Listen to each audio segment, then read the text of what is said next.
there. That's what I did. I'm sure some people in this panel have done. So we're here to tell you. We can just tell you right now before you even go. That hump of water is not there. Even though I've been that on a boat many calculator is times, going to tell you though. this.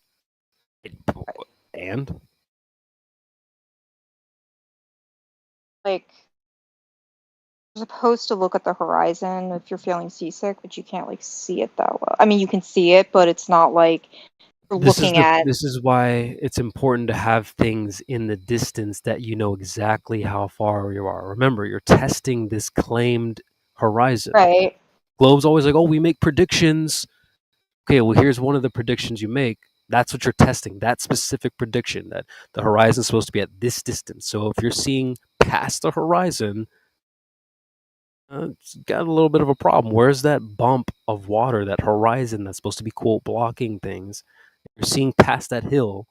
That's an issue. So what would you say? What would you say if you saw where what we're saying? What You're on would a I boat in say? water. I Definitely don't answer that really know question. what I would say, but I would have to Well, go to... Let me I see think where we this know what is you might say, exactly. but you should go do the test first, and How then would like, how exactly would I do the test? oh, you're standing on one side of the shore. My computer's gonna die. But Okay. you can have landmarks on the other side, I would have to so see what's here. you can see that landmark. I'll have to choose a different spot then. Oh, okay, there's a lighthouse right here. Let me see. There you go. So you're looking for things like that, and you're testing for that. You said, well, there's 8 inches per mile. Well, you've got 10 miles to test, so there should be way more than 8 inches of curvature, tons of inches of curvature. So you're gonna go out and test that. Mm-hmm. So I'm gonna have to go soon, but you guys should chime in and don't be shy. Flatloop, right? Go ahead, get this girl. Great test. That's a great test. What up, CB? Get that charger, man. I I mean, know. I'm gonna let it turn up a bit. I'll just dive into the subject of the moon real quick. It's Yeah. alleged. Well, don't let her off easy, Kenshi. Don't Okay, let her off all this right. easy. She you have the answer to this. So, and then yeah, feel free to take her into the weeds a little bit. I'm sure she likes that's where she thrives. I'll hold on to it. But yeah, this is important stuff right here. The curvature that you guys all say is there. Yeah. We're here to tell you it's not gonna be there when you go to find it. But I'm sure you're gonna come up with some excuses, oh, refraction or whatever. What happened to those Well, I mean, predictions really, that that's the globe best makes? part. You can do it with anything. Yeah, I mean, all you got to do is find a distance. I mean, especially if you live over like a bay area, you got Yeah, I 10 do. miles. I mean, that's great. Yeah, I do. I live on a bay. I mean, now you just got to test it. Yeah, theoretically, she should have. If she doesn't like this spot, if she sees something and maybe she feels, it's biased, you can do it again in another area and again and again and again. I mean, when I did it, I had to wait for a boat in the Gulf of Mexico, sit there with a telescope. But man, when you know, you know. But of course, you have like Modus Tollens and the Black Swan. That is just indefinite, right? It doesn't have to be a boat. In that case, the demarcator is the oil rigs, right?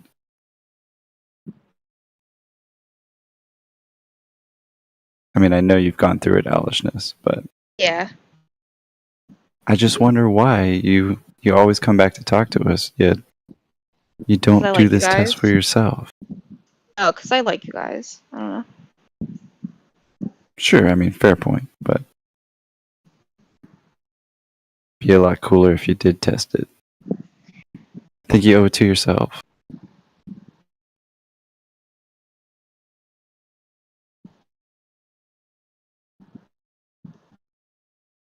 I should test it. Yeah. I mean, it's just that, like, I don't know how to properly conduct the test. So if I, like, did this test and I didn't do it properly, you guys would just be like, oh, you didn't do it right. I mean, so I if would you'll actually send it back, I can send you a P900. Be like, here, borrow it for 3 weeks, go do it, send it back, all good. Yeah, I wouldn't trust her as far as I could throw her to start with. Aw, that's so mean. I mean, hold on. How much is a Nikon P900?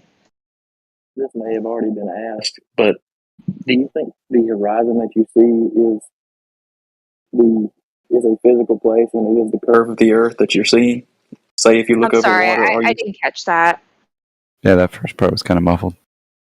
I was saying this may have already been asked, but do you think the horizon that you see is the actual curve of the earth, or is it an apparent location? Are you asking me if the horizon is optical or physical? Yeah. I can't really answer that because I don't know. Hey, at least it's honest. Like I can't really like say for sure. I mean, I guess it would depend on what your vantage point is. What? What do you mean based on your vantage point? Because if you were higher up, the horizon would be different than if you were if you were in a plane, the horizon will look different than if you were Well, yeah, standing but on the we're ground. talking about, standing at the beach or, Right. at the shoreline of water. Mm-hmm. Yeah, but you can't Well, say even for depending- sure. Go ahead. I'm just saying you can't say for sure if it's optical or physical because it changes. I mean, I guess it's optical, yeah, because depending upon where you're standing. But I really can't say. I can't say 100%. So. And I I mean, would say depending it's on the both. day. Yeah, I mean, depending on the day and depending on the conditions, you could not even. What I'm trying to say is, you probably could never see the geometric horizon because of the conditions. It's always an apparent location. It's not even there, man. There is no geometric horizon. Exactly. You would need to have a sphere in order to have that. And you have no measurement of drop over distance. Therefore, no geometric horizon. The horizon that we all see is level, right? It's actually a straight line. And when you're even calculating for perspective, because that's, again, what I teach. I love drawing that first line and going, look, this is a horizon. We have our stationary point, right, where we stand and at what elevation to that horizon line. Then you find your vanishing points, right, optically based on your angular resolution. And it's there, right? I mean, you test for this globe, right, that says that we are going to see drop over distance and that we should see this land meet the geometric horizon at a certain point, right? Now you could say refraction and that it varies slightly here and there. But of course, for some of the refraction models, you need the radius in the first place. And that doesn't make any sense now, does it? Right? How did you get that radius, of course, in the first place, right? But some people like to claim, well, you're seeing over the geometric horizon and seeing it always apparent. You can't have it both ways, right? That really doesn't make sense, right? Because when we have more air and stuff, right, we have a lot of air turbulence, right? And it does mess with the light for sure. However, it doesn't make you see behind things, which is unfortunately the gymnastics that some people go through.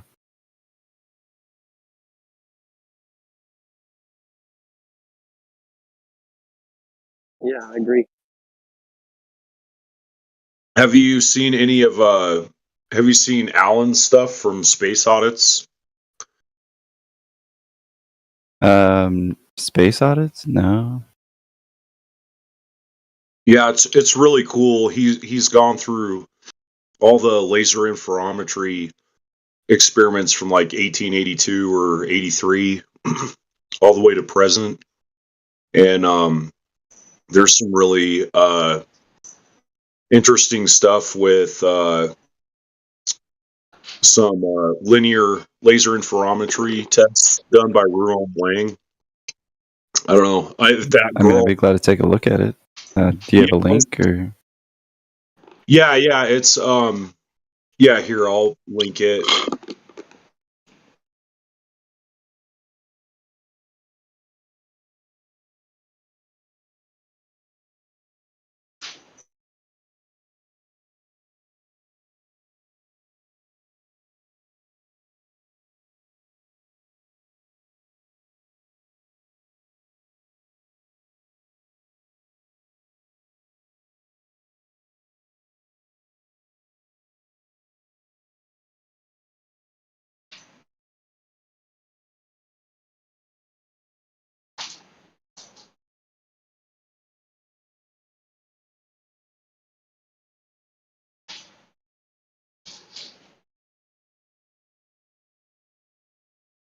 Sorry, I got like really quiet all of a sudden.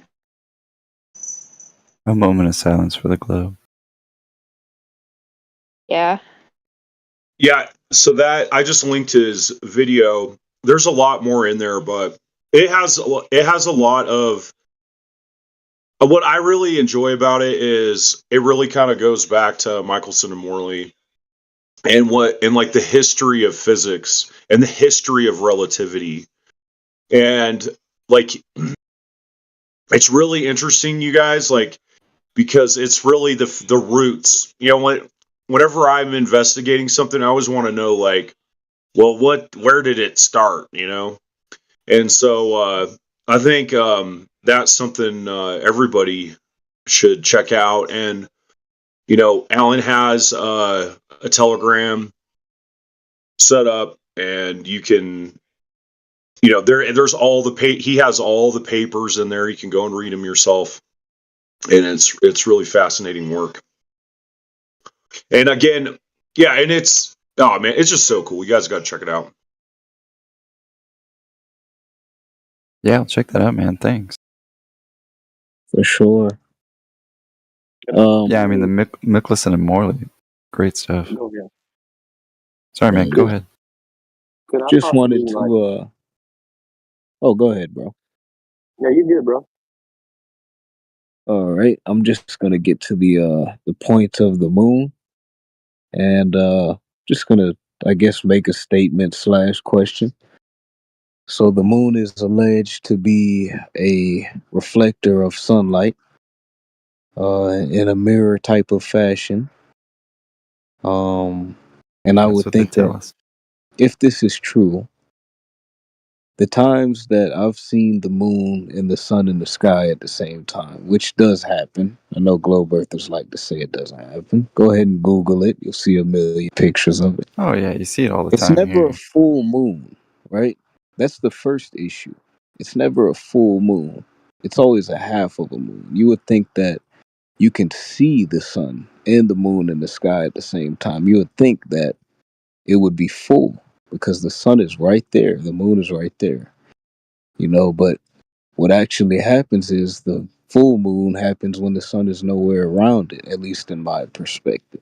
That's the first issue. The second issue is this. If you, let's say the sun is reflecting the moon, right? When you hold a flashlight up to a mirror, the further you get away from the mirror, the darker it gets. The closer you get to it, the brighter it gets.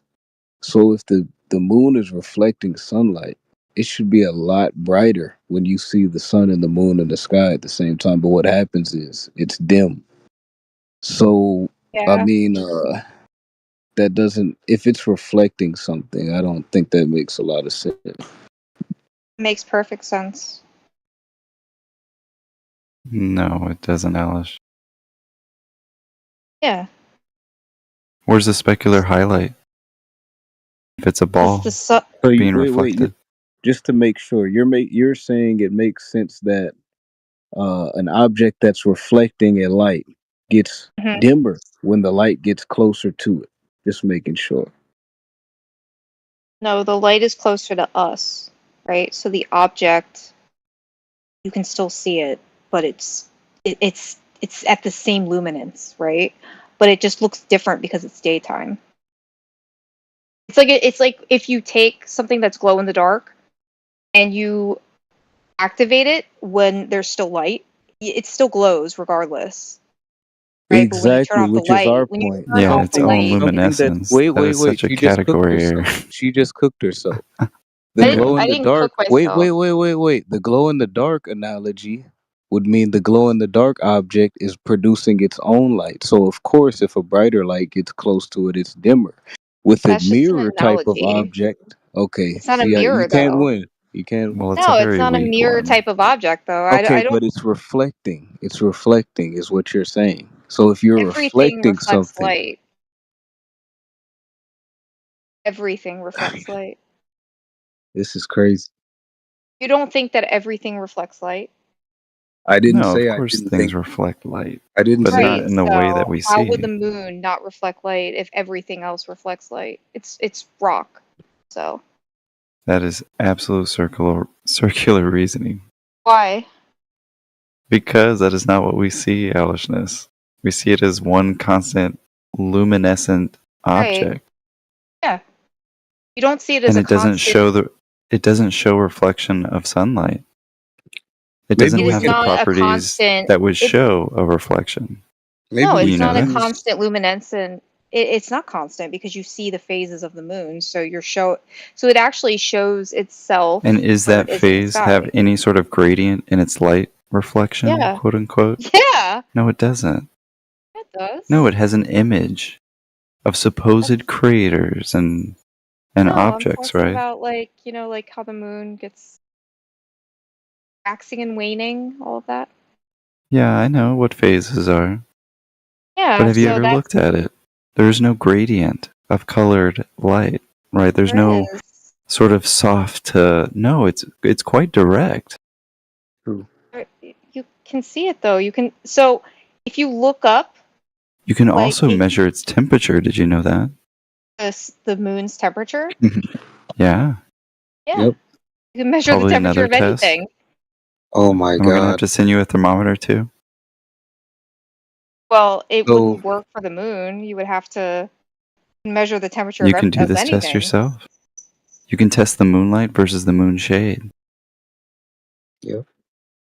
Yeah, you can actually get sunburned. You can from test the the moon. wavelength of the light and notice that it's wow. two different wavelengths. How strange is that? Why is suddenly the reflection it's defying all other reflections? So if I take a mirror not and I different. reflect light, guess what? It's going to be the same wavelength. Right? But it's However, not. this is not the case in reality. It is. You can actually get a sunburn. You can from say the it is moon. all you want, but that doesn't make it so. Exactly. So let me use your logic against you, right? So you said everything reflects light, right? And I agree with Yeah. that. So can you give me an example of something that reflects light real quick? Just any random thing other than the moon. A wall. Cool. So a wall. Does a wall get brighter as you hold a light away from it or close to it? I don't understand the question. What do you mean? It still reflects it all the same. Okay, but does it get brighter if a light is closer to it or farther away? Closer. Yeah. So if the moon is reflecting the sun, wouldn't the Mhm. same phenomenon happen? It Exactly. does. It does. We're So closer. The the moon moon is gets brighter closer. when the sun is closer. Yeah. Now, I wouldn't claim I know what this light is, right? Because I really don't. I've never been there. I can't verify it. However, Where to I can space? destroy the globe proposed model. Right? You mean We like can you've never been to falsify. space? No. And I may never know what the moon is, right?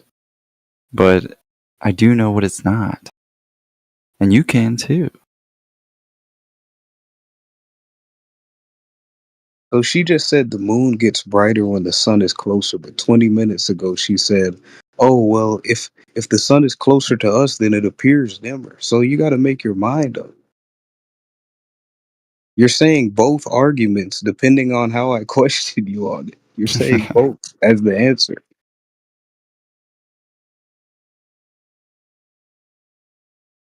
And I guess you kind of have no choice but to when you're a globe earther.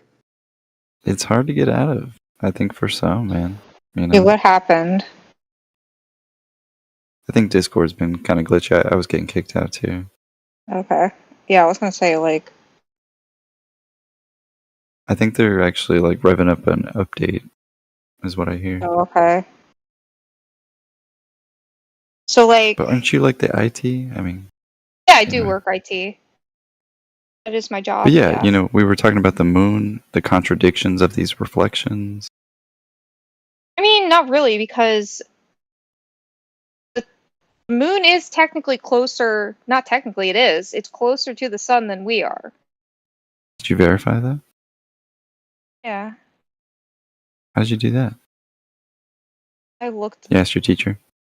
No, I looked up sky. Well, and we I- know that's nonsense because we know You that looked the up at Earth. the sky. We know. Wait. We know that's nonsense because we know that there's times where the Earth is between the moon and the sun. So we know that she just pulled that out of her ass, out of her own theory. Yeah, Right? because the the moon goes around the Earth, which goes around the sun. So yeah, the moon can be between the sun and the Earth. I mean, that kind of proves that the moon is closer to the sun. It's both. That's how daytime and nighttime works. It's always both with globe earthers, just so Well, you don't that's lose how the argument. that's the rotation of the moon around the sun. I mean, that the moon around the Earth. That's what that is. That proves that. No. do The you moon mean is not no? closer to the sun than the Earth, even in that globe paradigm model. Can't even really think call it it a is, model, though. you know. I think it is, though. You might want to double check on that. I Do you know how really, far the really, sun's really, supposed to I'm like be? super, huh? Do you know how far the sun's supposed to be from the Earth? I can't remember the exact, like 93 million miles or something, Yeah, something like give or that. take. Yeah. And how far the moon is? They tell a little funny story about why they're the same 2000. size, right? They're not the same size, So though. according to Google, she's wrong. So let's just read what Google says. What did Google say? Since the moon orbits the Earth and the Earth orbits the sun, both the moon and the Earth are the same average distance away from the sun. Yeah, So average. you're wrong. Now you're going to say, Average. yeah, that's the right one. And that's what I've been saying the whole time. No, Even though I you know said what an 5 average minutes ago, is? the moon is closer to the sun. Do you know what an average is? Keiser, I think you're hot micing. You see Do you how they know? just, whatever's right, they just fall to that and say they were saying that the whole time? I'm not saying that I said that the whole time, but do you know what an average is? We know what an average is. Right. So Please don't get into the semantics. I'm not getting. You're getting into the semantics. Now you're just trying to Ow. reverse burden for proof. I mean, you're What? just trying to reverse it back on us. Exactly. Yeah. I Google searched you, proved you're wrong. Now you're pushing it back on us. Every time you get proven wrong.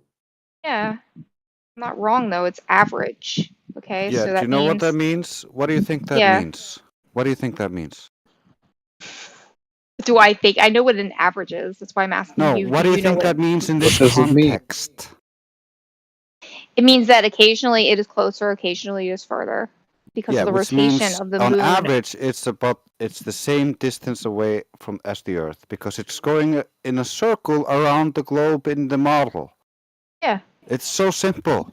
So they were right, you were wrong. Okay. But that would mean that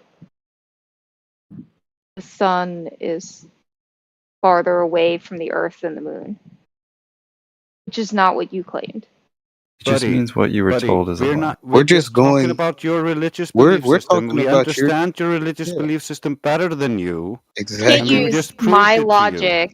You can't use logic that you looked up to use against me when you claim something. You're different. using your own logic against yourself. You're saying things that aren't facts. You're saying it's a fact. Then we look it up and we see it's not a fact. So But you don't think it's how a can fact you to put that begin back with. on me? If you're saying Because you false don't think it's a information, how are fact. you going to blame me for you saying false information? This is hilarious. how can I say false information that you don't think is real to begin with? So how is it real if you Oh my looked it up? God. You're saying things that you're conjuring up from your own imagination and ego, and not Yeah. from the religious belief system that you come from. It doesn't come from your priests. It comes from you. I don't know what you mean by priests. Wow. The This science is communicators. this is high level IQ right here. Yeah. It's elite. I like my IQ is at least like average, I would say. Maybe Are like you a little sure? low. And average You know is the way too definition low of average? nowadays. Yeah, it's at least like a little average. Maybe like 99. Because I think the average is like 100. Either way, do the test. Let us know what happens. Do you have any other requests for tests? Just that curve measurement, drop over distance. If you want to do an extra side test, you could do a create a rainbow test. And notice the fact that to Oh. create a rainbow, you need some form of glass type of object. And notice that, I mean, that kind of speaks for itself if you think about it. What do you mean a glass type of object? Usually, when people create rainbows, they're using something that has a reflective type of property. Like Usually, a glass clear bowl. glass, maybe a mirror. Or water? You can use water as well, I'm sure. But You can spray water in the sunlight and create a rainbow. yeah, but I'm talking about like with your own flashlight, with your own like inside of a house more so than just using what's already there. Like you're actually creating it and not using sunlight. I don't think I understand what you're talking about because like you can do that very easily with water Yeah, but I and just sunlight. explained you're doing it not with sunlight, so I don't know where you're going back with that. Just look up on YouTube how to create a rainbow. So you're gonna use a different power source than the sun. Mm-hmm. Yeah. So but, that changes the experiment. If you're using a direct source of light.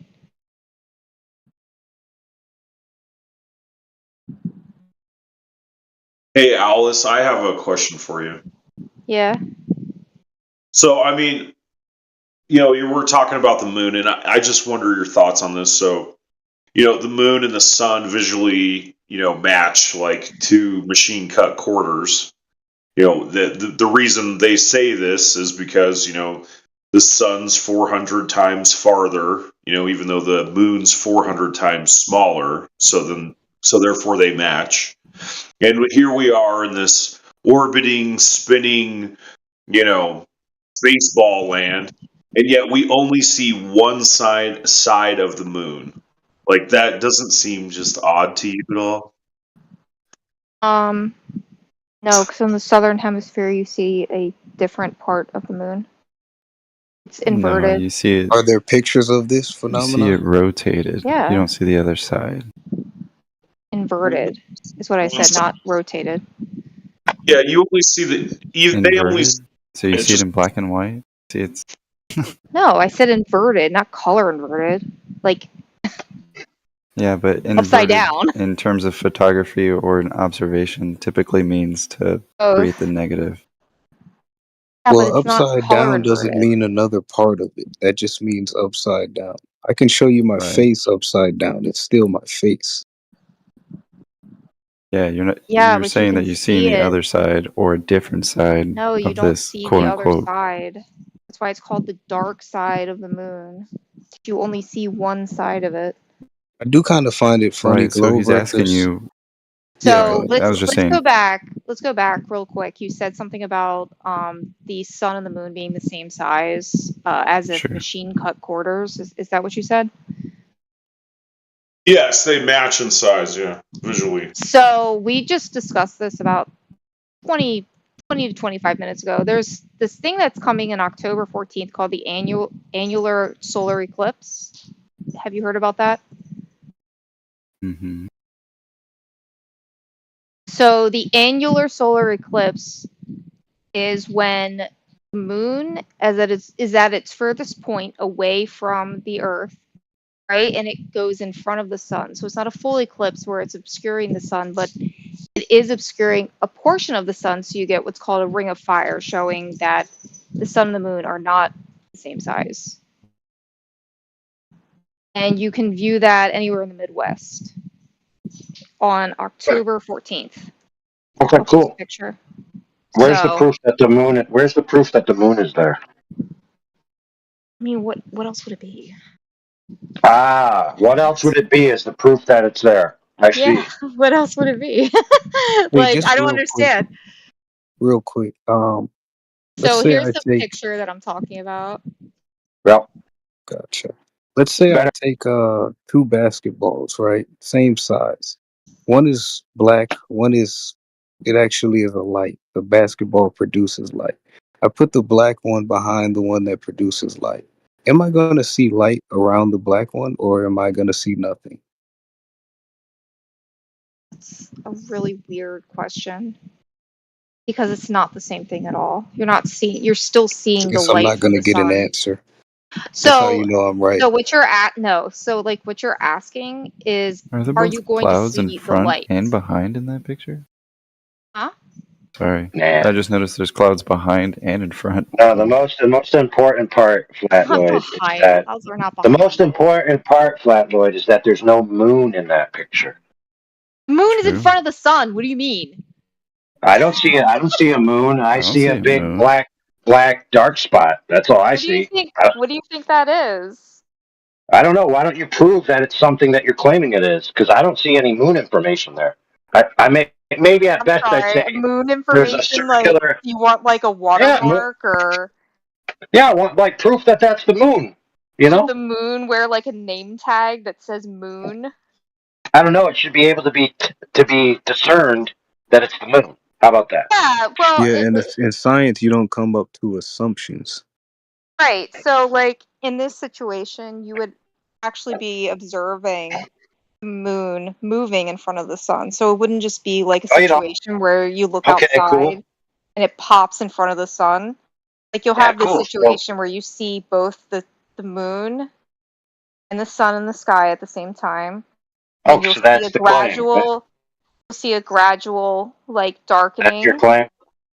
So that if that's your Yeah. claim, Yeah. then where do you have that evidence that I see the moon itself, clearly recognizable as the moon, moving in front of the sun to give me this picture? Where's that? you? I mean, there was an eclipse like not that long ago. It's like 2017 or something. I don't know. Why do you gotta ask? Why do you gotta respond to that? Why can't you just say yes, there is, and then divide it? Because I just did. I just told you that there was an eclipse. Like, there's a million Oh, videos of I just told you so. I just told you so.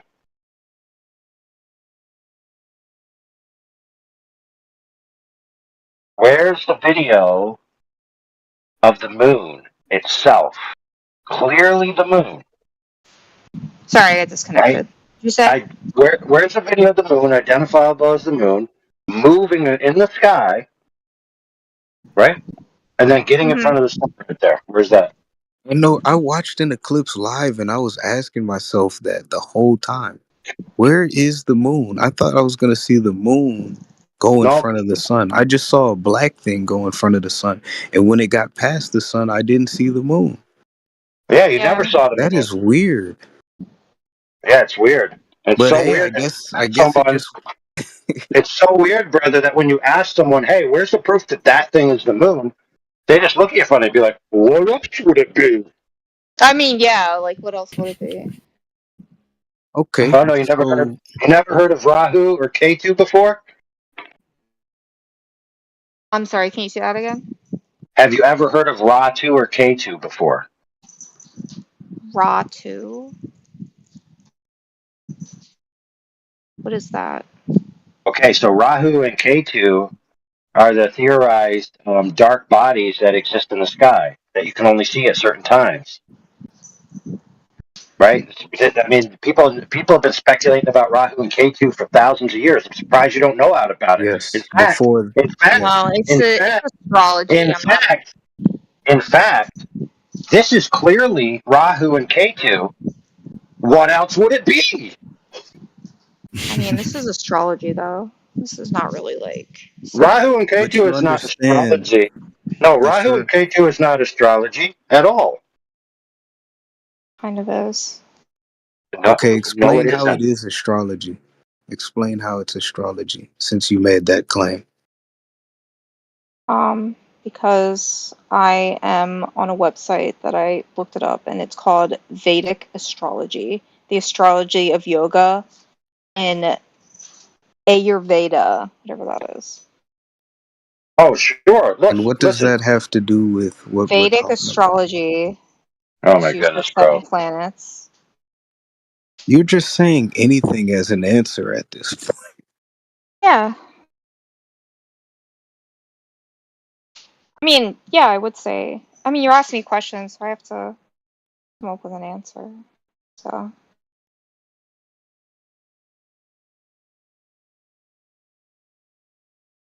Well, how about instead of coming up with an answer, you just show us what was asked, and then we can just settle it. I did. I posted a picture, but you said it wasn't the moon. So You I don't know. posted a picture of a circle that's Yeah. like dark, right, with a ring of light. So where's the Mhm. proof that that dark circle that you think is the moon is actually the moon? I would settle for radar topography. I would settle for LiDAR. I might even settle for infrared, right? So I can validate that that's the moon. Any of those types of things might be nice. If you got any of those, I'd be interested. Okay. Hey, what's that one eclipse? It's like that one where it's like upside down, really logically from how what they say has happened, like the Cillian eclipse, or I can't forget the name of it. Selenilian eclipse. Yeah, yeah, like that doesn't make sense on a globe. Yes, it does. Yes, it does, bro. It does make perfect sense. You know how I know? What else would it be? You know what? Yeah. What else would it be?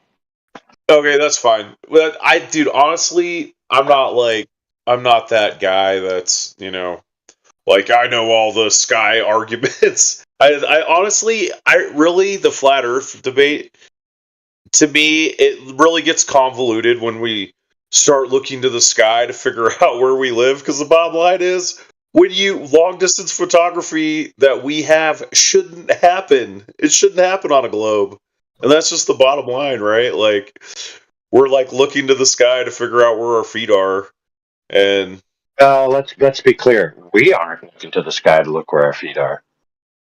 well, yeah. Somebody come in and be like, look, a black circle in front of a ring of light, therefore the Earth is a globe. Well, I mean, it's like, I don't know, like if you guys ever watch Whitson or whatever, but he goes through like, just all these different physicists from like, Einstein to, Hawking, and, they all say that, you could make either model work, by looking at the sky. So I really find that when I listen to these debates, it's really kind of true. You really could argue either way, but the bottom line is that you can see too far.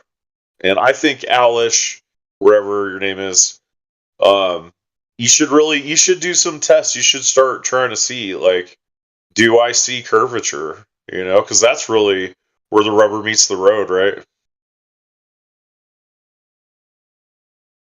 Yeah, I probably should. I just don't want to like do the test wrong. And then you're like, oh no, that's wrong. And I like wasted all this time. Man. So you're never gonna have a first kiss? You're never gonna go on a roller coaster? I love You're never gonna try to draw a picture because you don't know if you'll do it I right love the first time. drawing. Well then shut up, man, and get out there and do some tests, sucker. Okay. You never know how bad you'll suck until you try, right? Yeah. And so you might as well try, and then you can improve upon your failures. Somebody play the "Hey Now You're a Rock Star" song. Exactly. Game on. Go play. Exactly. Master Bruce, why do we fall? So we can get back up again. You need to watch Precisely. 200 Proofs the Earth is not a globe.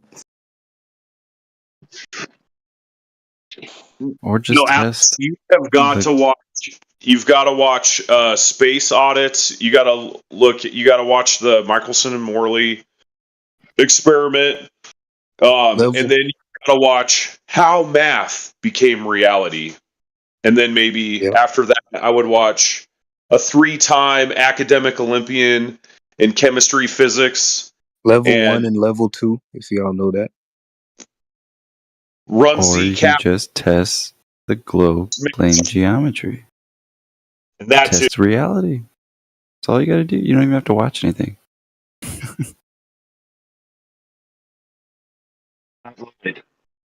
You're not allowed to use a hotkey that makes everybody else shut up and you be able to speak. That's illegal.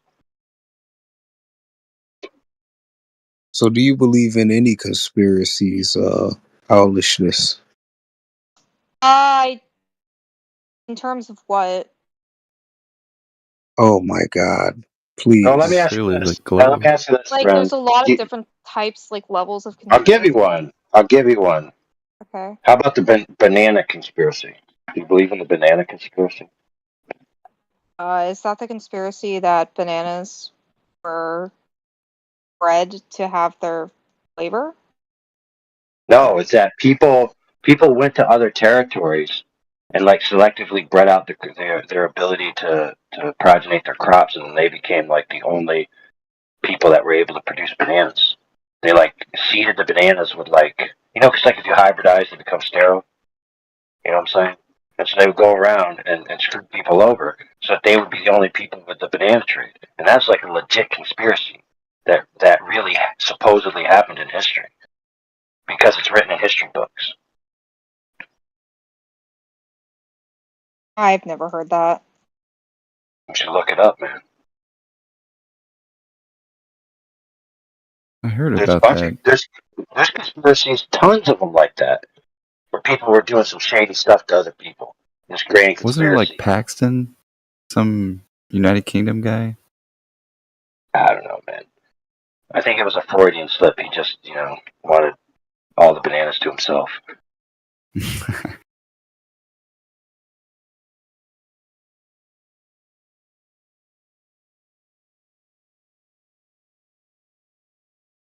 I heard that he was actually interested in whether or not the thing that was in front of the sun was actually the moon. And he used to ask people, hey, where's the proof that that thing's the moon? And they were like, dude, what else would it be? And then, these many years later, we're still asking the same question.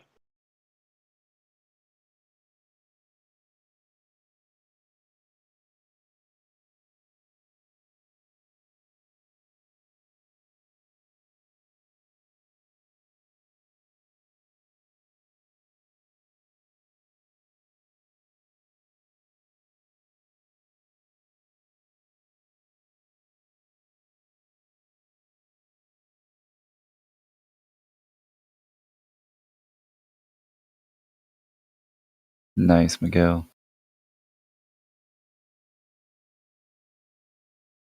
Ice fixing. I can't remember that one. It was in the United States. I know that. You have any other conspiracies? What about the there's Cabbage tons. Patch Babies?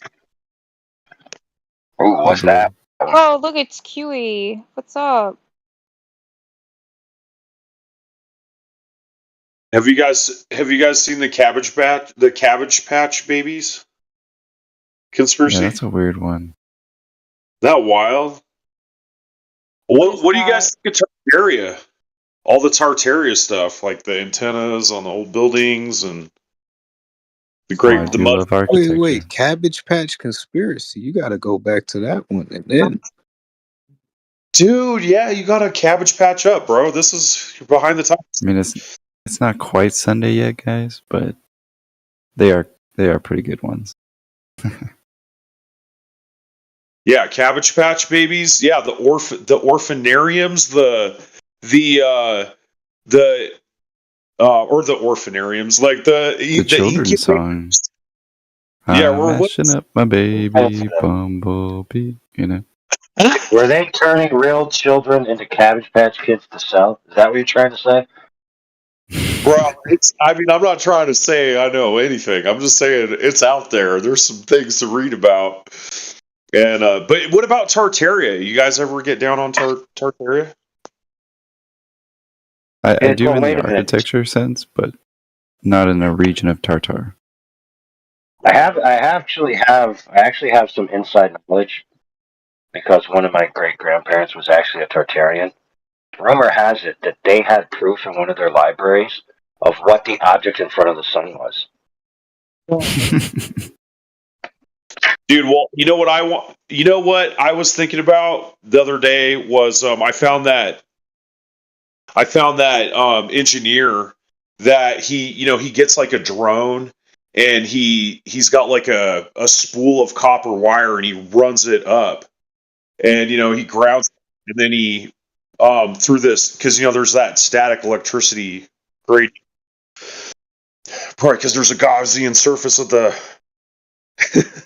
up in the atmosphere. But anyhow, but yeah, so and then he hooks it up to a Corona motor, which runs off static electricity, and it starts cranking.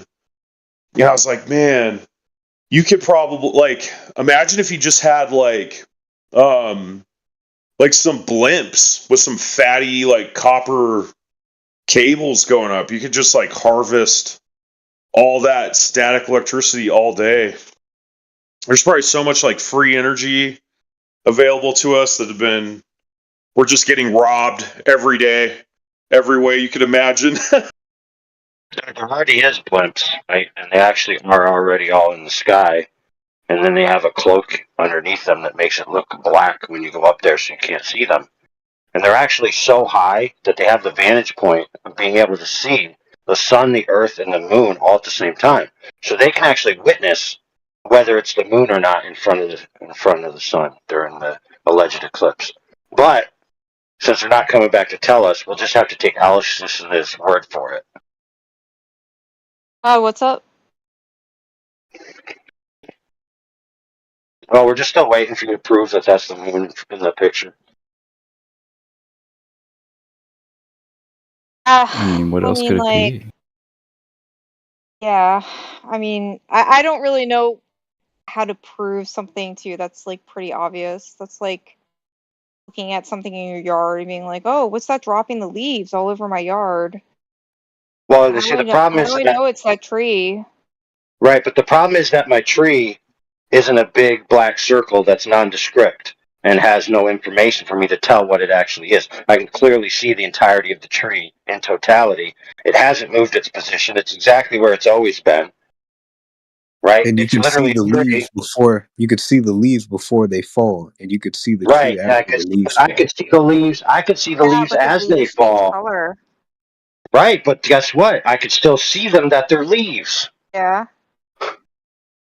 And I could touch the tree, right? So it's not the same. Not at all. You know what else I could do?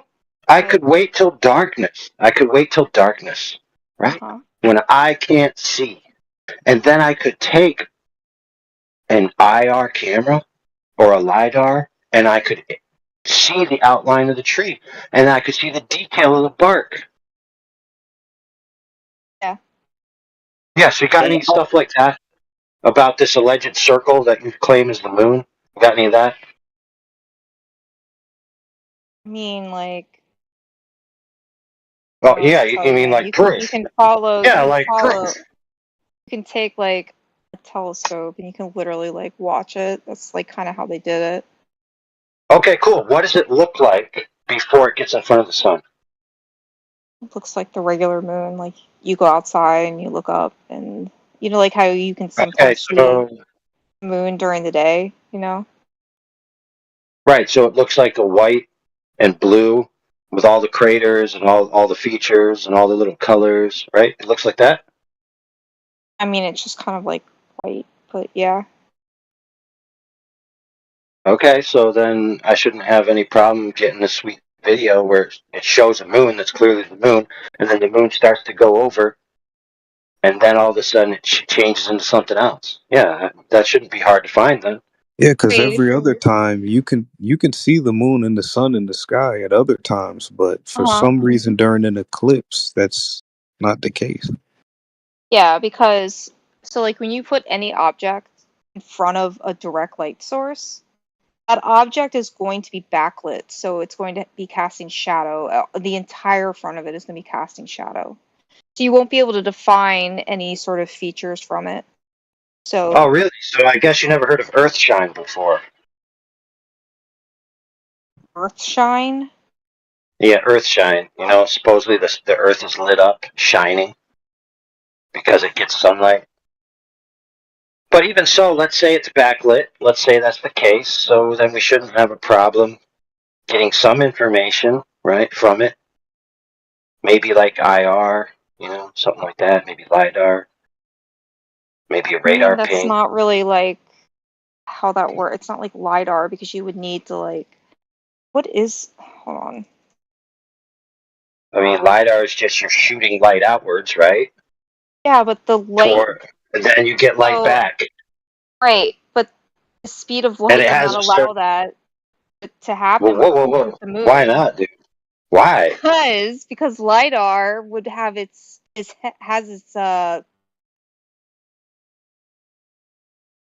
know, it has its oh god, what am I talking about? I don't even Well, know. then how the hell... Then let me ask you this question. If you can't LiDAR the moon, then how the hell are they bouncing a laser off the retroreflector? There's a difference between LiDAR with a laser and LiDAR. Okay, perfect. So why don't you use the laser to prove that it's the moon there? Pretty sure they do that.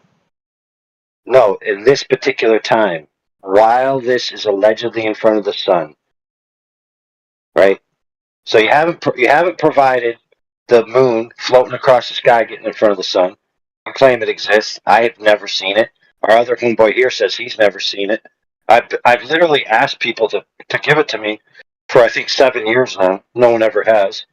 What? Now, to be fair, that doesn't mean it doesn't exist, right? There is a chance that it does, and just nobody's given it to me. That you can point a laser at the moon? Wow, bro. What's sad is he's very clear on what he's asking, and it's so just I don't know he's why. been talking about this. Yeah, So it's so like you can literally this is follow the crazy. path of the moon as it goes in front of the sun. So I don't know why this is confusing to you. Oh, now you know what we're talking about. Oh, Yeah, that's what we're talking about. what phase is the moon in during this supposed whatchamahoots? I mean, it would have to be like full moon.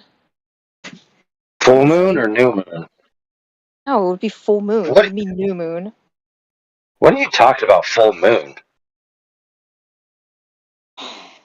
Able to see How can you have a full moon when the sun is behind the moon? Holy moly, bro! You need to take a break. You need to take a break and drink some orange juice, my friend, because your blood sugar is low. We have to teach her our own model and then continue No, the debate. you're not teaching me my own model. I think like I'm being very clear. Okay, yeah. So let me ask you again: how can you have a full moon? Yeah. When the sun is behind the moon? Oh, you're right. Yeah, you're right. I'm thinking of it wrong. So what phase would it be in? It would be a new moon. Yeah. Right, and what is the hallmark? What is the hallmark of the new moon phase? What? That you can't see it? Is that what you're trying to get at? There you go. There you go. So where's the proof it's there, friend? Because you can see it because it's in front of the sun. Oh, so I see a circle. I don't see the moon, but I see a circle. I assume it's the moon. I declare it's the moon. Then I declare what else would it be, therefore I'm correct. Yeah. Right. So where's the information that validates that it actually is the moon there? So like if you hold up something in front of a direct light source that's like pointed towards you, would you not Sure. see it as a dark circle? Okay. Look, we've already conceded there's a dark circle, right? Right. So like what So there's no if reason to you talk about dark circles. We know it's a dark yeah, circle. What we're right. trying to So talk like about is it the moon? so if you have like A moon. Let's say you moon, have a moon. right? Say Yes, you have and a then moon, you right? can't see it, and then you Can't can't see see it. it, and then Uh-huh. you want to see it, so you have to get a Yeah. technology that allows you to see it, and then you can Uh-huh. see it to verify that it's the moon. Right. So where's that? Where's that? I'm just asking for that. That's all I'm asking for. So like when the moon is like moving around the earth because they each have their own individual like rotation, Allegedly. allegedly. Okay. Well, nobody sees the moon during the new moon, so they have no idea where it is. It's up there. Sure it is. That's what you say. I haven't seen you provide evidence that it's there. I've just seen you claim that it's there and then provide Yeah. conjecture. It's just like Isn't it For example, go ahead, brother. yeah, isn't it can't we predict where the moon is going to be observed in the sky year after yes. year at the same time? Yes. Maybe, allegedly. It's kind of like in a murder case. It's not Bob goes to the allegedly. gym. We can definitely predict it. Okay, that's great. That's a cool story. We can't predict where it is during new moon because you can't see No, it. where it is. I'm talking about where we observe it, from the Earth. Oh, correct. We can predict where we observe it. Yeah. But it's actually not a prediction. It's more like a post-diction of cycles that have been repeated for so Exactly. long. Yeah. By the way, hello Helio again. Hello, Aliceness. Yeah. I mean, yeah. Go ahead, AI. I think you were on the right path, but I just wanted to point that out because, yeah, I mean, I think that's where you were leading her. But anyway, that's okay. Yeah. Yeah. But yeah, Go ahead. it's like Bob. He goes to the gym all the time. So one day he decides, right, like murder somebody, and then he says, "Hey, I go to the gym all the time. So how could I be over there?" What? Say that again. I missed it. So Bob, he goes to the gym all the time, every day, right, at a certain time, and then he decides to commit a murder at the same time across town. And when interviewed, he says, "Well, I go to the gym every day." And they say, "Well, we didn't see you at the gym that day." And he goes, "Yeah, but if you look at my routine, it proves that I was there that day." And they'd be like, "Well, we don't have any evidence you were there that day." "Yes, but my routine.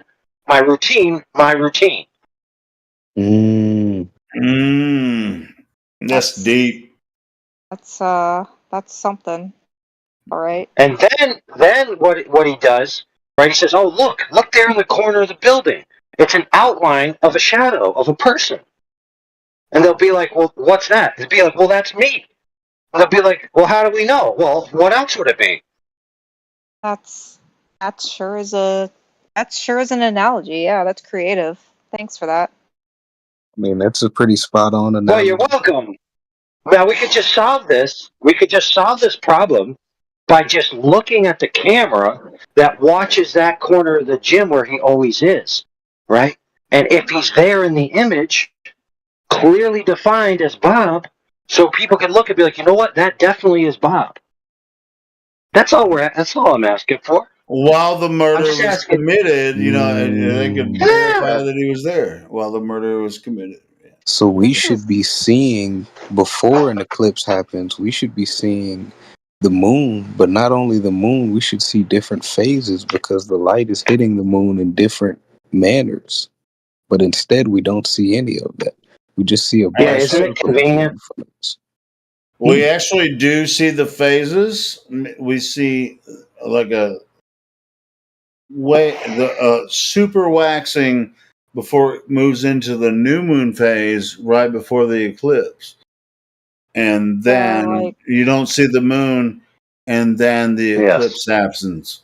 Correct. So what actually happens, friends, because I do get letters every now and then from the Tartarians that live in the sky, is that the moon actually God. takes a break, takes a little vacation, and Rahu actually fills in for the moon during that period of time. And it is the thing that you see in front of the sun. And I know this because Rahu is circular, and the thing in front of the sun is circular. Therefore, I'm correct. I still don't understand what this Rahu thing is. She doesn't get allegory at all, or any analogies. I mean, I think I know some people's intellect just really doesn't move that way. I mean, but yeah, I've heard you say to her some of those things, AI, and she's just like, either she gets it and she's acting stupid, or just doesn't get some of your points you make. are Your you allegory. making fun of my autism? No, not at no, all. Not at all. Because I know people, in my Just family. It's kidding. just like some people don't get jokes. I'm And I'm sorry, I'm just just like, kidding. I'm not sorry. I've talked to you, Allison, before. Are We've been talking for years. Are you exploiting autistic identity as a foil for yourself? No. Okay, I hope not, because that'd be despicable.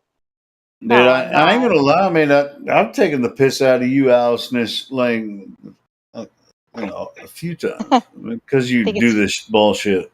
I ain't yeah. gonna lie. So it's just the reason I'm bringing it up is because you act like you're ignorant when I know you understand what we're saying. Yeah. Sure. There's We'll go with that sometimes, charitable. We'll go with that charitable explanation. well, I would hope Right. that's what it is. I I mean, would hope that's can I explain what it is? No, that. you can explain why you dismiss our explanations. 'Cause I like talking to you, but I don't want to be rude, so I like give my explanation and then you give yours. Then I don't want And to be then you rude. totally dismiss them as if you didn't even listen the whole time. Like, I don't really mean or anything, but like, Okay. Pretty much flat earthers can't say anything of value, so why even paying any attention? I'm paying attention. I just don't want to like Be be in rude here all. because we don't I don't want to be all provide any. screaming and stuff. I Not want that you to kind of be rude. person. I want you to get as rude as possible, Aliceness. I want No, you I to don't be want to. rude to us. No, because I see people who come in here and they're all screaming and yelling, and I don't know. I'm not that guy. It's not Yeah, me. neither am No, I I. But appreciate that. I appreciate that. But I want you to be passionate about the topic. That's why we're here. So it just sounds like you're just here to talk, but you're not really saying anything. I can't believe I- you're still a glober. Oh, hey, what's up? Listen, I just Polish. I'm gonna tell you what the issue is, right? And What? I'm not perfect. I don't know everything. I don't know anything actually, but I think I have an idea of what the issue is. You're coming to the conversation thinking that you already have the absolute 100% truth. What you should do is maybe don't discount it, right? I'm not saying discount what you believe, but explore the idea of in another way of looking at things. Be open to it. Even if you don't think it's true, just be open to it and think about it. and I'm trying. Like, I'm gonna be honest with you, I'm trying, but like, I just can't wrap my head around the fact that like, literally, you can see a lunar eclipse, but you're just calling the thing in front of the sun a black circle. Like, I just can't can't wrap my head Whoa, around whoa, that whoa, whoa, logic. whoa, whoa, whoa, whoa, bro, chill. That's not logic, friend. That's Just exactly what I see. No, I want to be clear to you. yeah, I know that's what you see because that's what everyone That sees. But like, is an accurate description of exactly what I see. Now, when people tell me I see the moon, they right. are lying to themselves. I mean, and I know you keep saying like this is wrong, but like, what is it though? No, it's true because you can't see the moon in a new moon phase. Yeah. Now, my friend, if they had a special camera, let's say, with special technology that allowed them to actually see the moon through the camera, right? Like it would receive the information from the moon, right? And it was an optically fed system, so it wasn't some kind of trick like the new phones that superimpose a CGI moon over your moon that you're trying to take an image of to make you think their camera's better. Not those, but an actual imaging device that receives information from the moon directly, filters it in, and then displays it in a manner in which you can discern the moon. Like, if they had that and they said, I saw the moon, then I would say, okay, bro, you saw the moon. Right? But nobody has that. Yeah, because you Yeah, they do, but even you if just it's say not it's during an CGI. eclipse, even if it's not during an eclipse, you still can't see the moon in a new moon phase. It's like it just disappears. You know where it should be, but you can't detect it. No matter what type of radar or whatever method you try to use to detect, you know where it should be and you know where it's going to show up again. But during the new moon phase, you can't find it. Well, let's change that to you know where it's projected to be. Because should implies that it would be there if you could see it. If But if it was an all you have object. is a projection. Yes. Yeah. Sorry. Well, sorry, not sorry. Go ahead. But during the new moon phase, nobody can find it. Dude, that's why I miss Slick James Johnson. I know he was a pimp and he liked to smack hoes around, but you know what? He could argue very good. Who? To force people.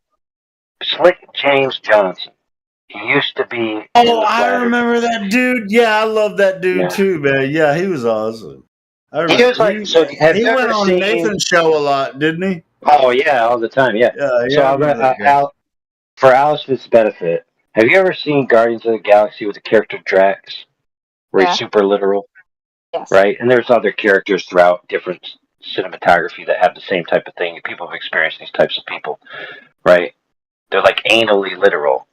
And that's kind of how Slick James Johnson was. Like, he would not let anyone make a claim about anything that they believed.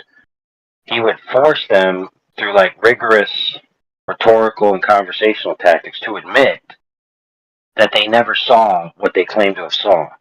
And he basically was using that same principle of tell me what you see, not what you know or what you think you see. Just tell me exactly the image in front of you. Tell me that, exactly what it is. And then we can talk about all these inferences after that. So, like, for example, people say, I saw a boat go over the curve of the horizon. No. What you saw is a boat recede away from you in the distance, and then at best, you saw the bottom of the boat become unresolvable, right? And maybe it sunk down in your field of view. You didn't see any curvature. You didn't see it going over a curvature. None of that was seen. That was all in your mind.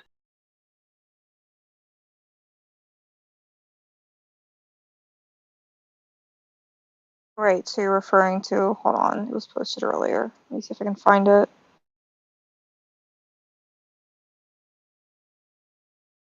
Trying to find the thing that was posted earlier about that phenomena. The banana conspiracy phenomenon? No. It was something that was posted about the Oh, so someone did post a conspiracy of the banana. I guess they used a bioweapon to kill the other people's banana stocks species. And so they basically eradicated all the competition species. Wow. That's The hardcore, man. Rayleigh's criterion. Is that what you're talking about? That's like genocide, bro. Is she No. talking about the Rayleigh criterion? Yeah, somebody posted it earlier. Is that what you're talking about? How the images converge? Oh, I they think do, so. but the point, the point I was making is that people look out, right, and they see imagery, and they see an object that normally they would say, okay, I understand what the totality of this object would be if I could see the whole object. I can't see the whole object.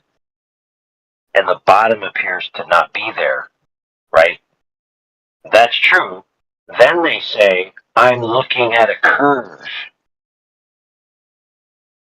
Mm-hmm. That's wrong. They're not seeing any curve. There's no curve in their view. They just see that I can't see something, and then they say, oh, that's a curve.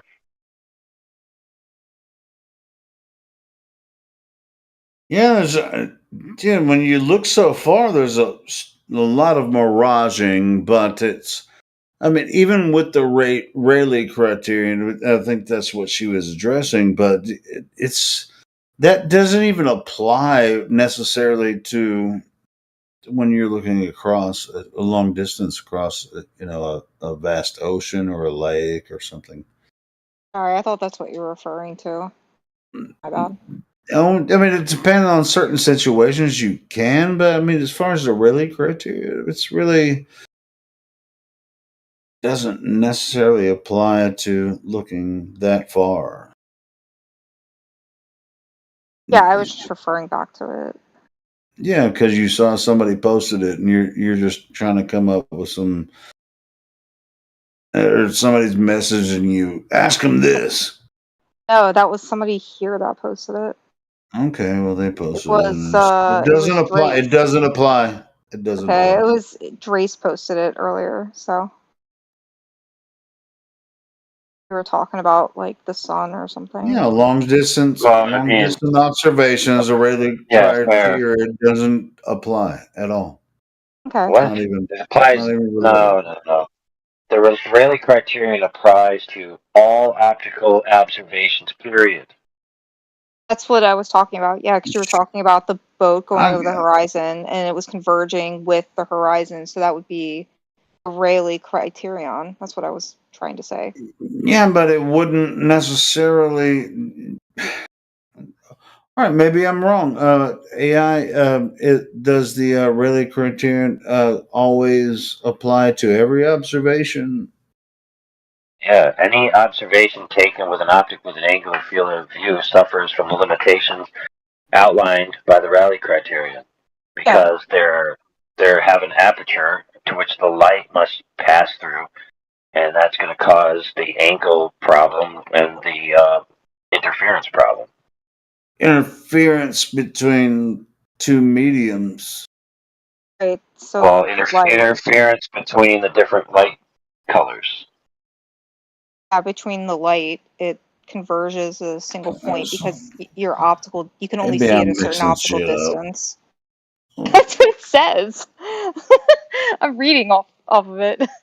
Yeah. Thought it had. Maybe I'm mixing this up, and it's been a long time since I actually. Sure, I'll ping you in it what the original thing. Well, look, an aperture, right, that lets in certain angles of light, and then those angles are then cast upon the sensor to resolve an image, is pretty much how optics work. Without that, you don't have an optic, right? Now, there are a few optics that don't function that way, that kind of don't suffer as much, but you still have the problem of all these different angles. They just do different techniques to get rid of some of those angles. But in general, 99.9 to the umpteenth degree, optics have an angular field of view, and so any observation taken with one is going to suffer from the optical limitations of the nature of its construction. It's just the way it is. There's no getting around it.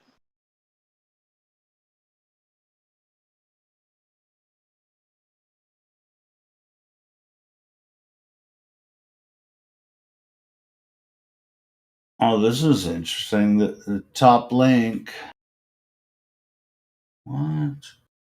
You got to think about it this way. Yeah, There's this a is near weird. I don't think I've ever seen this one.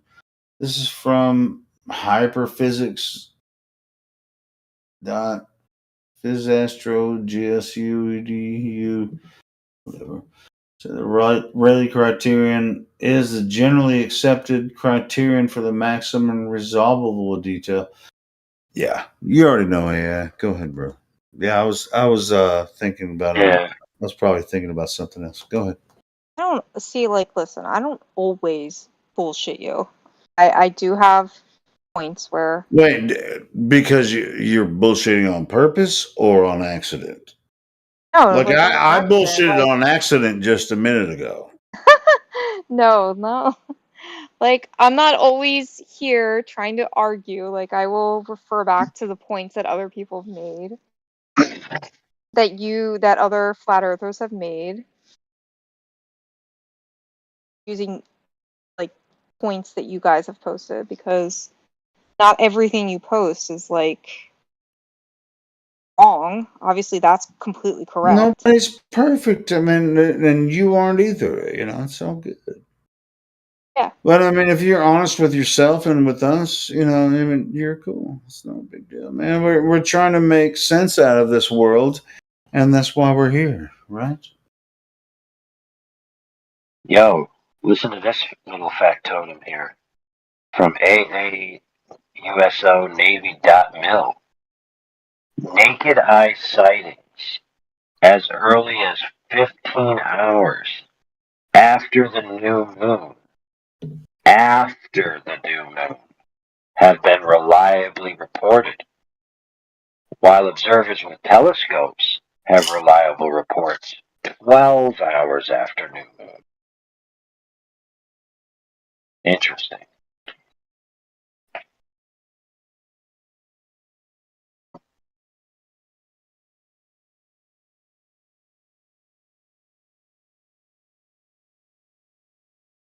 So if the only reliable reports from this military database here say 12 hours after new moon, then that means there are no reliable reports during new moon. That means nobody's able to validate whether the moon is there or not.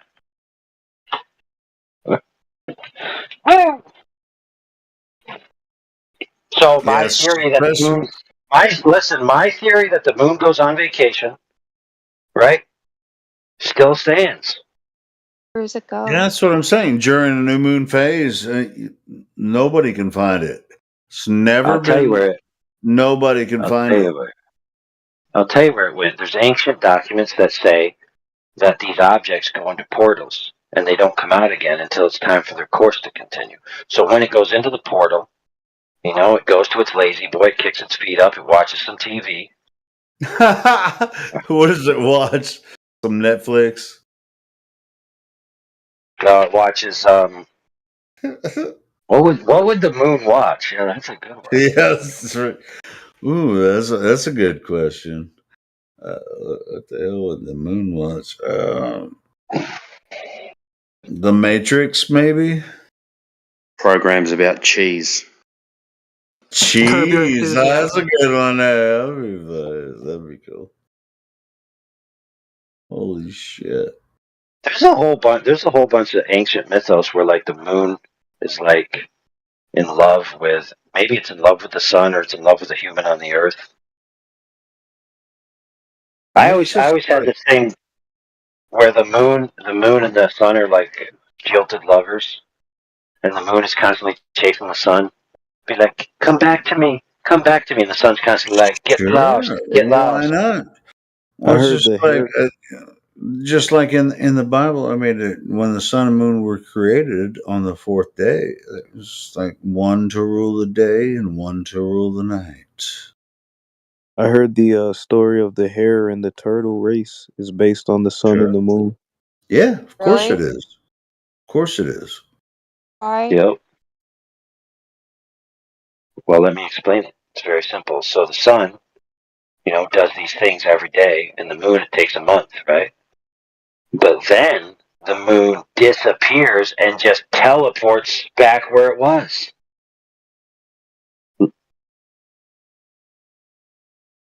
Teleports? Yeah, you're exactly right. If you can prove otherwise, then you're going to be the master of the universe. Yeah. Everybody knows that the moon, as it's phasing down right before new moon phase, is actually dematerializing itself into an incoherent time stream. And it actually then rematerializes into a coherent time stream and actually skips over that time. Now, I did say earlier that it's actually chilling out in a sofa, but that's actually fine because once you step out of time, you're in eternity, and eternity can take forever. So to the moon, it's just chilling there, kicking back for months. But to us, it's only just the phase. Bro, I'm too, like, I can't even tell if you're joking. Well, I mean, look at the story they tell us about the. Hold on, look at the story they tell us about the solar system, and with this simple explanation of the moon. If the moon is where they say it is in the solar system, we should be able to find it during the new moon, but we can't find it. I don't know what you mean by, like, you can't find it. We know where it should be, but physically, I mean, they claim it's a physical object spinning in space. Right. Let me tell you what do you mean you can't find it? You ready? I'll tell you again since you seem to just have missed it. I mean, you can find it. It's just still there. Really? Yeah. Are you sure? Okay. Yeah. So then, how is it that I read you that thing from that military data log or whatever the heck that said the reliable sightings, right, are not until 12 hours after new moon phase. So that means that if you can't get reliable sightings during new moon phase until 12 hours after new moon phase, then that means nobody's getting reliable sightings of the moon during the new moon phase. Yeah, you can't see it because it's on the other side of the Earth. What are you talking about? Do you realize that there are actually other people on the other side of the Earth? They could be able to see it. No, they can't because the sun is, like, behind it. So, like, it's... Right, so then they wouldn't be able to see it with their eyes, but they could use different technology. Correct? The point that Helio's making to you is that there is nothing, no proof that the moon's there.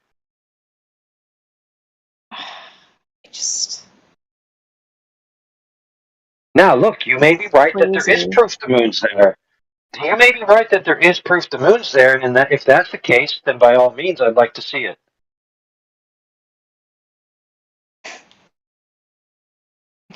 I just don't understand where you, like, it goes, man. Like, it's there and then it's not there. Listen.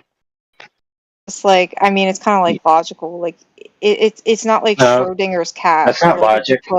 No, maybe it is. Maybe it is. See, that's where you're wrong. See, you just said logical, but then you went on to say something that proves that you're misapplying the term logical. There's nothing illogical at all about something being in one place and then not being there. Now, it may be fantastical. Look, it may be fantastical, but it's not illogical.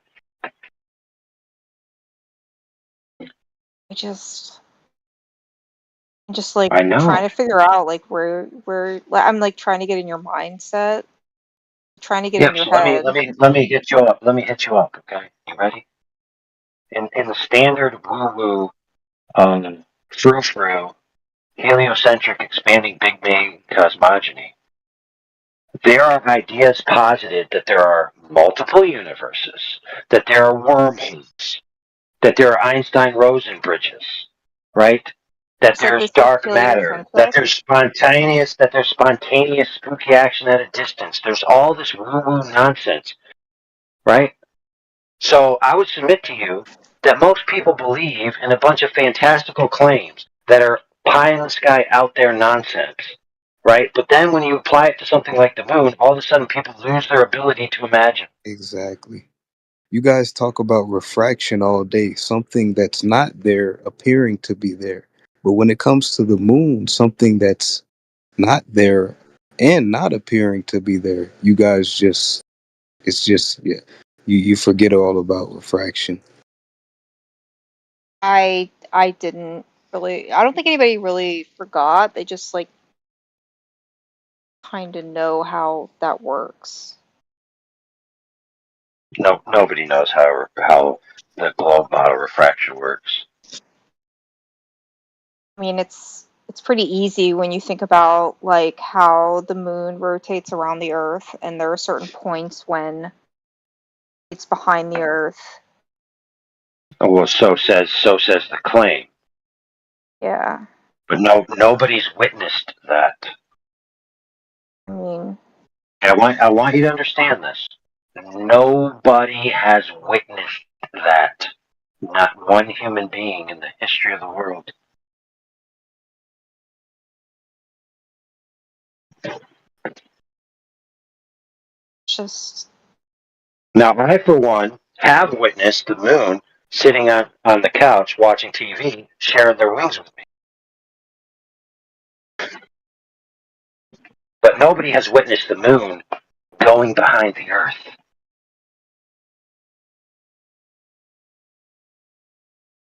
moon going behind the Earth.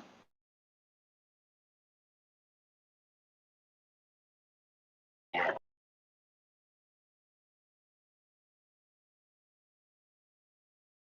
mean, I don't know what you mean by that.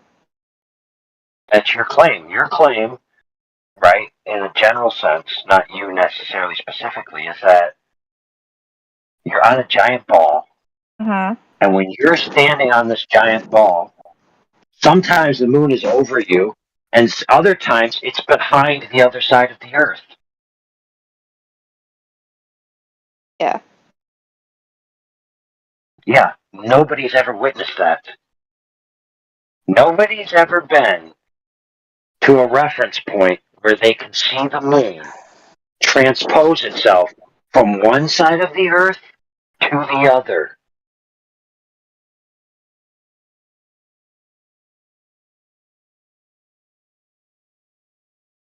This is a crazy game, man.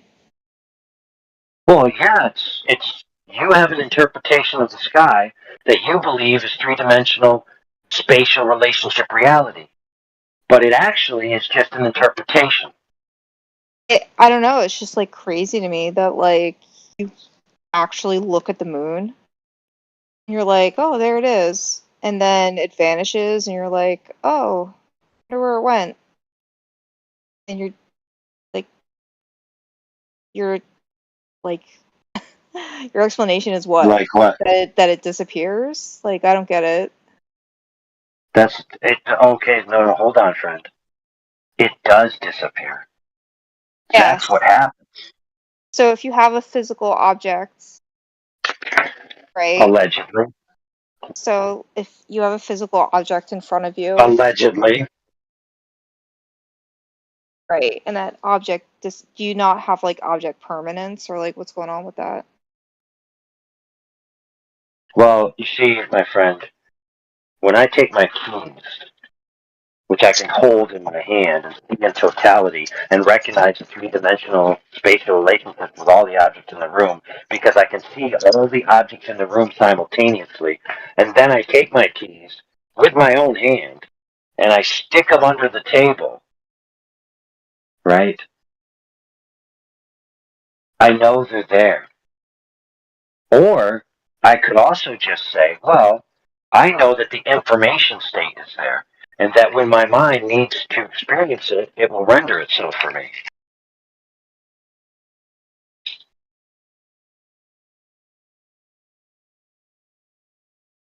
Right? What's wrong with that? You may not like that explanation, but that's a perfectly valid explanation. See, you, not you specifically, but the you in general, the Globers, the general Glober believes in a lot of metaphysical and philosophical assumptions that they don't even realize are assumptions. I don't know They if take it they as necessarily believe it. well, yeah, let me tell you. So, the average Glober believes that 2 trillion miles to the right of them is a giant burning gas ball in Cartesian free space. What do you mean by right? The right of you? Okay? Take your right hand, point it out to the right. Imagine a ray emanating from your shoulder through your fingertip out into free space indefinitely. At some point, it's going to approximate or intersect with, if this claim is true, an object floating in free space, right, relative to that line in a distance away, right? And they believe that there are actually objects out there, to the right of them, to the left of them, above them, laid out in a geometric relationship that's structural and congruent, right? No. The same way that their living room is or their kitchen is. So, like my keys are in front of me, right? I could imagine that that's a star, and I'm the Earth way over here, and there's a star floating around me. But I would submit to you, my friend, that not one person has ever been in a reference position similar to as I am with the things laid out on my table to be able to ascertain what these things actually are. And that's just the truth. Not one person. I mean, they have, but you don't believe it, so. Oh. I mean, you had all those people that went to the moon, but you're like, oh no, that was fake. So, No, I mean, hold on, friend. You think that going to the moon will give you the reference to be able to tell what stars are that are trillion miles away? no, but going to the moon kind of proves that the moon just doesn't like vanish. So. What? No, it doesn't. Did they go to the moon on the new moon phase? I don't know. Let me find out. Because they would at least need to do that. But even that doesn't necessarily prove it. Because what if the images of the Earth that they sent you from the moon were faked? So when they were on the moon, they couldn't see the Earth. You see? Your story's falling apart rather quickly. Story? Yeah, your story about these dudes that went to the giant skyrock.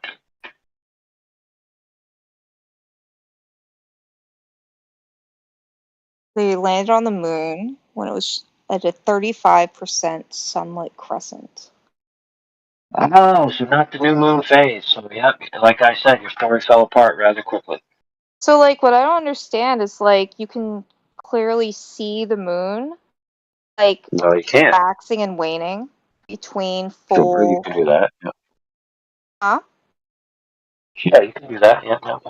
Yeah, you can clearly see the moon waxing and waning between its full and its new moon phase, and then Sure. to and fro. But, like, what do you think is happening there? Well, I told you there's ancient documents that say that the moon goes into doorways and then takes circuits. And so while it's in behind the doorway that it went through, you wouldn't be able to see it, and it wouldn't be present.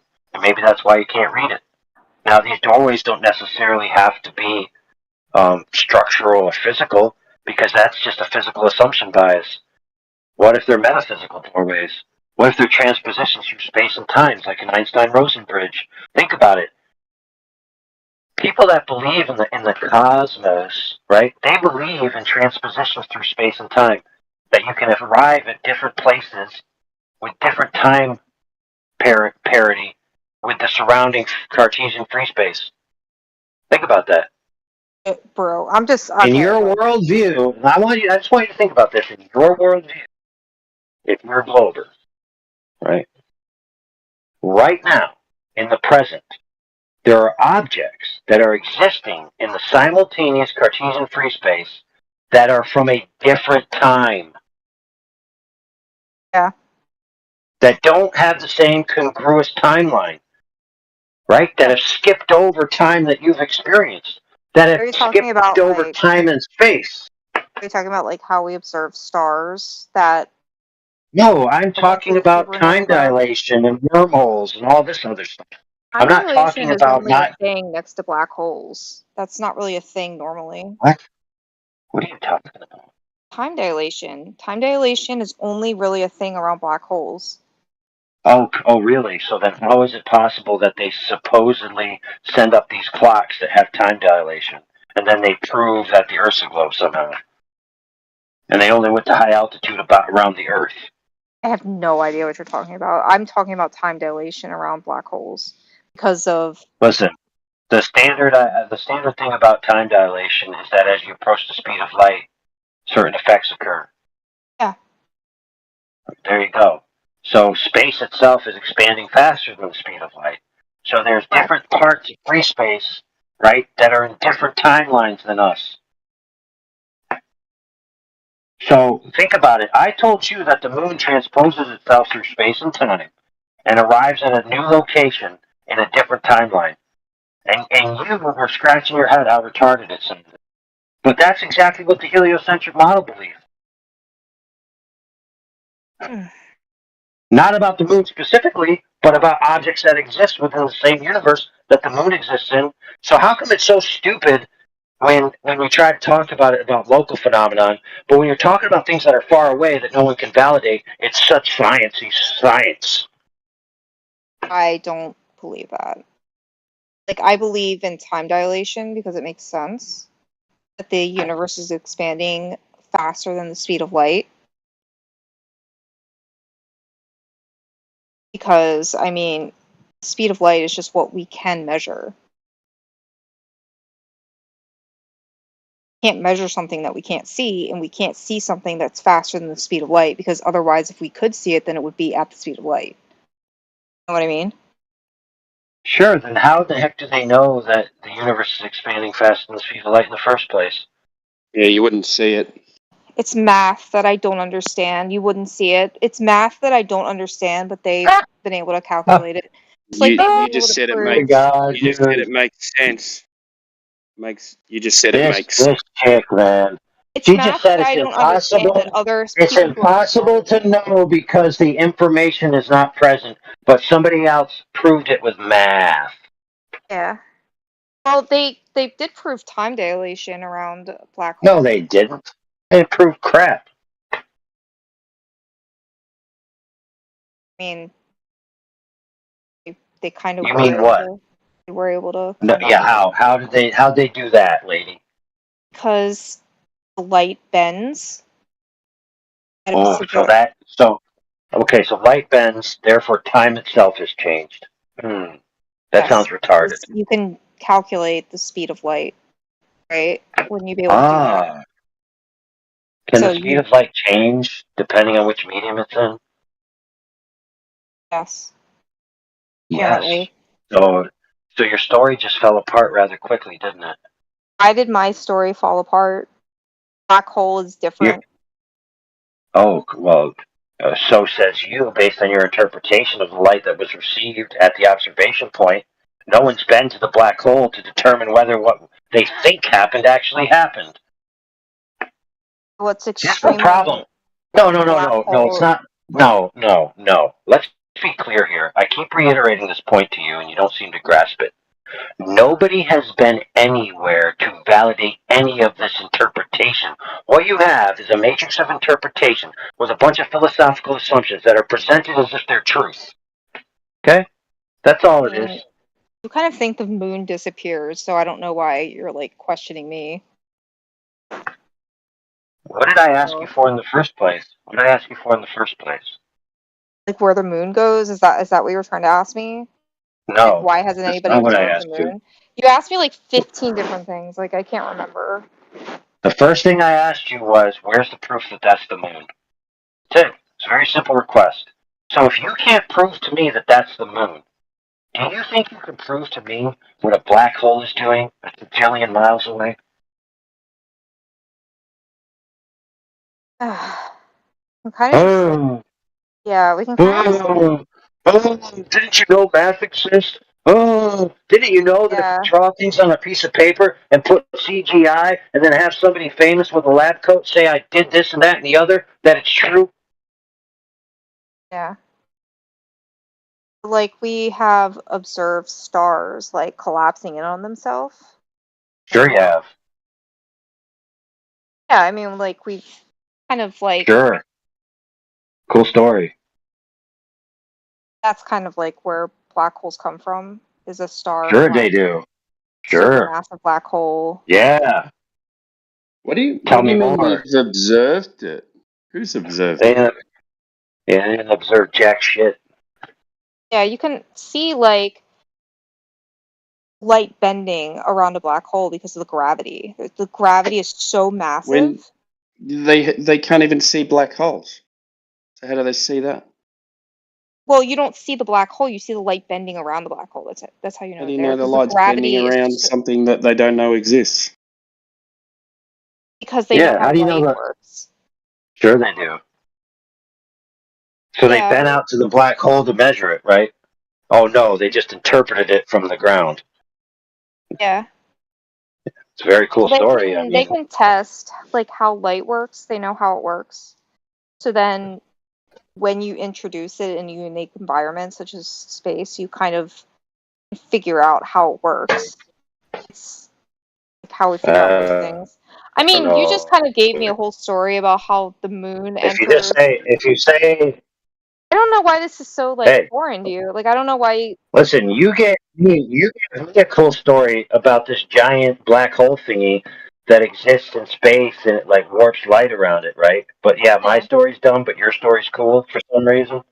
Well, I don't know. You're trying to tell me that the moon, like goes into an interdimensional time warp that it vanishes into between different dimensions, and then it emerges on the other side as like Well, in dude, a different well, let's phase. also be clear that Because let's also be clear that I sat and watched two physicist retards, absolute abject imbeciles, talk about black holes in the sense that they have to preserve information. 1 second. bless you, Ugh, sorry. bless you. Right, so they have to preserve information, and that as you add information, you actually add mass.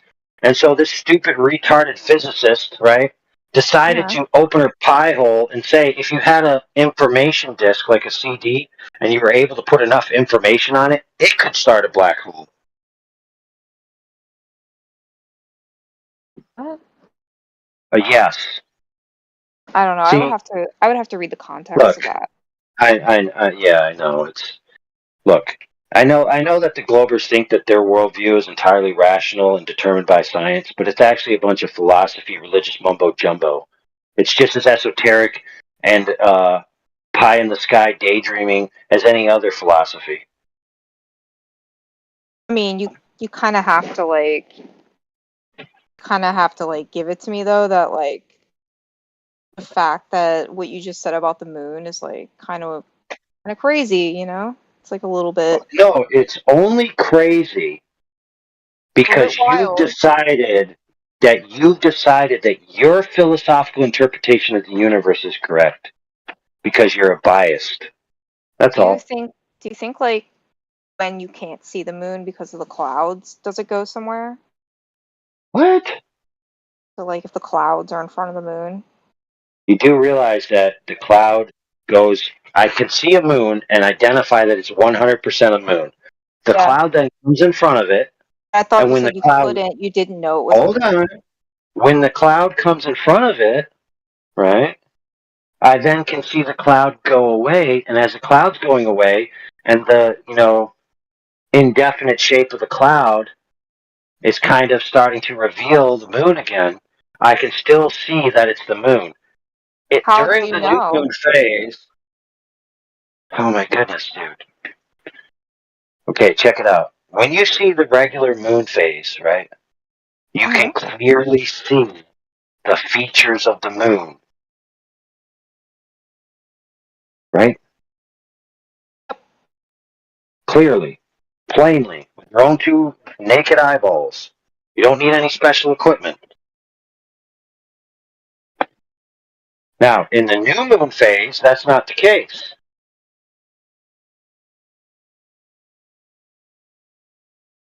The new moon phase doesn't like last that long, so I don't understand like how How long does it last? it's not just like one night.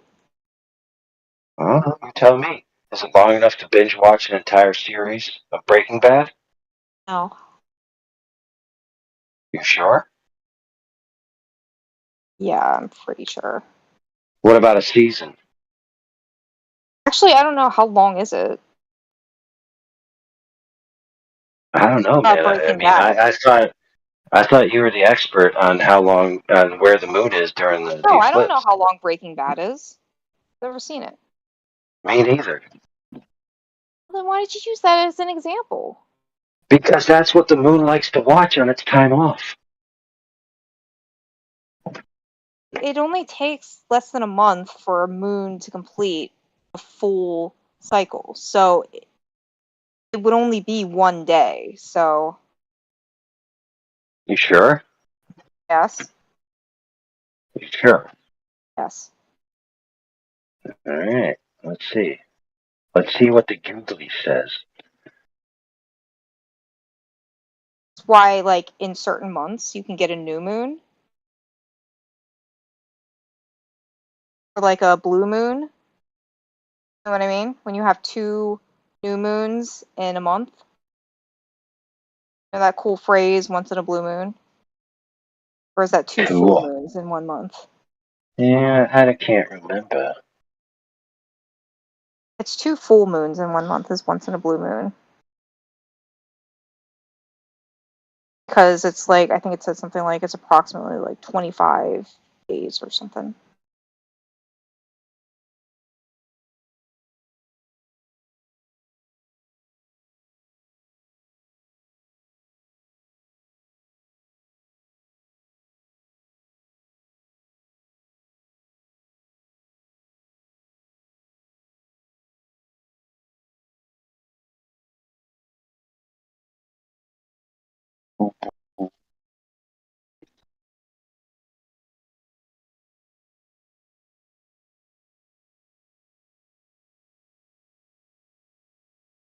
Man, Google is like almost worthless.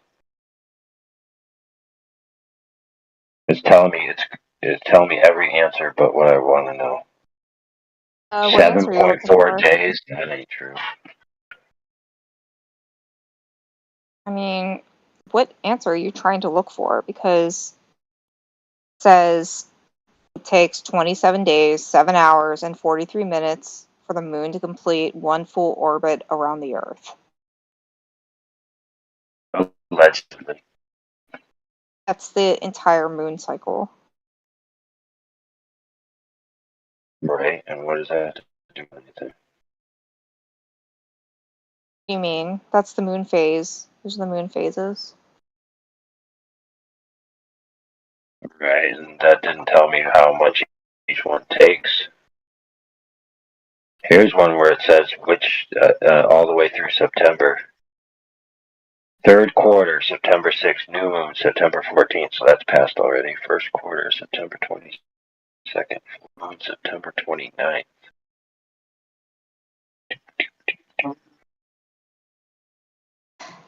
Anyway, I'm not sure how old you are, but back in my day, when we used a search engine, it actually told us what we wanted to know instead of a bunch of commercialized propaganda.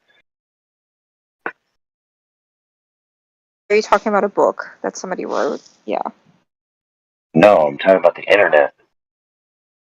Yeah, I've been around long enough to know that. Yeah, it was great, man. You used to be able to type in a search engine, and it would actually give you like the information and not like where to buy tacos and dresses and weird high heels that have a knife hidden inside them. I don't know. That sounds kind of cool.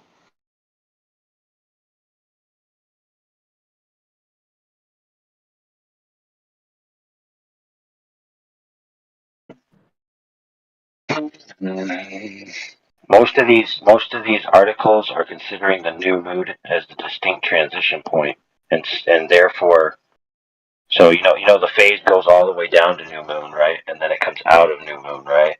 So they're considering the new moon to be that direct intersection point based on time, right? So they're saying that it lasts for a direct moment, right? Because that obviously a demarcation point in time that's like a 0 point would just be an instantaneous point, right? No. What? Yes, it is. I don't know what you mean by instantaneous point. It's not like it's Okay, if ticking the moon by. cycle is a certain cycle, right, and the new moon divides it, right? No. Then if you cut that into two pieces, then the middle would be just an instant. It's like not an instant. It's just like Yeah, that's the point I'm telling you.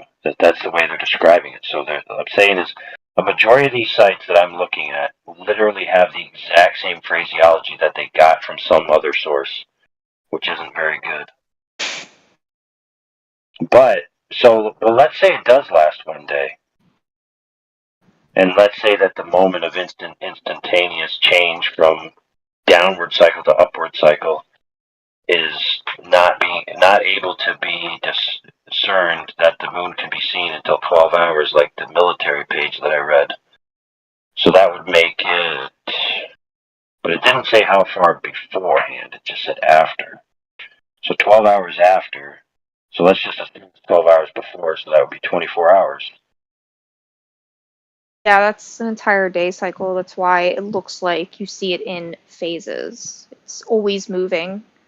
But like you have daytime, so you can't see it as well. Moon's always there regardless. Well, that's your claim. I mean, it's not like it disappears. It's still there. Well, it actually does disappear. Just can't see it as well. Well, I mean, that's your claim, but you haven't substantiated it yet. I mean, that's not really something you should have to substantiate. That's kind of like something that you should be able to figure out. Like if you have a rock outside and Oh, yeah, the moon is just like a normal rock, yeah. yeah, it is. That's the problem with globers. No, see, that's the problem with globers. They think that everything is just normal rocks, just floating out in the sky. Yeah. Exactly. Yeah. The whole universe is just full of dead rocks. I mean, yeah, that's why humans are carbon based because the universe is carbon based. The most abundant element in the universe. It's a reason why that is. Yeah, so they say. I don't know what you mean by so they say. That's Oh, well, yeah, I mean, of course you can tell that something a trillion miles away is totally full of carbon. Of course you can tell that. What you do is you take a lime, you hold a lime up in front of your eyes, right? And if the lime blocks your vision, then the thing in front of you is full of carbon. not what I said, but okay. Well, then how else are they making this claim that everything's made of carbon then? If they don't use the secret lime technique. The stuff like comes down from space, and then they test it. Right, so let's see. The masses of some of these objects in space are greater than the mass of the Earth by orders of magnitude. And so they, at best, would have an infinitesimal sample size of the universe to be able to say everything's carbon. It's kind of like when globers come in here and they say, well, the moon is round, the sun is round, Jupiter is round, therefore the Earth can't be flat. Because everything has to be the same. I mean, like, I'm just saying that there are objects that do come from space to Earth in the form of like meteors. Is it meteors or asteroids? I think it's meteors. Yeah, meteors that come from space that do leave debris. Allegedly. Sure. That's the claim. Yeah. Yeah. How did you So know they they didn't can. come from Earth in the first place?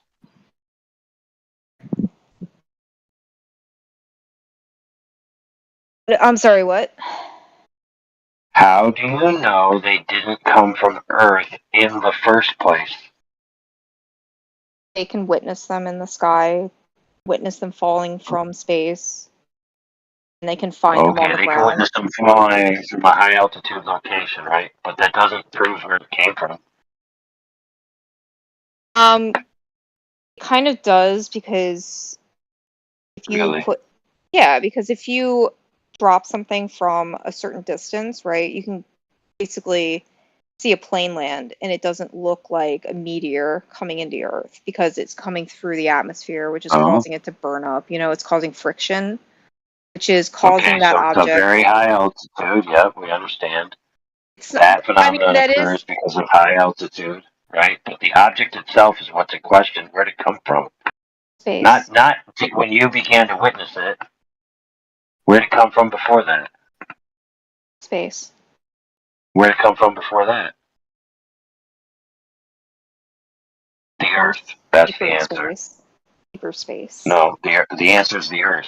It can't come from the Earth. Well, it can't come from the Earth to go to space, come back to Earth. It was already Well, in there's space. your answer. So it came from the Earth, and I'm No, right. it came from space. Man, this is too easy. No, it came from space. No, it originated on the Earth. How would it Right. originate on Earth? Made its way up high somehow. How?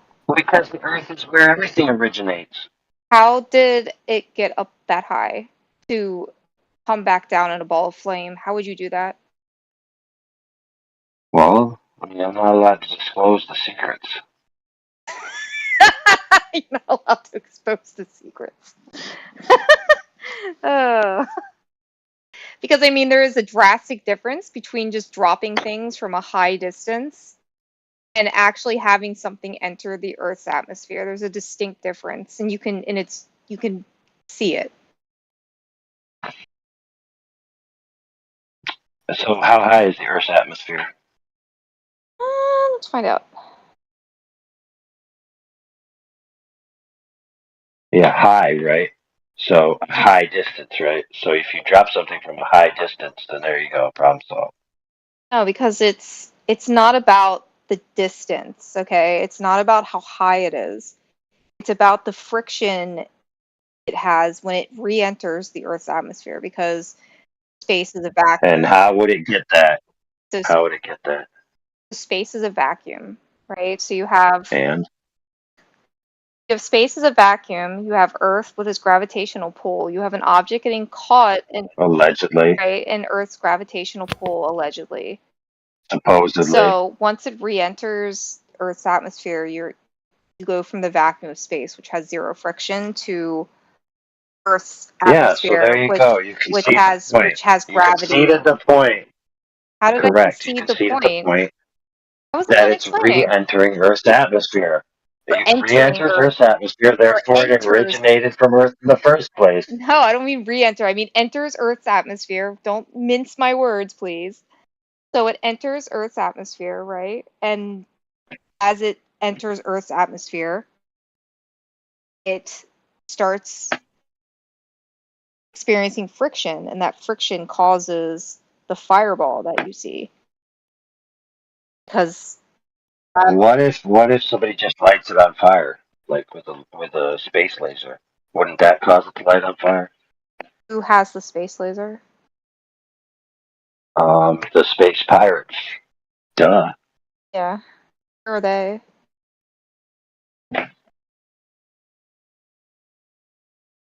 Where are they? Self-explanatory. Where? Pirates. Space pirates. Where are they? Who are they? Where are they? Where are they? Yeah. Alright, one more time. Space pirates. Where in space? Dude, they don't have a fixed location. They have space pirate ships. They can fly around. But how are they flying through What? space? Well, how are the supposed alien nonsense retards that are supposedly coming and visiting us for the past 100 years flying through space?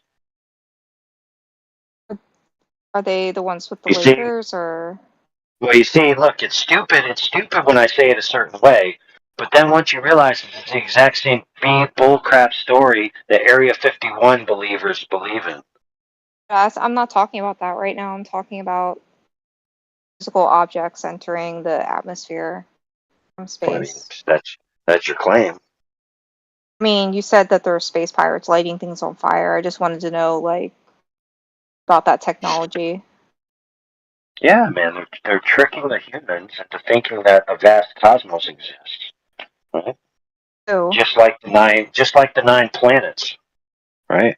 Who an ancient document actually states are actually sentient entities that are disobedient to the creator of the universe and are purposely deceiving mankind. Yeah, very interesting that such a document would exist. I mean, they kind of said anything back then, so not really. Well, they kind of say anything today. Yeah, but like, be You know, telling like for types of stories. example, when you make a bullcrap cosmological model interpretation based on phenomena, right? And then it doesn't match reality because all your metrics are off by 10 to the 120th power. Then rather than just say, you know what, maybe we screwed up. No, let's just invent dark matter. Yeah, of course, that'll solve it. I just really want to know about the space lasers. Like, where are they? So you see, the first rule of power is to be unknown. So obviously, the advanced technological dudes are cloaked. I mean, good grief. Yeah, cloaked. Yeah, why wouldn't they be? You think they'd just be letting themselves be seen? Yeah. Why? So Why would you like, do that? That ruins the whole plan. if they're out there, right, and they're just lighting stuff willy nilly on fire, are they like picking and choosing? Like, what's the selection process? Do we got going on here? Where like, so they got an object that's flying toward Earth, and they're like, oh, let's get that one.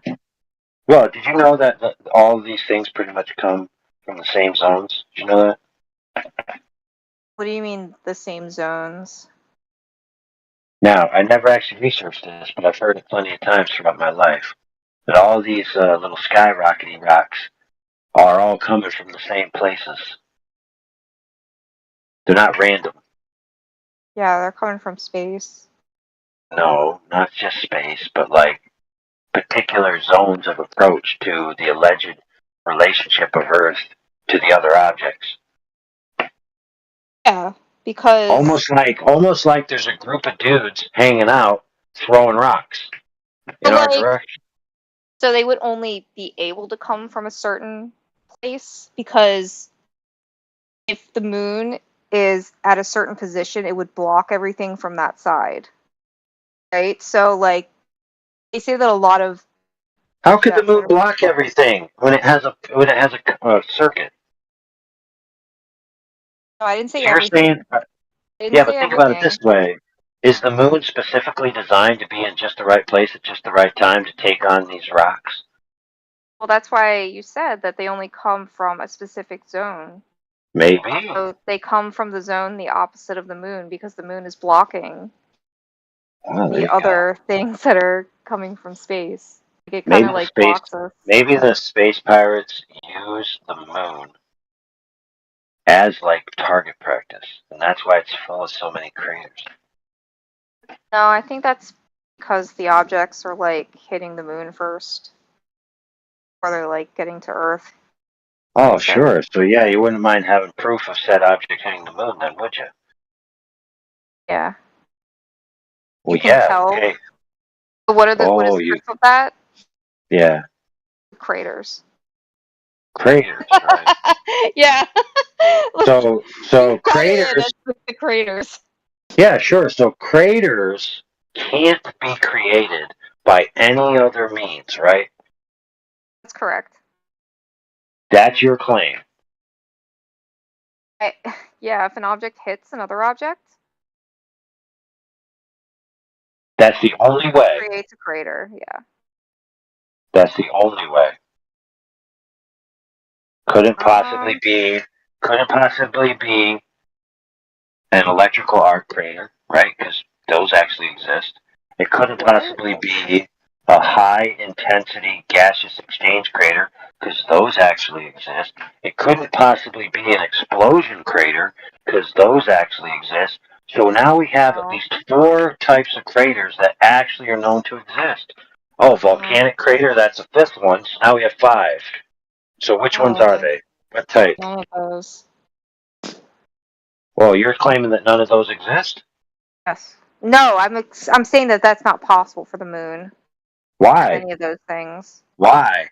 Because the moon doesn't have an atmosphere. What? Right, so none of those things could occur because the moon doesn't have an Look. atmosphere. The moon might not have an atmosphere now, but that doesn't mean it didn't in the past. No, Now, you I got don't a lot think of so. claims. You got a lot of claims that you can't prove that are required to carry conclusions. It's almost like you guys have sent scientists into the past to validate these claims. I don't know, man. You're talking about space pirates, so I don't know who has the most outrageous claims, me or you. Hey, bro. We're kind of in a competition here. Bro, In the Holmes. competition of Bro, like, Holmes, you're not paying attention. You're not paying attention to the way I'm arguing. I'm literally arguing from positions that are held by other institutions, other organizations, and the general public about certain topics that they believe that are given from certain organizations. I fail to believe there's any educational establishment out there that is talking about space pirates shooting lasers at the moon or No, at in objects in that space. regard, yeah, in that regard, we're talking about the vast alien conspiracy, right? That they've been here forever, and they've been manipulating our government, they've been hiding secret technology, et cetera, ad infinitum, right? I mean, I also don't believe that the moon just like kind of vanishes for 24 hours, just like goes on its own little adventure off to wherever and then comes back. It's Yeah, pretty but clear. what about the space aliens, right? What about them? You believe in them? I don't. What do you Why mean not? space aliens? Man, the space aliens, lady, that have been here since Roswell, since before that, since that big forest that got raised in Russia, since that time in Victorian England when the 2 super spaceships came down and fought. You don't remember any of this stuff? Yeah. War of the Worlds, yeah. No, this isn't War of the Worlds. War of the Worlds was a clear work of fiction, but by the way, some people believed it and actually killed themselves. They were so terrified of the aliens. Yeah, they turned on the radio said aliens, they went out back and shot themselves. Wow. So, yes, okay, the average people do believe some stupid, retarded ideas. And they believe them because they've been indoctrinated by the system, right? Whether it be alien bumbo jumbo that led up to people believing in the fear of aliens, not being able to tell that it was a TV show on the radio. What about the Battle of Los Angeles? What do you think about that? Oh, I like that one. That one's good. Or the lights in, what was that, Las Vegas or something? Or Arizona? What, Encounters of the Third Kind? The Phoenix Lights? Not ringing a bell. Come on, man, that's classic. That's classic UFO. It's almost up there with like Roswell. Battle of Los Angeles. What about the What about the new supposed EBE bodies that look like ET with a boner? Have you seen those? Yeah. Exactly. Those are stupid. They look absolutely retarded. Like, who's going to believe that? I'll tell you who. A bunch of puppets that have been manipulated by the government that are so wet at the mouth to devour any nonsense about space, right? That you could show them a statue and they would believe it was an alien. Or you could actually show them, this is the most intriguing part about all of this nonsense. You could show a modern person a non-human biological bipedal intelligent entity that actually came from deep underground or underwater. And you could show it them and tell them that it came from Alpha Quanjari, 4 bajillion light years away. Alpha And they will Centauri. believe, no, Alpha Bajari. It's an unknown sector, obviously. You can't just use ones that you know, then it's not quite as exotic. I mean, Alpha Centauri Yeah. is real. No, Huey's right. Most of them are from Pinjari. He's right. My point Centauri. is that people are so indoctrinated with the space opera nonsense that they could be missing the fact that the true extraterrestrial, the true EBEs, the true everything is actually here on the Earth. People are actually listening to this. What I've said in the past hour has been find more it funny. intelligent.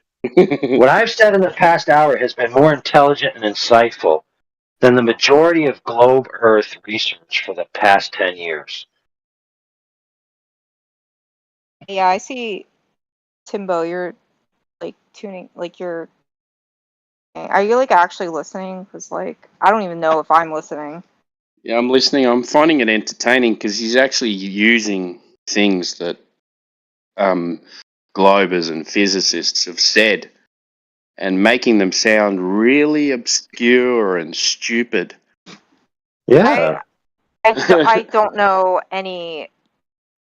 I've never heard anybody saying that the Earth or the Moon disappeared, or that there's space pirates.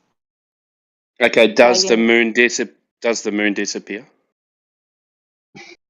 just like vanish. No, it's like that's like saying like when you're a baby. Well, can and, like, anyone see it or detect it? yeah, I mean, you know it's there. She keeps saying, yeah, that they can detect it.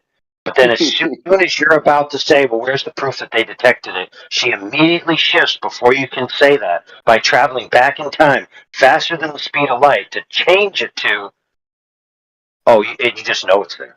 Yeah, you just know it's there. I mean, like, Hey. I don't know what to tell. It's like one of those things where you're like, oh, You do know what to tell I'm a me. baby. You do know I'm a what to tell baby, me. and then I close my eyes, and the object in front of me vanishes forever until I open my eyes, and it's there again. It's like No, same that's thing. not the same thing.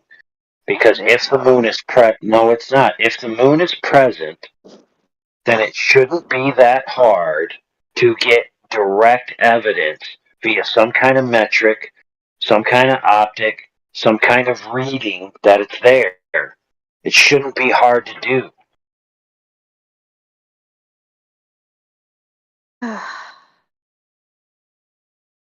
Just don't know how, like. You see, the thing is when the baby opens its eyes again, if the mother hasn't actually left the room, the mother just materializes right in its vision immediately. Yeah. Now, while the baby's eyes are closed, the baby might speculate, oh, well, maybe my mom did disappear. Mm-hmm. But the baby can then validate that the mom didn't disappear. Now, the same thing when the mom goes out of the room, the baby could crawl, right, and look around and see, oh, there's the mom over there. So I'm just asking for the baby crawling to see the mom over there when it comes to the moon. That's all I'm asking for. Baby can't see it if the baby's eyes are closed. Still no evidence.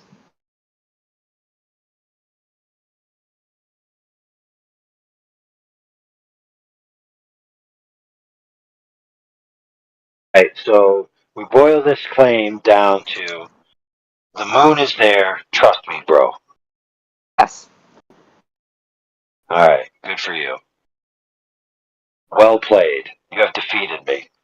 Yeah. Since you are clearly trustworthy beyond impeachability, as clearly demonstrated by your insatiable veracity in everything you've said ever since you've arrived. And I mean, I clearly am in the wrong. Yeah. Yeah, so me actually asking you to validate that the moon is there is actually an immoral aside to justice itself, and I actually should go to prison. No, I don't think so. You're kind of nice. You can stay. Well, I mean, I also should probably be sterilized because me breeding and giving, seed to future people who may carry my genes, which allows me to think so stupidly. I surely shouldn't be allowed to do that. So, I mean, I guess I'll just report to my local Planned Parenthood to be sterilized. No, I mean they let Kim Jong Un have kids or Kim Jong Il have kids, so I think you're good. But he believes in the globe, so he's allowed to have kids. Are you sure? Exactly. Am I sure? Maybe Yeah, he is I a mean, flat I earther don't after think all. you're that bad. I mean, you can have kids if you want. I don't care. It doesn't change the facts. Tell them anything you want.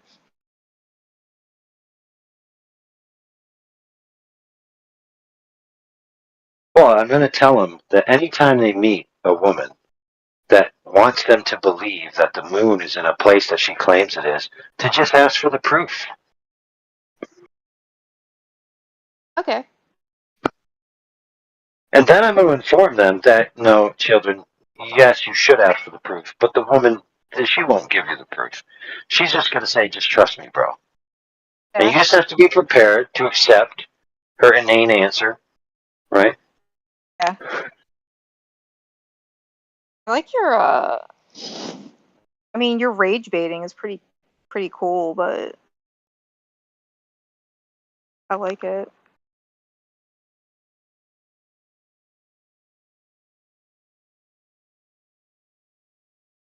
Isn't that just a double positive? But That's not a contraposition at all. So you're setting up a contraposition and then you just gave two positives.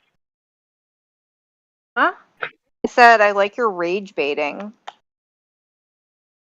Kind That's of a cool. positive. Right, and that's a positive. Yeah.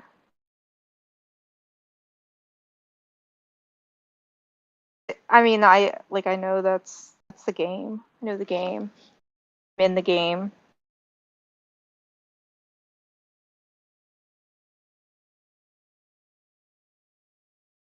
I'm not actually trying to make you rage. I'm trying to, let's see.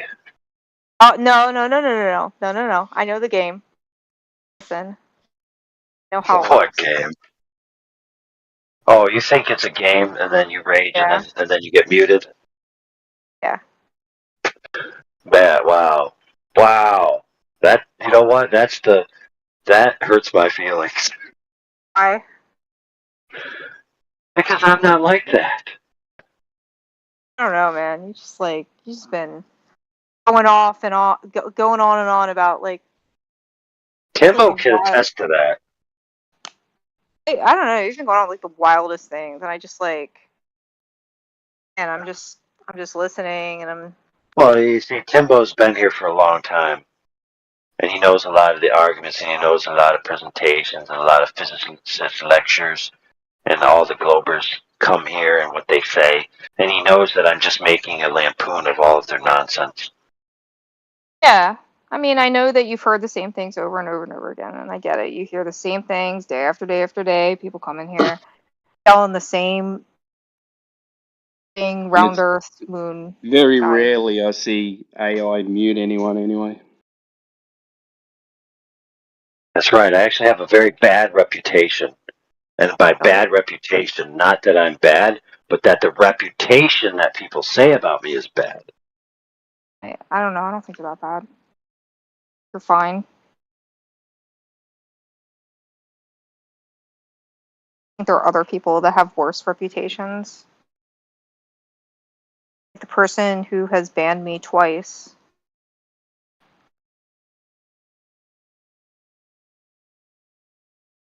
I know who you're talking about. Yeah. Well, I've been banned 3 times technically, but that other account was never unbanned, so I just kind of abandoned it.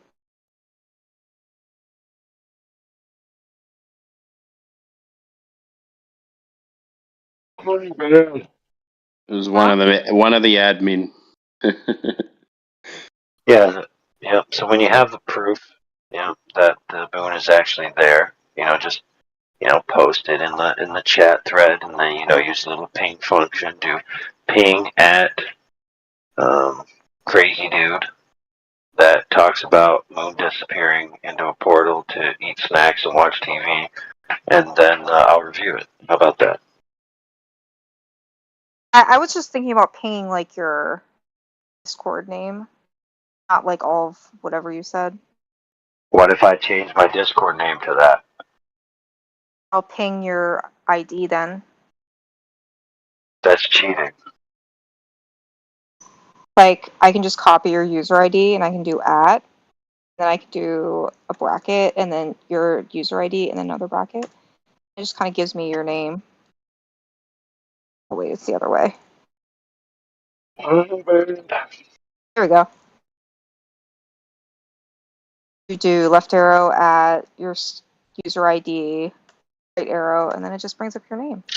So easy. Yep. So how many? I'll give you a. Let's do this. Let's decide how many years is it going to be before somebody, when asked, actually just presents evidence that the moon is there. 5. 5 more years, man. That's going to make 12 years total. That's 6. going to be 12 years. Well, 12's good. Dozen. 1200. I would actually agree with 1200.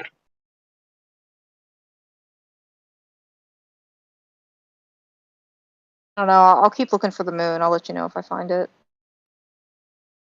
Well, I've actually reserved myself to not actually look for that information because I find it more interesting to not know it and to ask people who claim it for it, and then for them to completely be unable to provide it, and then never, ever, ever, ever, after years, any of them get back to me with it.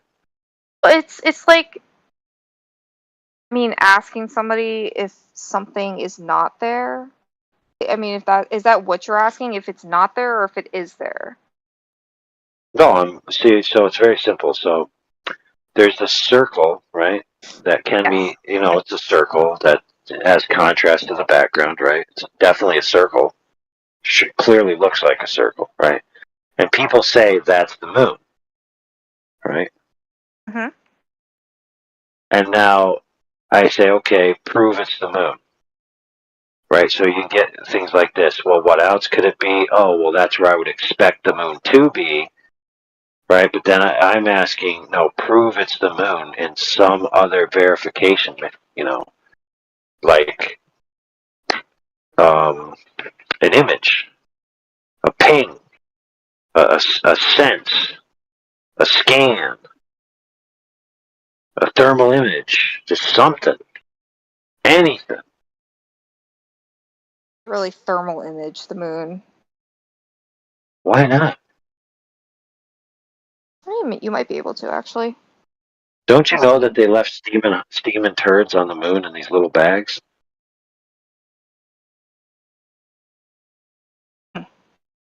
Allegedly.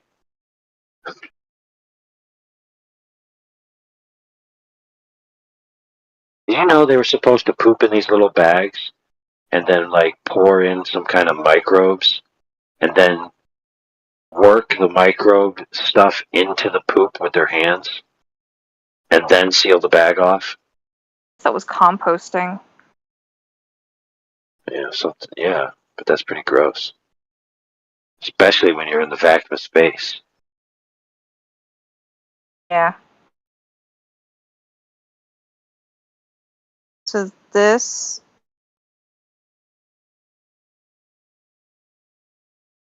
is No, it wasn't supposedly composting. It was neutralizing.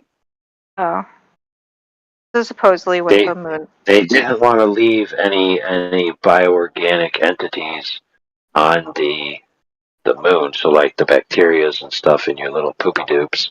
They didn't want them to turn into like super aliens and then come attack us at some time in the future. Okay, I see. Or actually, what they really didn't want to happen was that them to like mess up the moon's fragile ecosystem.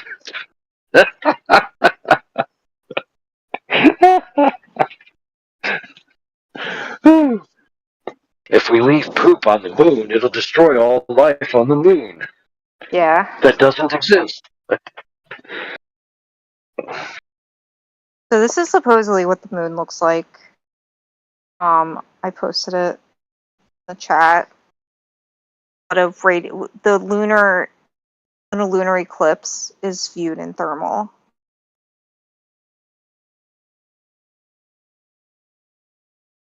That's Coruscant. It's what? That's Coruscant. Coruscant? Yeah, from Star Wars. Coruscant. Oh, I've never seen. Well, I have seen Star Wars. It's not true. I just don't know it that well. Oh, so what you're telling me is somebody finally posted at least some, maybe let's just say the beginnings of a thread of evidence for the proof that the moon is actually there during the new moon. Is that what you're trying to tell me? That this little red picture is that? Huh? Oh, really now? Mm-hmm. Interesting.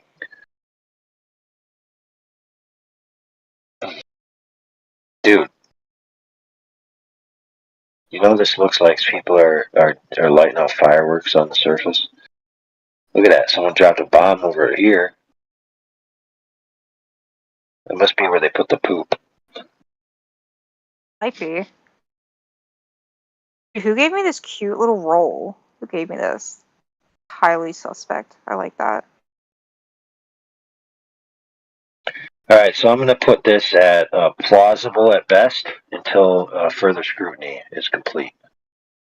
Okay.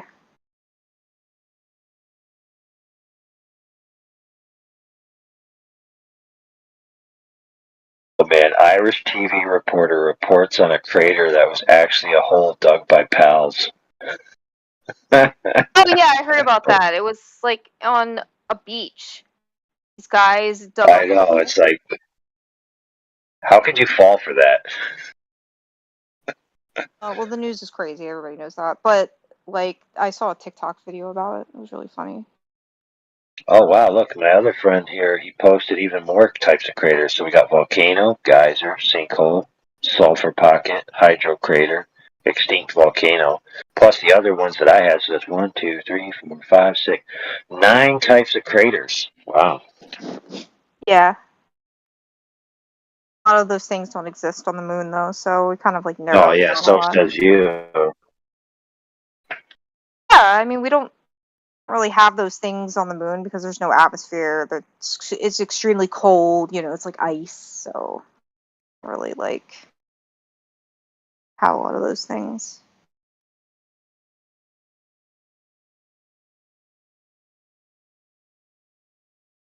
Well, it's also extremely hot as well. Yeah, there's no atmosphere. Who? Oh man.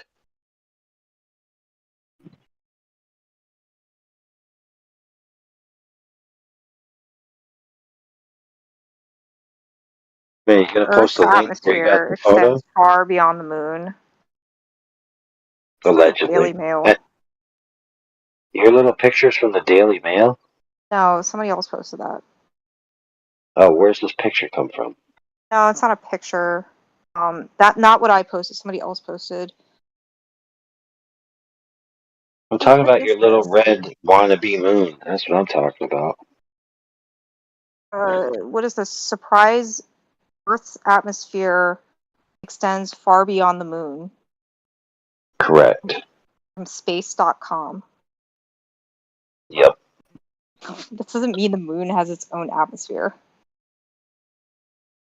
Not what that means.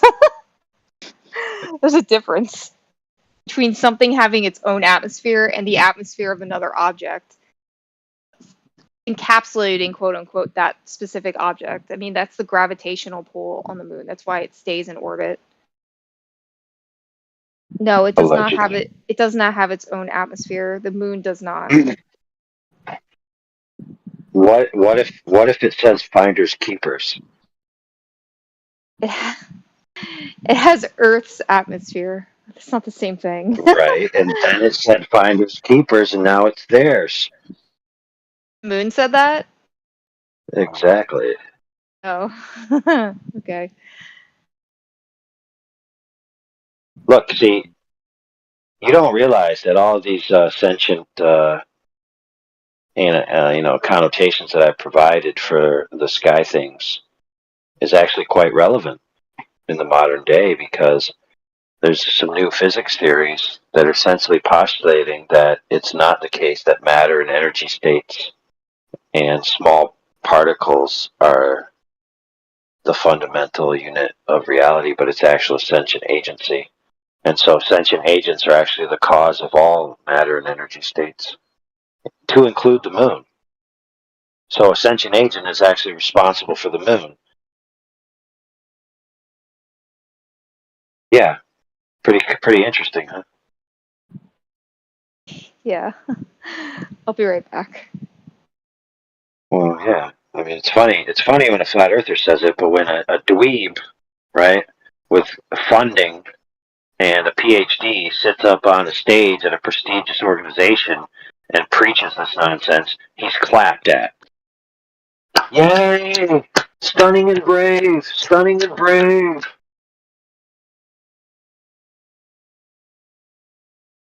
Yay, wormholes! Yay! Yay, all these weird woo energies that we need to keep our model from falling apart. Yay!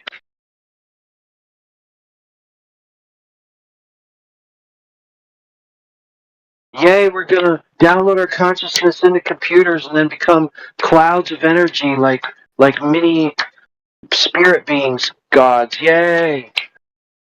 Yeah, it's so cool when physicists retards say it. But if anybody else comes close to saying any of that stuff, they're laughed at.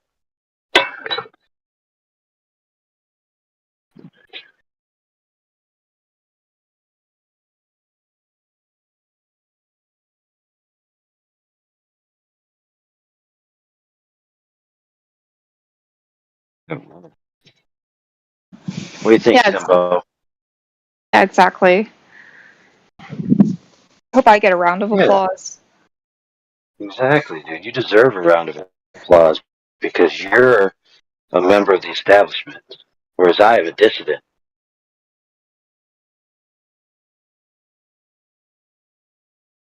Right? So if I went to a physics lecture and said the exact same retarded crap that those retards say, they'd boot me off the stage.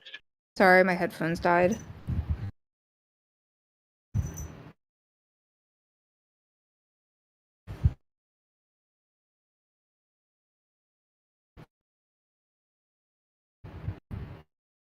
I don't have any headphones to use.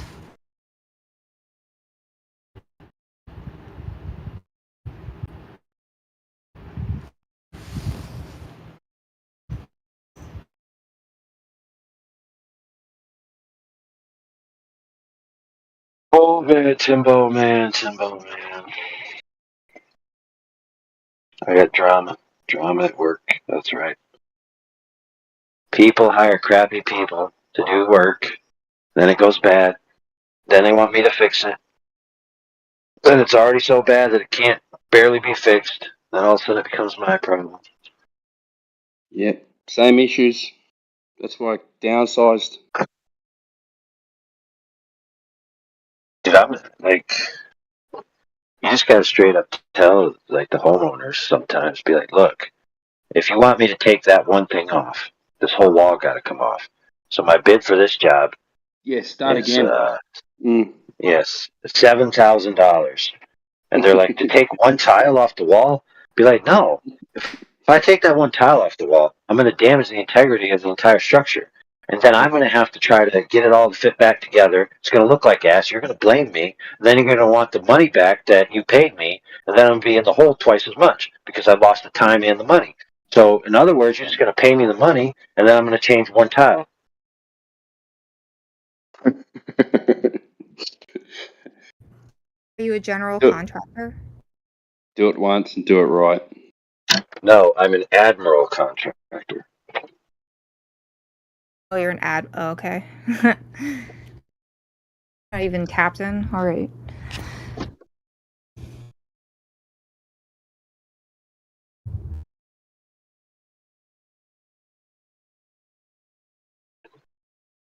That's what my dad does.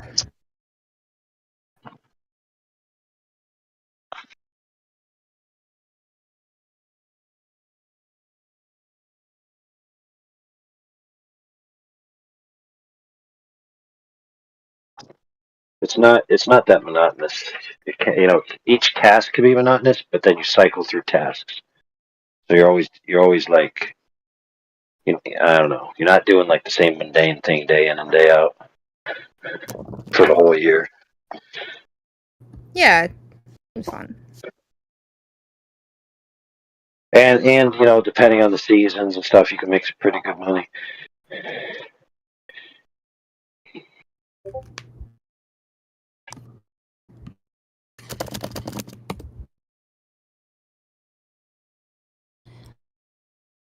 It's been cool chilling with you guys tonight. I'm glad I was able to. I haven't been here in a while, so it was cool hanging out.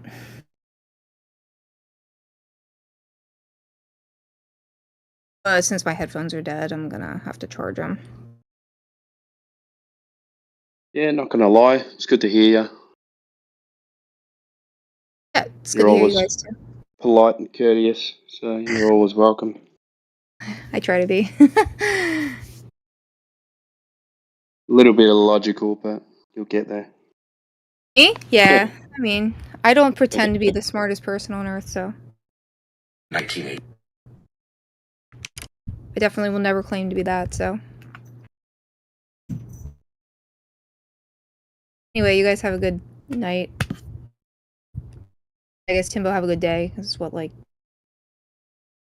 2 p.m. there? Something like that? Yeah, 3:30. I'm spring cleaning. It's Saturday, and been out cleaning out the garage, and now I'm mopping the floors. And the wife's gone out to get all the stuff for a barbecue. Lovely. So, gonna be nice. Sun's out. Yeah, I think we're getting a tropical storm or a hurricane or something here, so. Well, good luck. I'll be fine. Yeah, we'll definitely be fine.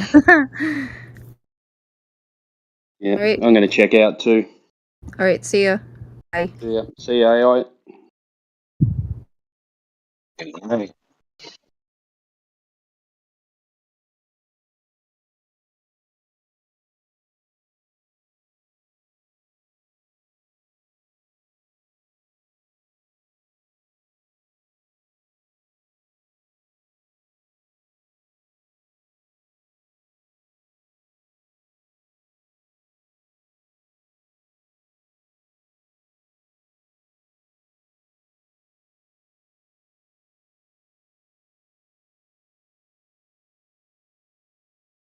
So where'd they fall asleep?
Thank goodness, dude.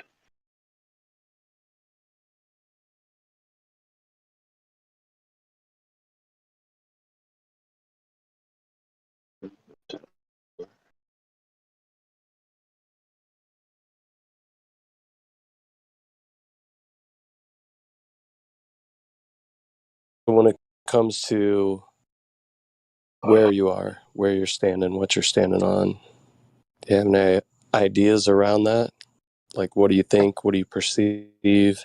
What do you experience? I think it's quite spherical.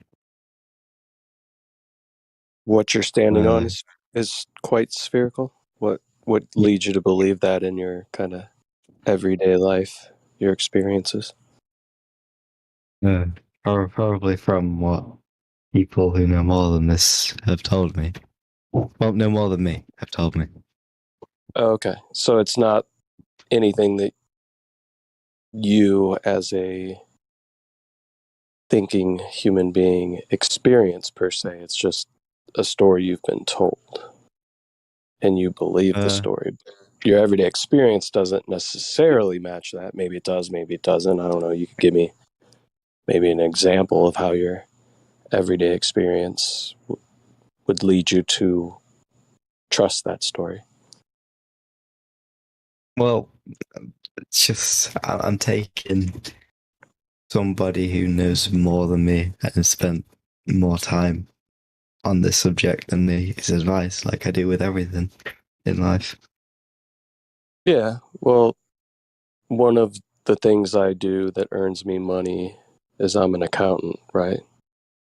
Mm-hmm. So you might trust me to be your accountant, but being an accountant, if I was not being a professional and not living up to the standards of the profession, I could probably figure out a way to swindle some money off you without you knowing, right?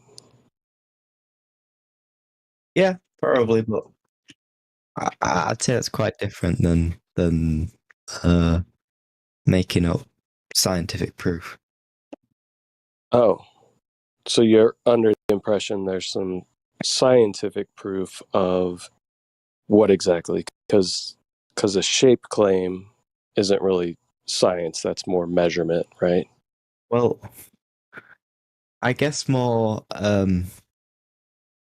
everything kind of fits and works together, which is what a theory is, isn't it? System of belief. So when you say everything fits and works together, are you under the impression that there's some sort of scientific model or some working model of what may be portrayed to you as the Earth and the universe? Talking model, isn't that called the heliocentric model? Yeah, but we got Yeah. to stop right there real quick before we continue. A scientific theory is not a systemized belief. A systemized belief is a religion. So if you're claiming that the globe is a system of beliefs, then you're basically saying it's a religion or a philosophy at best. Well, Continue. kind of, but the definition of theory is a system of ideas intended to explain something. Could You get religions me? be theories, right?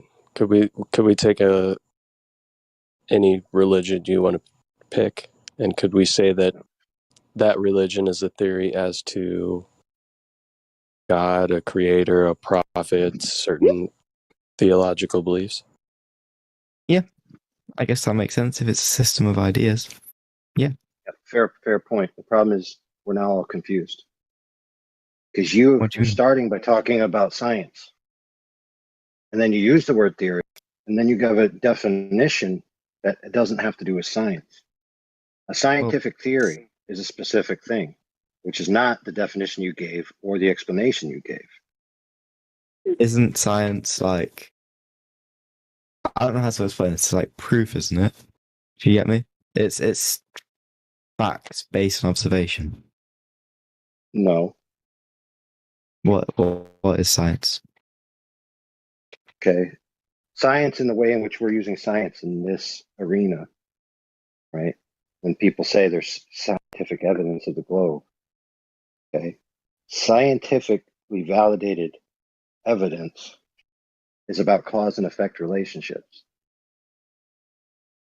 that are validated by experimentation. Okay, so a theory in a scientific theory comes after an observation of the natural world, a phenomena that occurs within it, a hypothesis about if this occurs, then maybe it causes that phenomena, the effect. You then have a rigorous, you then have a rigorous experimental phase of validation that will either validate your hypothesis or nullify your hypothesis. Once all that is complete, then you can start having a scientific theory. So that being said, since you use the word science, where is any of that for the idea that the Earth is a globe? Okay, so first of all, I apologize for saying science is. I mean, sorry, as far as a religion is a theory, I'd say it's more of a hypothesis, then, isn't it? No. Because if it's so with that, why is I'm a bit confused with that? Because like, wouldn't it be a hypothesis because it's what you think is happen, like what you think, but you haven't observed it yet. And it hasn't been tested. Not in a scientific sense. Same thing you're talking about. It's just an idea. Yeah, exactly. Hypothesis. Right, but you see, a hypothesis in regards to science is a specific thing. Just because it's the same word doesn't mean it's the same thing. You know, in general common language, yes. So in general common language, a hypothesis is just the underlying belief, right? Of why you hold a proposition to be true. That is not what a hypothesis is in the scientific method. What is the hypothesis? It's a specific if-then statement that's validatable. For example, if 180 degrees Fahrenheit applied to water, then water boils at sea level. right? And then you can you can validate that by demonstrating it. So, for example, let me give you an example of something that doesn't apply. Okay, there is a blue knife on my table, right? Not a scientific proposition. It simply is the case that there's a blue knife on my table. Yeah, because you observed it. Yes, directly. The object in question is directly observed. There's no causal relationships required, right? Now, I want you to ask me questions about my knife. Okay. So ask There's me your knife. questions about it. What questions do you want about your knife? Is it sharp? You think of the questions. You think of the questions that you would need to ask to divine what it is, because it is a knife of a certain type. So start asking questions like maybe the size of it. Okay, how big is the knife? 7 inches long. Okay, stop. Don't continue. Did I need to do any science to get that answer? Need to measure it. Oh, there you go. All right. I pass it to my friend who was talking to you earlier. Okay.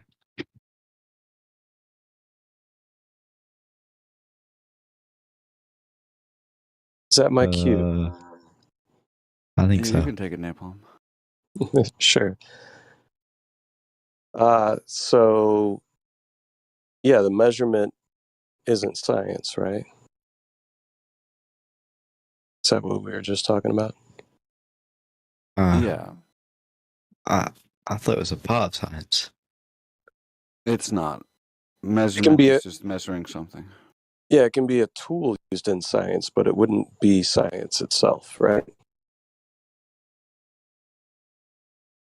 So it's to measure. I'm a bit confused. So it's part of science, but it's not scientific. Yeah, so like AI was saying, in this realm, right, in this arena, we talk about science, natural science, which is the study of the natural world through experimentation, right? So we observed something in nature. We observe an effect, right? So let's go back to when he was talking about water and heat. So you and I are walking along and we come upon a boiling pool of water. We've never seen this before. We look at it and we're like, oh, wow, this water's boiling. And then we come up upon it and we realize there's steam, and we kind of touch it briefly and we realize, oh man, this is hot. This feels exactly like the fire back where we came from. I'm wondering what's going on here, right? I feel heat within the water and I see it boil. So maybe we could form some sort of hypothesis as to why the water is boiling. Maybe it's because of the heat. So we go back to our campsite and we try this. We take some water, we put it over the fire, and it hits a certain temperature over time, and it starts to boil.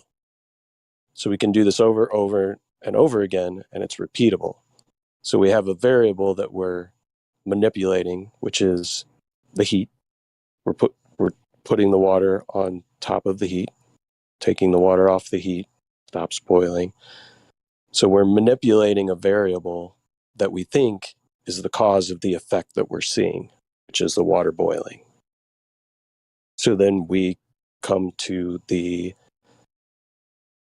scientific theory that heat causes water to boil. And we've demonstrated this through experimentation, right? So the key to all of this. Now, if we saw from a distance, really far off in the distance, a pool of water that seemed to be boiling, but we had no interaction with that pool of water, and we just started coming up with ideas as to what may cause that water to boil. If we don't touch that water, or we don't look at that water, or we don't try to take water ourselves and figure out what can cause this boiling. Do any of our stories that we may come up with as to what is causing the water to boil, do you think any of those would be relevant? It would be a hypothesis. So let's say you have a hypothesis. So we're viewing this water that's boiling in a distance. We've never seen anything like this take place before. We're familiar with regular water. We've got some around us. What is your hypothesis as to why that water we see in the distance is boiling? Because it's warm. Let's come up with another hypothesis as to why water is boiling. We have no idea. We've never seen this take place. We would have no inkling or indication as to what may be the cause. Throw out an idea. I have absolutely no idea why water would be boiling. Well, we could maybe we could say that we think that there's some sort of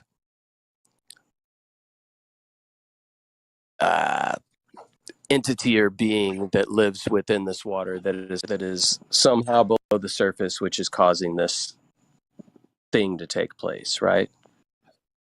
Yeah. Well, we'll make up a name for it. You pick the name. It's unicorns. Okay, so unicorns. Read that in the chat, you copper. You want to cheat. So our hypothesis is that we've got these unicorns, whatever these may be, that are underneath the water that are causing this agitation that we see that looks like little bubbles. Now, what would be the first thing we would do to test this hypothesis? I would try and see if we can find these by ourselves. I'd try and observe one of these little unicorns. Right. So we never experience these unicorns. We don't see them. We have no viable reason whatsoever to believe that, one, these unicorns even exist, and two, that we would have the ability to find them, and three, that maybe if they got in the water that they would cause this effect. Rule that hypothesis out. It's not true. We cannot observe it. Right. We haven't observed it.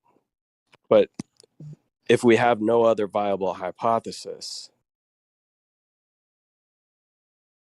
can we just claim that since that's our best hypothesis, that it must be true? Nobody else has come up with another one. You can't think of another one.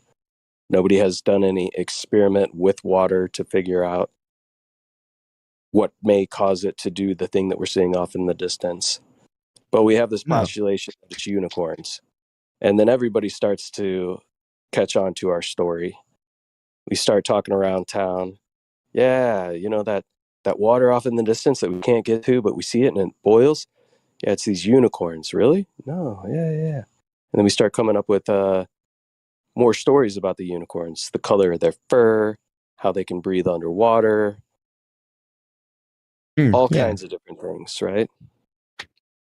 Now, if we tell these stories, we tell these stories long enough and nobody ever actually touches the water, goes to the water, tries to do any experimentation whatsoever regarding the water, does that make our theory, because it's the only one that we have, a viable theory?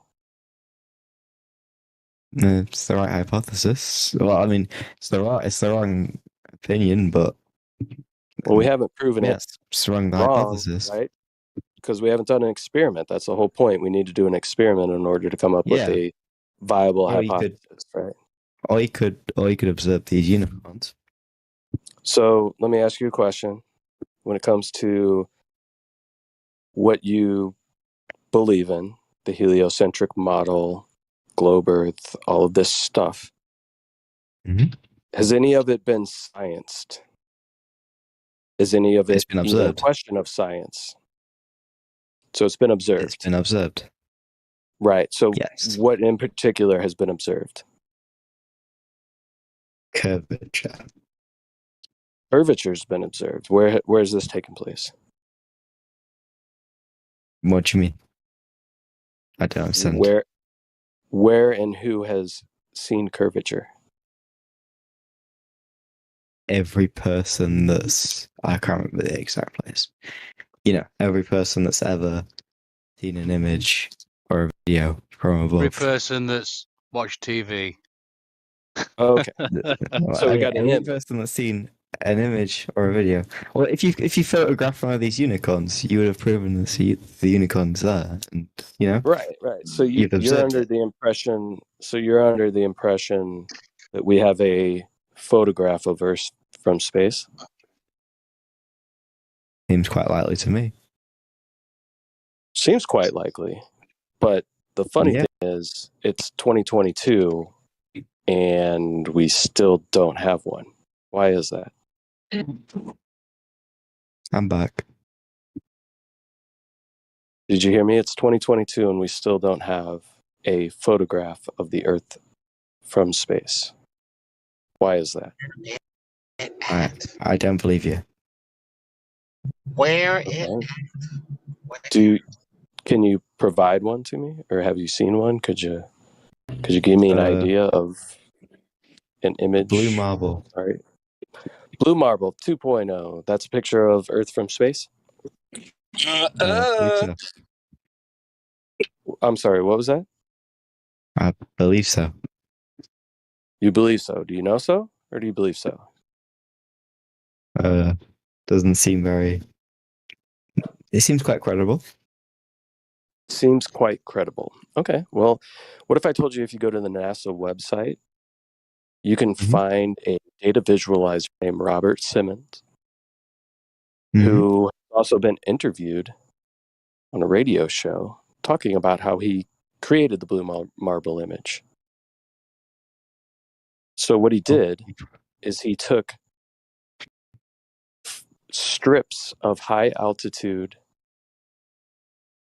pictures and took that flat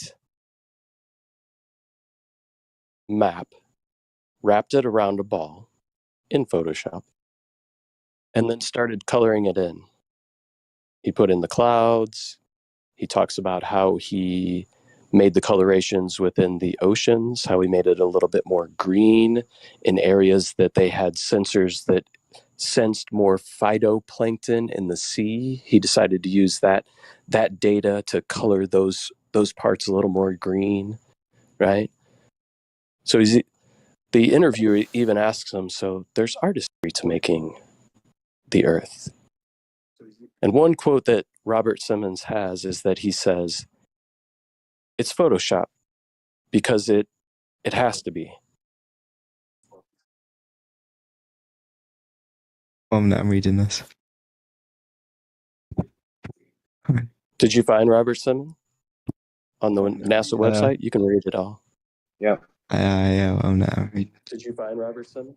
Yeah, while you're reading that, so you might say, oh, okay, that's not a photo. But the Himawari 8, that's a photo. Yeah, while you're reading that, so and that came after the blue marble. And it's a satellite. Right? So in the modern day, they put up a satellite called Himawari 8, so they say, with the intention of taking photographs, right? Because they realize nobody's buying their other fake nonsense that's not a real photograph. So lo and behold, people believe that the Himawari 8 is taking a photograph of the Earth every 10 minutes. Come to find out, the Himawari 8 is just overlaying the blue marble data set that Simmons created with NOAA data, which is weather data. So it's a simulation. It's not a photograph. So again, like my friend said, where's this alleged photograph that everyone has seen?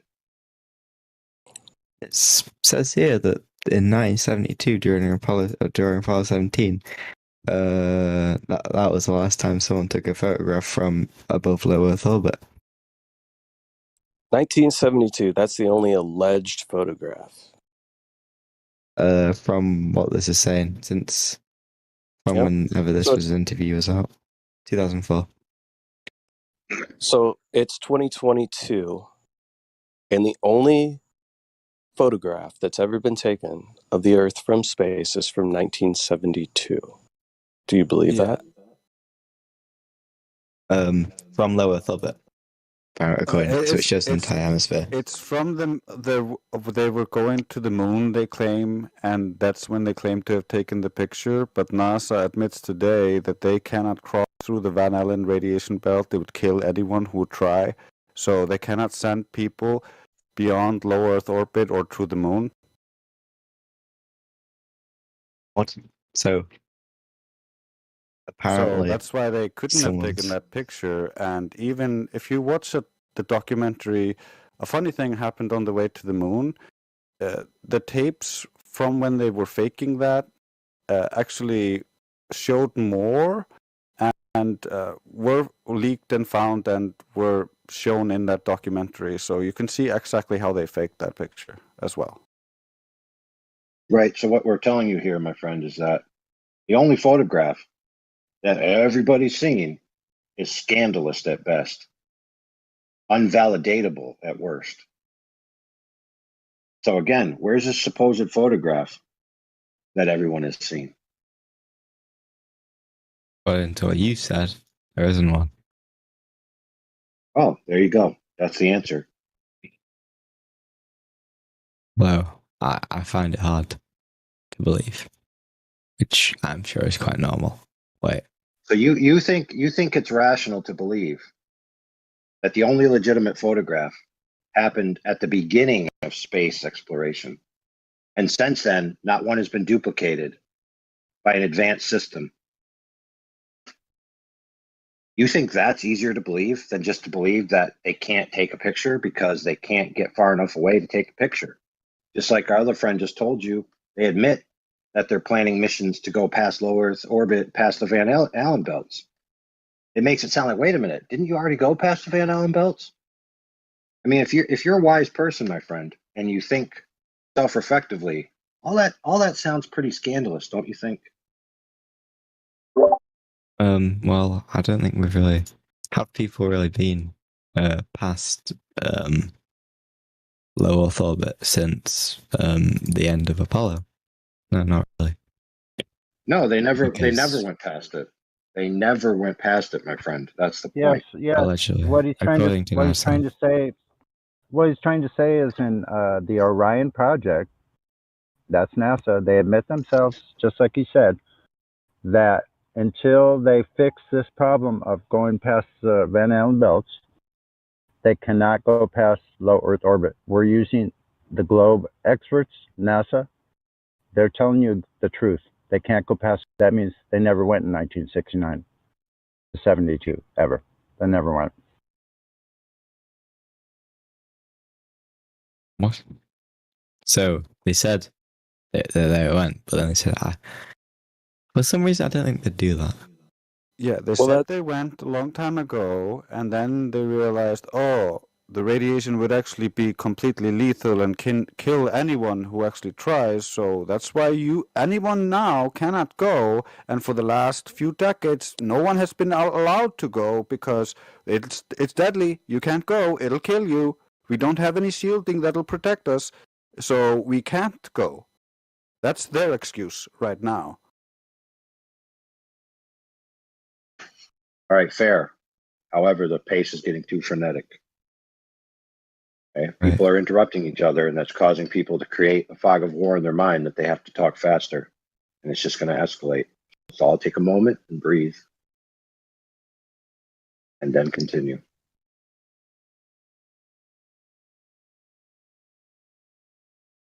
So laundry. Yes. Is this new information to you that the Blue Marble 2.0 is not an actual picture, right? The only claimed pictures from 72.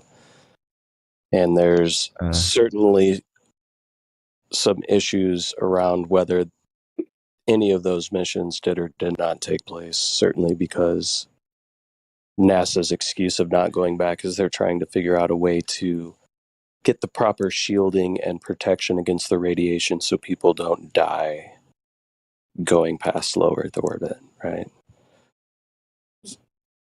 So you said something not too long ago where you said something along the lines of this information was hard to believe, right? It's hard to believe that maybe what you thought were real pictures actually aren't. Are you just kind of trying to process that? Are you coming into the realization that maybe what you thought you believed before was proof is not reading up on actually? it. It says here that the last photo taken from above low Earth orbit was the pale blue dot, right? Taken in 1990, which Voyager? would make more sense. Yeah. So Voyager which isn't a manned spacecraft, so that makes a lot of sense. No, it's an alleged space probe, which, if you believe it or not, is still up until, I don't know, when was the last transmission we allegedly got from Voyager? Within the past 5 years, I think. We're still allegedly receiving photographs from this alleged space probe that was sent into orbit. I don't think we're receiving photographs, and I think we have since the ones. But maybe it's Voyager 2 that's still providing images. The last photo from Voyager was 1990, pale blue dot. Okay. Voyager So 2. take a look at that. What does that tell you? That What's that? Does that give you any indication as to what you're even looking at in that picture? Have you seen the pale blue dot? I don't think the quality of the image is very, I don't think it's like why does the quality of the image matter? Do you know what I mean? No, like Wait, are if people I actually handed you a talking? photo that looks similar to that, right?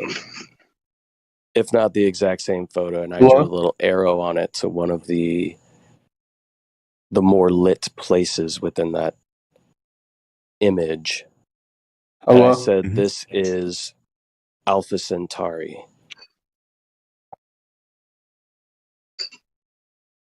Would Hello? you just automatically believe that?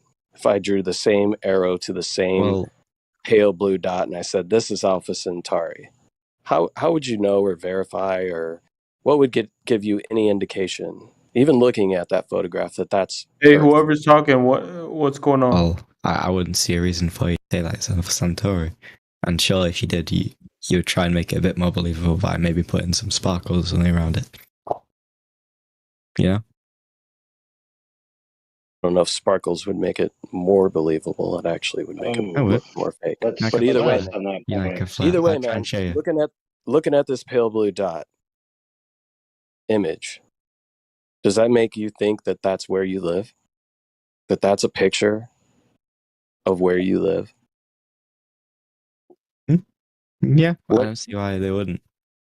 So what on Earth itself, aside from you believing pictures that are shown to you, which we've already proven, the main one you thought was proof of where you live and the shape of where you live, was a utter fabrication. So what on Earth here, the ground that you and I are both currently standing on, indicates that you live on a globe? Because that has no reason. Like what? So, wait a minute. Say that again. Sorry, I'm tired. Yeah. So I was what gonna say here on Earth gives you any indication, you personally, any feeling, any observation, or anything that you see in your daily life looking around you would give you any indication that you live on a ball? Well, that's spinning. Nothing, but it's the same for the other way around. There's nothing that gives me an indication that it's flat as well, because it's quite hard to observe that. Sure, I mean, I observe it all the time. I live near water, right? So I see very far. Looks very flat.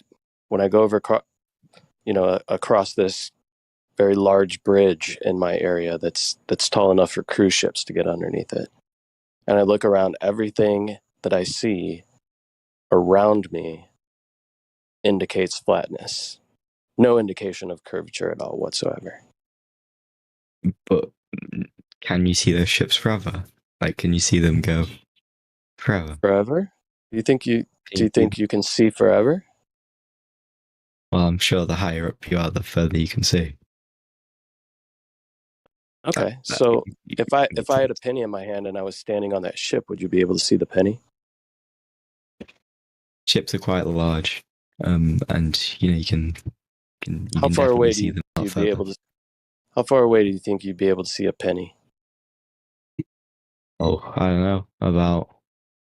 According to you, I forever, don't know. right? Forever. What? If I just went straight up in the air, would you be able to see a penny that I was holding in my hand as I continued to increase in elevation forever? If I had a telescope large that could magnify it a significant amount. Okay, so let's even say that the moon is as far away as they claim. Could you see a penny on the moon? If I had a significant enough telescope, probably. There's not a telescope good enough in the world to be able to see that. What? Well, yeah, obviously. So when the ships go off in the horizon, you don't have a telescope. You have your human eyes.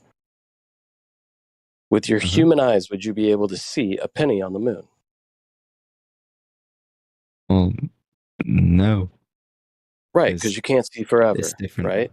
Perspective. You things understand that things shrink. Things get smaller with things shrink as Yeah, they get but- further away. There's a difference between a ship dipping under the horizon and something shrinking. Yeah, can you explain to me the difference? You can see the ship get lower, and if you go up, you see the ship again. If the penny was at the same distance, if the penny, that it doesn't matter how high in elevation you are, you'd still not be able to see the penny. So as the ship moves away on the sea, wouldn't you expect it to get lower because it's getting smaller as it moves further away?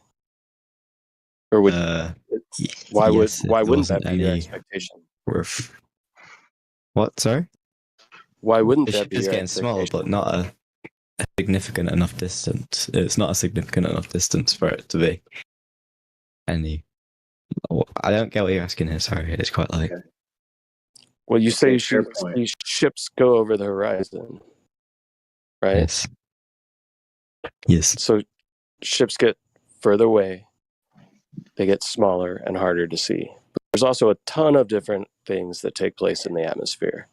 Yeah, so I have a question because he's saying if things get lower in your field of view, I guess the insinuation is that they're going over a curve. So I'm in my house and my ceiling is getting lower.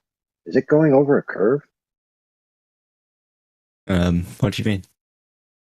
Well, I'm looking at my house, and for some strange reason I just can't understand, rather than my ceiling being straight, it seems to be angled down in my field of view, as if it's going downwards. So I can't fathom it. I guess my house is built on a curve. Could be. I don't understand the question. Like, is the Yes, is the that's ceiling the actually point, my curved? friend. My friend, the statement's incoherent. I know that my ceiling is straight and flat because I can measure the entire thing. So I know that the effect of it going down is not because of anything physical. It's all to do with optics. So why would you just jump to the assumption that if I can't see something or if something is appearing to go down, that it must be because of a curved earth? But don't you? I mean, I've never seen my ceiling curve, so I don't Right, but you have seen your ceiling recede in your field of view on the y-axis, yes or no? Can you word that a bit more? Let me give you a I'm visual here that visual Yeah, aid. let me give you a visual you might comprehend. So let's say have you ever been to a hotel? Okay. So imagine a hotel with a very long hallway, right?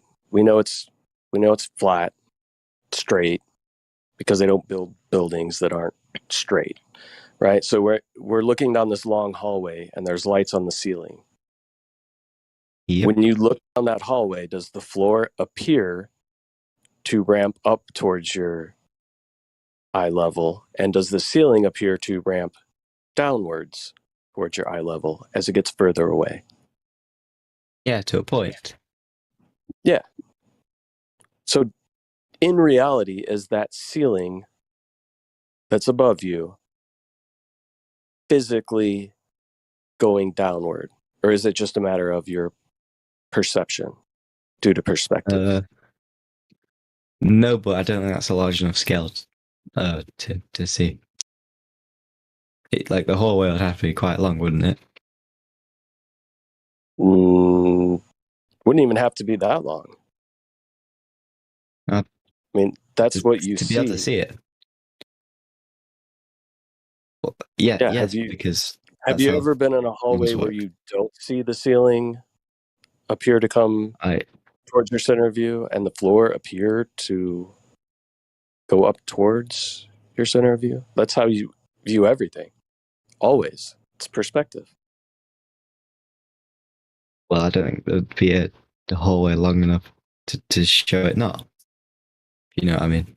Like, unless the hallway is like, so if you had a hallway that was from where you are standing to the ship, that could be really far. I don't know how far ships are bend across the horizon. I'm not sure about that. Dude, if you had a hallway, so let's talk about that.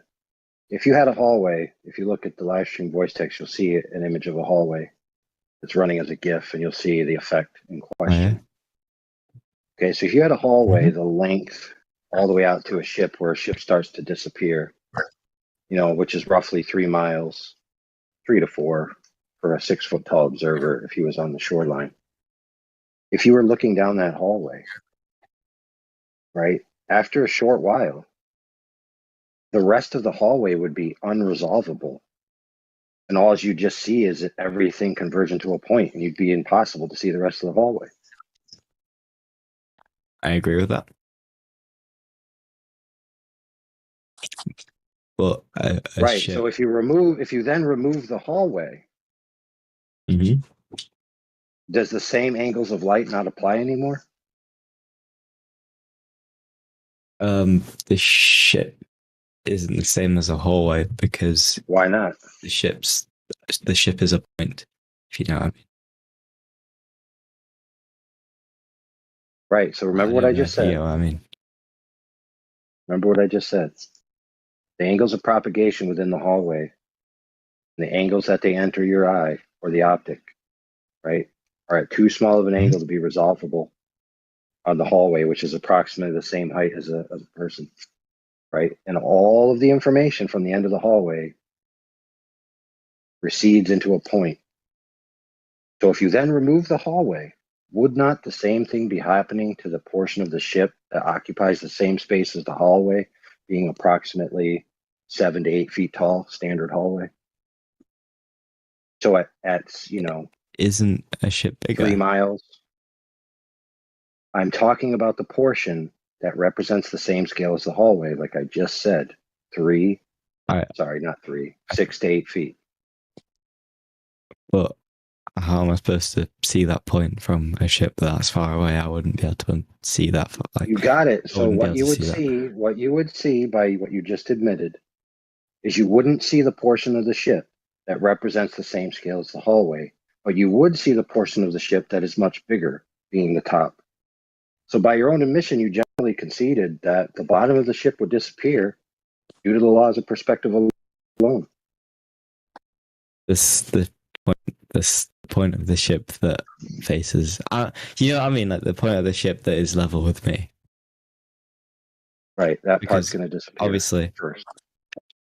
The whole length of the ship isn't the same size as but the whole. Right, so about this. Think stop about this. there The for a ground. second. Hold on, stop there. Stop there real quick. because he's saying something that most climbers don't get, and that it's worth noting. Okay, the whole ship represents a certain angular size, but each portion of the ship represents a different angular size. And the smaller portion at the bottom of the ship subtends a different angle than the whole ship. And due to the law of triangles, that angle is going to be smaller. And since we see in angles, once the angle gets too small, we won't be able to resolve the bottom of the ship while still being able to resolve the top. Thank you for being one of the first people to get that without having to go for 2 hours. All right, I yield the floor. Yeah, that was a really good point. Just think about it for a minute. If the floor all the way up to the vanishing point, and at the vanishing point, that's where you can't discern the floor anymore. Of course, his feet or the bottom of the ship at that point cannot also be discerned when it's connected to that point on the floor. Do you get that? Oh, wait, so you're trying to say that it's like a plane? Like, I don't know if, like, so every part, so, right, so every part is the, sorry, I'm a bit, you know, like, I understand what you mean, but every part of the ship. Sorry about this. Can you just Yeah, so say it? think of it this way. If you had a smaller ship, like a dinghy, just a little boat, that was tied to the side of that ship as it goes away so that you can see it. And you see this little ship. Now, if you removed the big ship, you understand that that smaller ship is going to visually disappear at a shorter distance than that large ship because it's a smaller object, right? Got less height. Yes, less height. So you would expect the little dinghy to disappear before the large ship, solely just based off of its height, right? Because you understand perspective works. The angle is going to be too small for you to resolve that small ship first. Now imagine tying that dinghy to the large ship and sending it out. It would stand to reason that that small ship is still going to be unresolvable at the same distance, regardless of whether it's tied to the ship or not tied to the ship, right? Agreed. So as that little dinghy disappears because we can no longer see it due to angular resolution limits of our eye, it's tied to the ship. Wouldn't it stand to reason that the whole entire portion of the ship that is that height would also be unresolvable? Yes, because in my opinion, it's gone under the horizon, but I understand what you said. Okay, perfect. So your claim would then be that the only reason that things disappear from view is because they're being physically obstructed by Earth curve. Would you agree with that? Yes, on long enough distances. Okay, perfect. So now I do this on the regular. I go to my little lake, 333 meters across from the observation point to the observation, which is a yellow floaty boaty on the other side. Okay. Now you put that into the mass of the alleged curvature of the Earth, and you will find that the heights that I observed at, there is no way that the Earth curve, if it existed at all, could be precluding that boat in totality. Okay. So this means that it's not geometrically possible for the curve of the Earth to obstruct that boat. Yet, okay, 9 out of 10 times I go, pretty much consistently, the entire yellow boat disappears. So, my friend, what is causing that to happen? Sorry, so it's 333 meters, right? How big is the boat? About How half a tall meter, is the 1.5 boat? feet. It's about 1.5 feet tall. Okay, well, let me do some maths.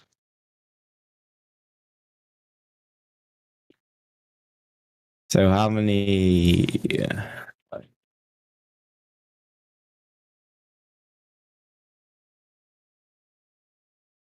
Sorry about this.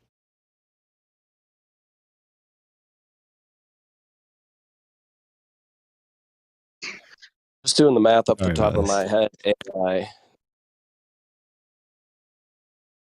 No portion of that boat should be hidden.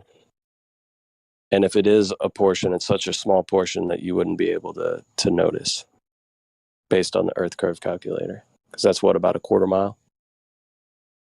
Right. It's 1.2 miles. No, sorry, 0.2 miles. Quarter of a mile. Yeah, 0.2 miles. Sorry. Right, so So then do that you know would what be do you know what the alleged 8 drop mile. over 8 inches per mile squared, right? Yeah. Right. So Yeah, that would be so- at the surface. So then it would be like 1.6. 1.6 what inches?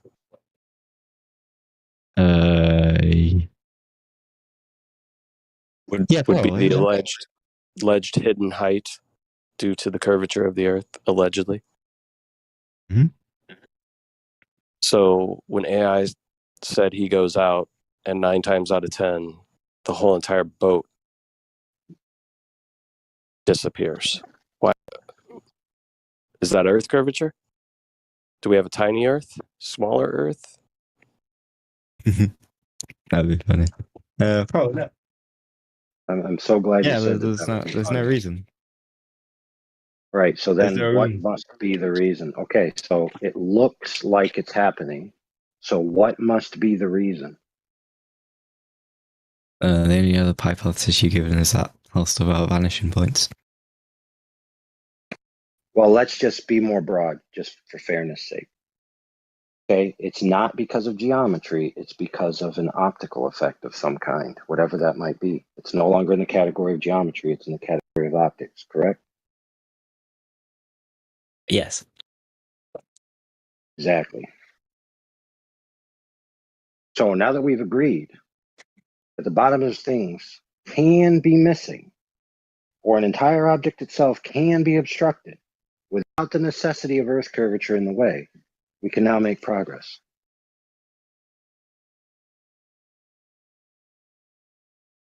Oh, sorry, I'm sorry, it's really late here.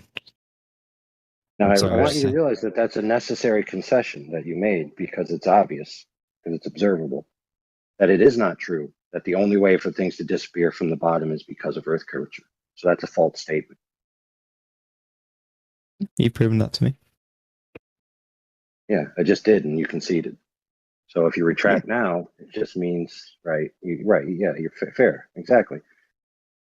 Now, you might argue that those effects are this or those effects are that, but we know for certain that it falls in the category of optical effects. So now,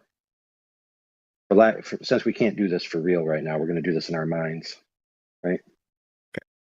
And mental experiment, okay? So,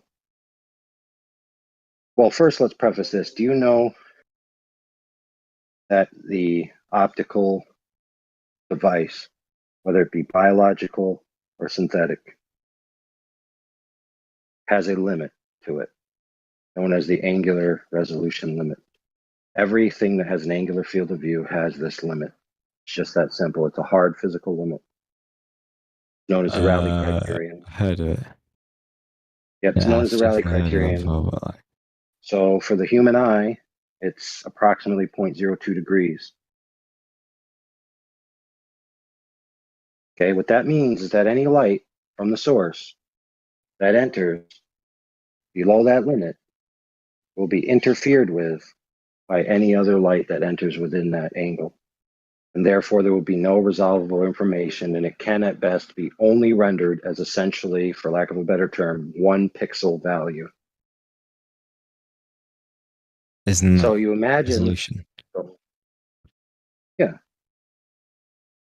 1 pixel value meaning 1 element, right? 1 element of the total picture that you're seeing.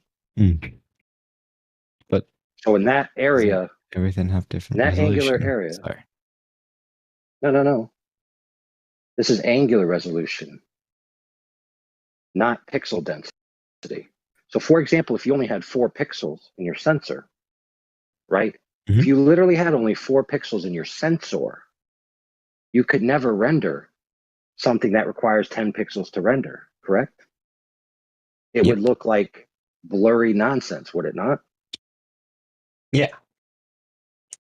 Exactly. So now you fully understand the principle. So if you imagine a man standing on a line looking out, right?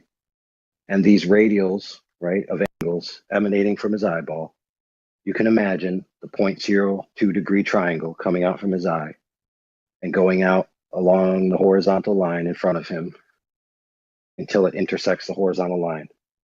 And so you have a triangle, right? And I want you in your mind to color that triangle red. Now, everything that enters that triangle must, of a necessity, render as one color value in the final image, which we've already agreed.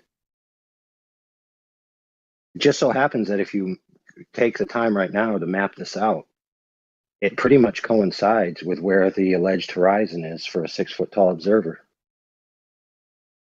The triangle hits the horizontal line approximately at the same distance. Very coincidental, don't you think? So principally, we know this to be true. So, for example, let's say that you're standing over water, and then you have a brick, but it's not a solid brick, it's a floaty brick. And let's just make it red, because red is very bright, easy to tell apart from blue. So if you take said brick, and we've already established that this water is horizontal, okay, it's not curving in any way, it's perfectly horizontal. That's the premise. You might even imagine that it's a floor, painted blue rather than water, make it easier. So you take said red brick, put it on the floor, and you have your friend start to walk away from you. Now, as he keeps walking away from you, something interesting is going to happen. Eventually, you will not be able to see the color red anymore, because the red and the blue simultaneously will occupy less than 0.02 degrees. And as they approach that towards 0 degrees, the blue and the red will meld together into purple. And then it will meld together to where you only see the air and the blue floor. And you can't even tell the purple anymore. Now, That makes sense. let's just say, for example, that you call your friend, you say, okay, I can't really see the red thing anymore. So you can stop pulling. And your friend goes, okay. And he stops pulling. Now what your friend does is he calls his other friend who brings over a truck full of red bricks. And he starts stacking the bricks on top of the previous brick that you can't see. He stacks 1. You start to see a very faint purple. He stacks 2. The purple intensifies. He stacks 3. You start to scratch your head and say, I'm starting to see red. He stacks 4. Now you see some more red. He stacks 5, 6, 7, 8, 9, 10. And now you see a line of red. But when your eyes trace down this line, as they get closer and closer to the floor, eventually you cannot see the bottom of the stack. It has become unresolvable. It has disappeared. Rest assured it is there, and it is the bottom portion of the stack. But the stack in total has disappeared from the bottom, has it not? I like that. I do like that, yeah. I Now, really do this like is a that. necessary, yeah, you're right. And this is a necessary consequence of the way our eyes work.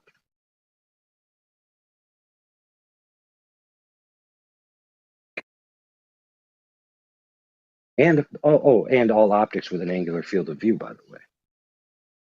In order to see without perspective, truly, you need to have a lens the exact size with all available propagation angles to a parallel rate to the target source from the object. So if you want to observe a 100-meter building, you need a 100-meter lens, not an angular lens, but a straight lens that only allows the light to pass collimated, parallel, and horizontal to the sensor. So you need a 100-story tall sensor and a 100-story tall collimated lens.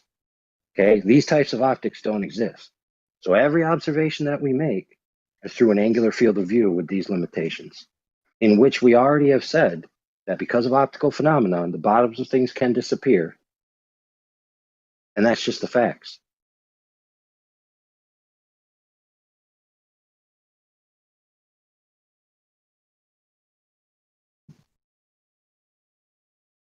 All right. So with that, I rest my case on that, unless you have any questions specifically.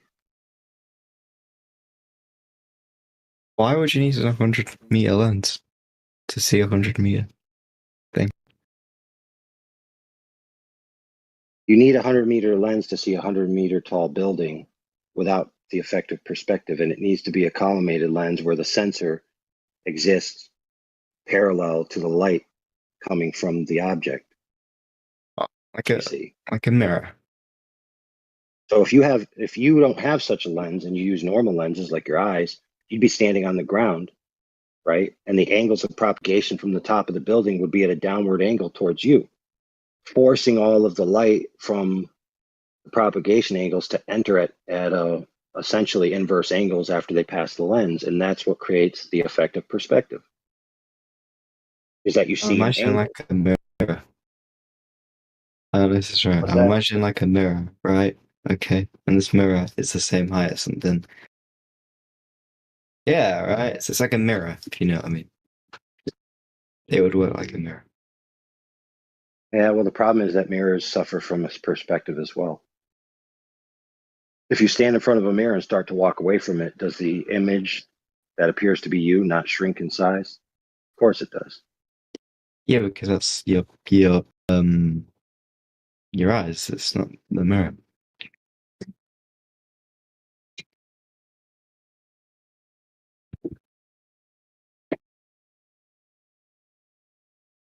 Right, because your eyes are getting the angled light, not the straight light, not the direct one-for-one parallel reflection that's going back in on itself.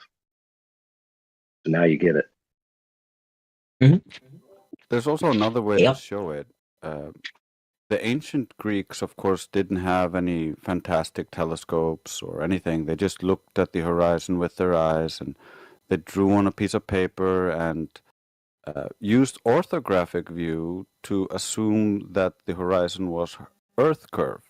So in orthographic view, things don't get smaller with distance. So the mountain is just as tall angularly in their idea, in their math, but that's not how it is in reality. It's actually tiny in reality, and so when they compare these pictures from reality to their math or orthographic side view, which they got from the Greeks, they're actually just taking perspective and turning it into Earth curve and assuming that the horizon is this start of this Earth curve.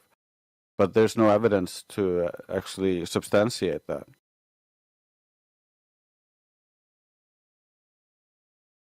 So with telescopes, you have a more resolute lens, not lens. You know what I mean? Yeah, with a bigger aperture, you can see further, like in the Black Swan images and other such things. That's why we use telescopes, to see further. And then if you use a very small aperture, like we did with the pond tests and other stuff, such things, we can see that the horizon appears much closer and things disappear over what should be a flat surface.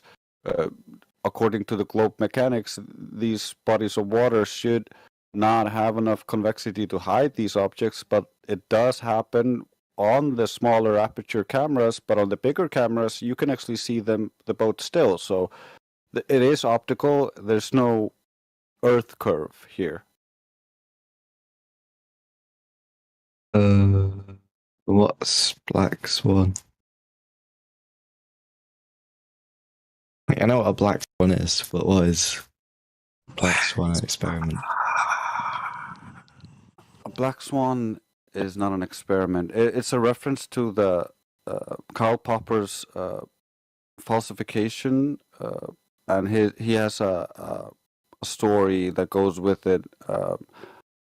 You can say that all swans are white, and people can just accept that. But if you find a black swan, you know that all swans are white is just wrong. There are black swans.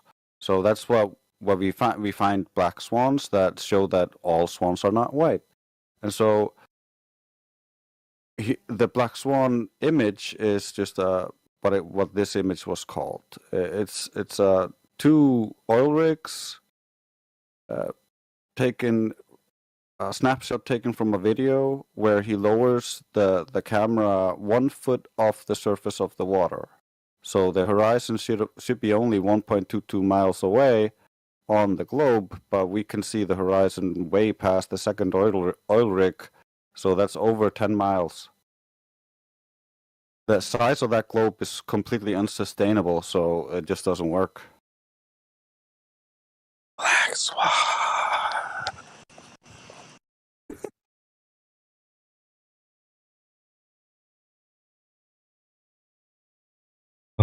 Excellent. Yeah, so it's Well like, said, Grace. Go ahead. so it's basically just a proof, a contradiction. That Yeah, makes sense. I like that. we're comparing the claimed globe geometry to reality, and it doesn't hold up. But you can I'm go gonna check start it saying yourself. You that. don't have to just believe anybody here. You really should go out and see if you can test some of this stuff on your own. If you have a body of water nearby that's like 5 miles, 10 miles big, maybe bigger, that's a good start.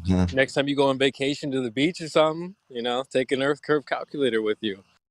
See if you can do some long distance observations. This is the kind of stuff you don't want to just leave this Discord and be like, well, these guys on Discord told me it was flat. Like, you want to go out and check for yourself. So, there's plenty of resources for you to be able to go out and do that. And if you need help, we're here. Okay, so let's establish where we've come from so far. We've conceded that the concept that the Earth curve is the only reason why things disappear from the bottom up is false. Right? Now we've been presented with the Black Swan, which is a premise, right? In a sense. That premise is that if you can disprove a certain proposition by providing one counterexample, that negates the proposition and the proposition isn't true. So the proposition in the idea that we already agreed to isn't true is that the horizon is a hump of Earth curvature between point A and B that's blocking the bottoms of things. Now, we've already agreed together that that's not the case. Now, let's talk about the Black Swan. In the Black Swan photo, the horizon, as you can clearly see by looking at the photo, is beyond the oil rigs. Right? The oil rigs are at 9 miles, respectively, between the other one and the other one. There's approximately 9 to 10 miles from the shore. This means that the horizon is greater than 10 miles. We only know this because we see the boats. Sorry, not the boats, the oil rigs. So we know the horizon is beyond 10 miles. And as he said before, it must be, if the Earth is a globe and if the horizon is a geometric hump of Earth water, right, that's curving and getting in the way. From the observation height that the man observed this, it should have been at 1.225 miles. It's not at 1.225 miles. So the necessary conclusion is that the horizon that you see is an optical phenomenon, not a geometric edge of Earth hump curved water. Now, in summation of all of this that we've already discussed and you conceded to, okay, is that there is no hump of Earth curved water blocking the bottoms of things.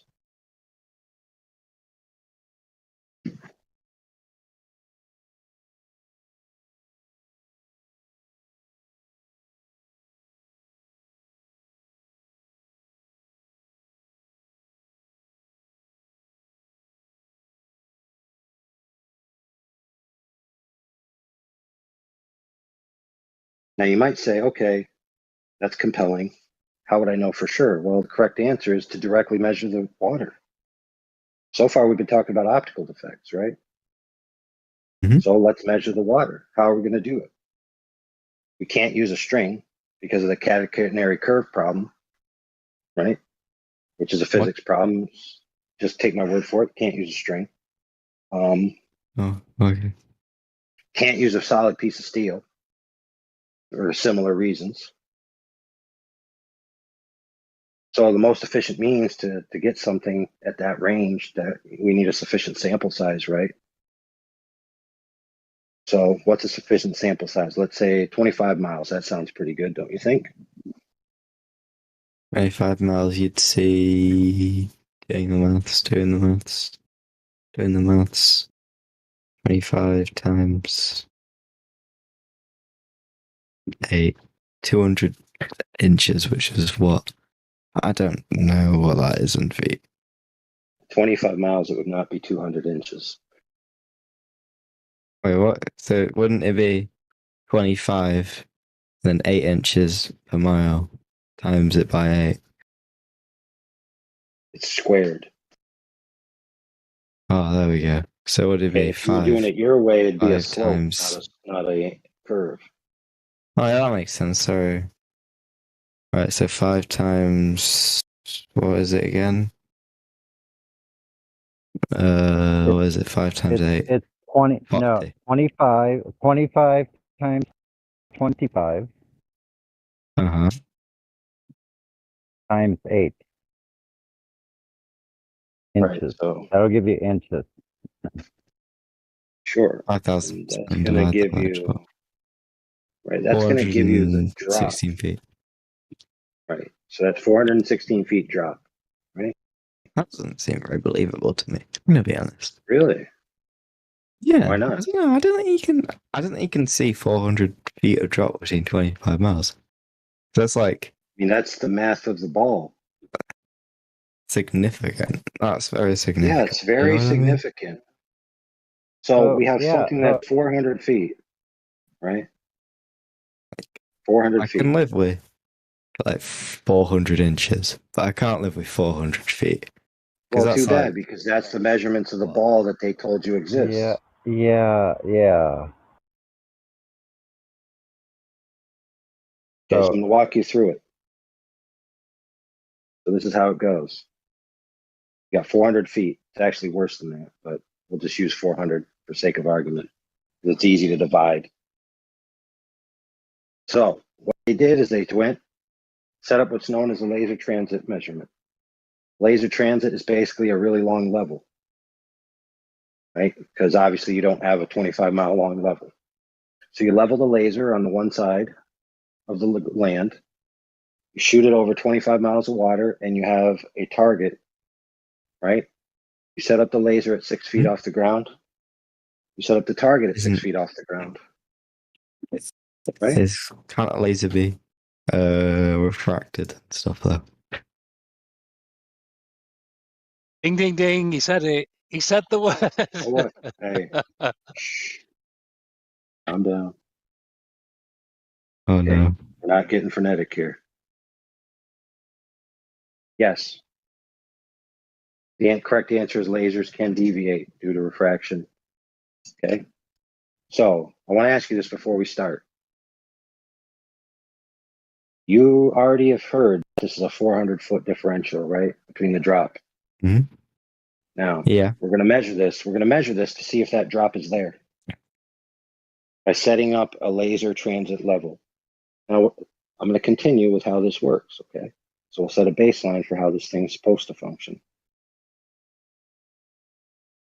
So in construction, let's say you have a foundation, so you have a piece of land. You set up the laser on one side, you set up the storyboard on the other, which is what the laser hits, and it tells you the differential between a level laser and the ground.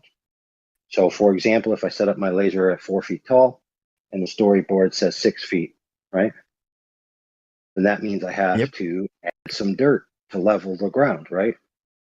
And transversely, if it says in the other direction, I have to take some dirt away. So what this tells me is over my foundation that I'm trying to lay, whether or not I'm laying it flat. Because I can go with that storyboard and get 4 feet here, 4 feet here, 4 feet here, 4.5. Uh-oh, I got to change something. Right? Yep. Now, of course, there's tolerances, right? So when, for a client, I want to make a level floor or a level foundation or a level piece of land, there's tolerances that they're willing to accept. Now, dirt has a different tolerance that someone's willing to accept in concrete, has a different tolerance that someone's willing to accept for their tile in their kitchen floor, right? They want that floor flat. They don't want it curved, they want it flat. So I want to ask you this question. If they hired me to make a flat floor, and I got my measurements so off that I was 2 orders of magnitude off level, is that acceptable? Uh, No, it isn't, is it? well, In no, fact, 1 order of sorry. magnitude is not acceptable. So for example, if the differential is supposed to be 0.4 and I have Yeah. 0.40, right? Those are the same, are they not? Yeah. Okay, but what if I have 4? I'm off by It's 4. fine.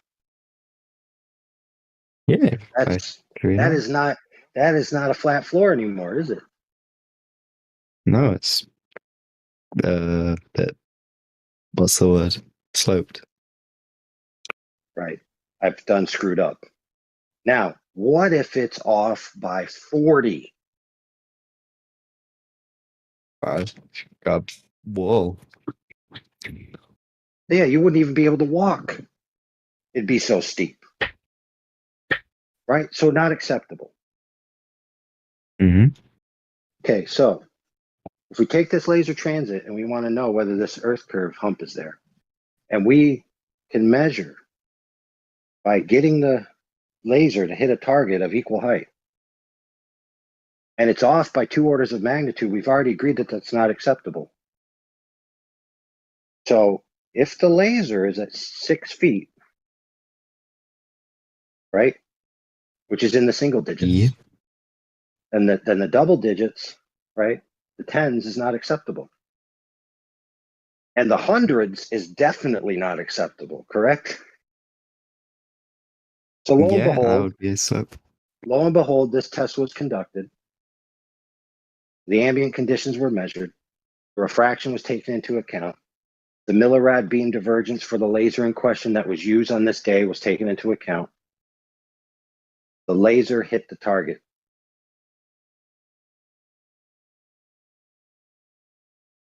With a maximum differential of approximately 3 feet, still within the single digits.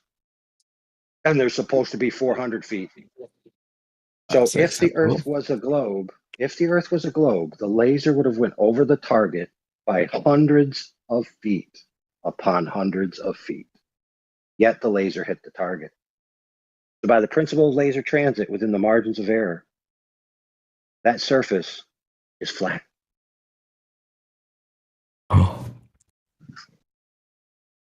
Now, what say you should be, oh, I'd like to see that evidence. Lo and behold, we have it for you. We have a documentary of the people doing it. We have a short version of it if you don't want to watch the long version, just to get your, appetite satiated. We have a document, 120 pages, with all the information, the sites, the equipment, everything.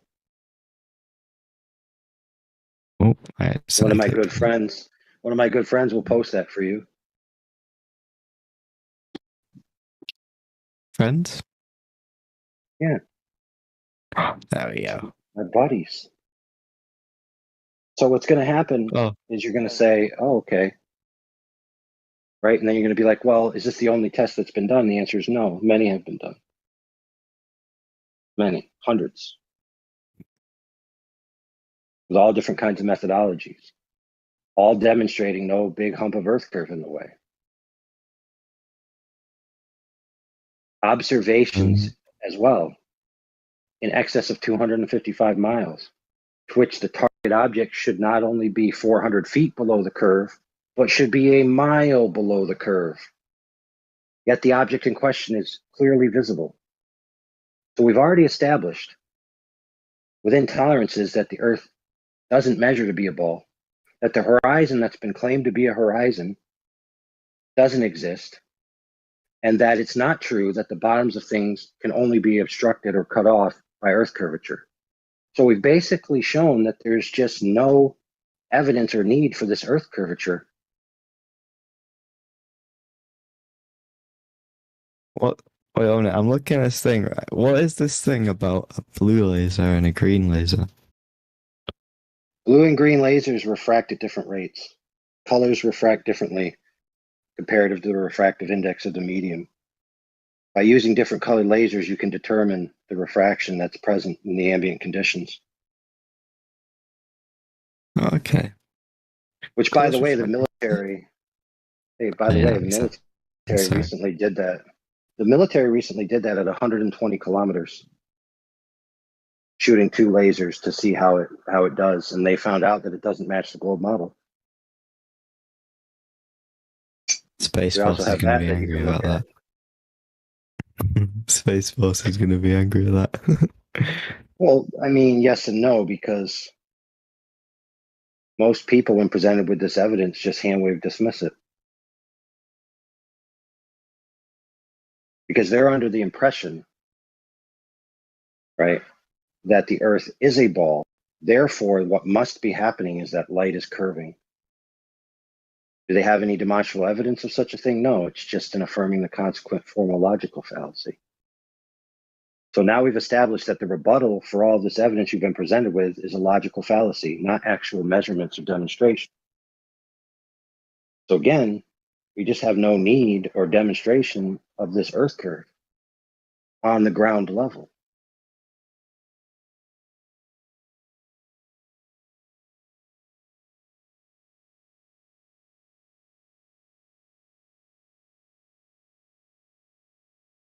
So if you have direct evidence of Earth curve measurements, that is what is necessary to rebut these points.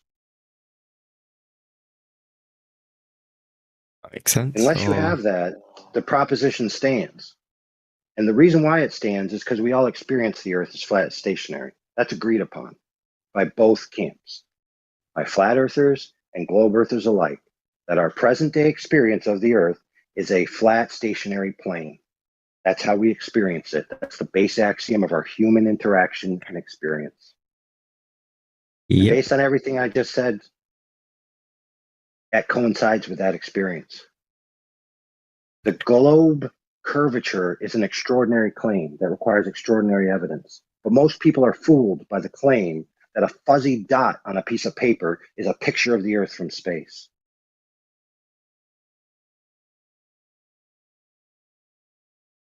Given to you by a government, no less, who we know lies on the regular.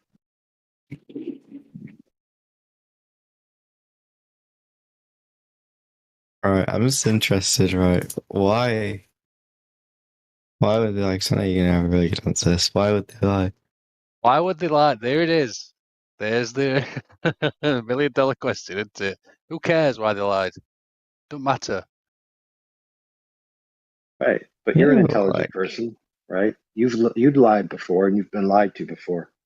So you know why people lie. You already know the answer. You don't know the exact specific answer, but you know the general answers. To gain power, to gain resources, to gain fame, to gain women, all kinds of things people lie for. The government doesn't gain anything from anything So like says that you. from that though. Really? So It doesn't. so It if I doesn't can gain post you, power. okay, cool story. Cool Doesn't story. gain prestige. What? It doesn't. You sure about gain that? You sure about that? money. It doesn't. Yeah, quite. Really? So, okay, so let me ask you this question. Why does North Korea lie to its people about the status of its weapon systems? Why did Iraq, when I was there, lie to its people about the capacities of the U.S. forces? Why did the Make United them States seem government, during the space race, have a vested interest to lie to the people that the United States was the first to conquer the moon? And you're trying to tell me that there's no prestige or power or world presence to be gained from a proposition that you've conquered space? Yeah, because they just wouldn't make the claim that they could go to the moon in the first place.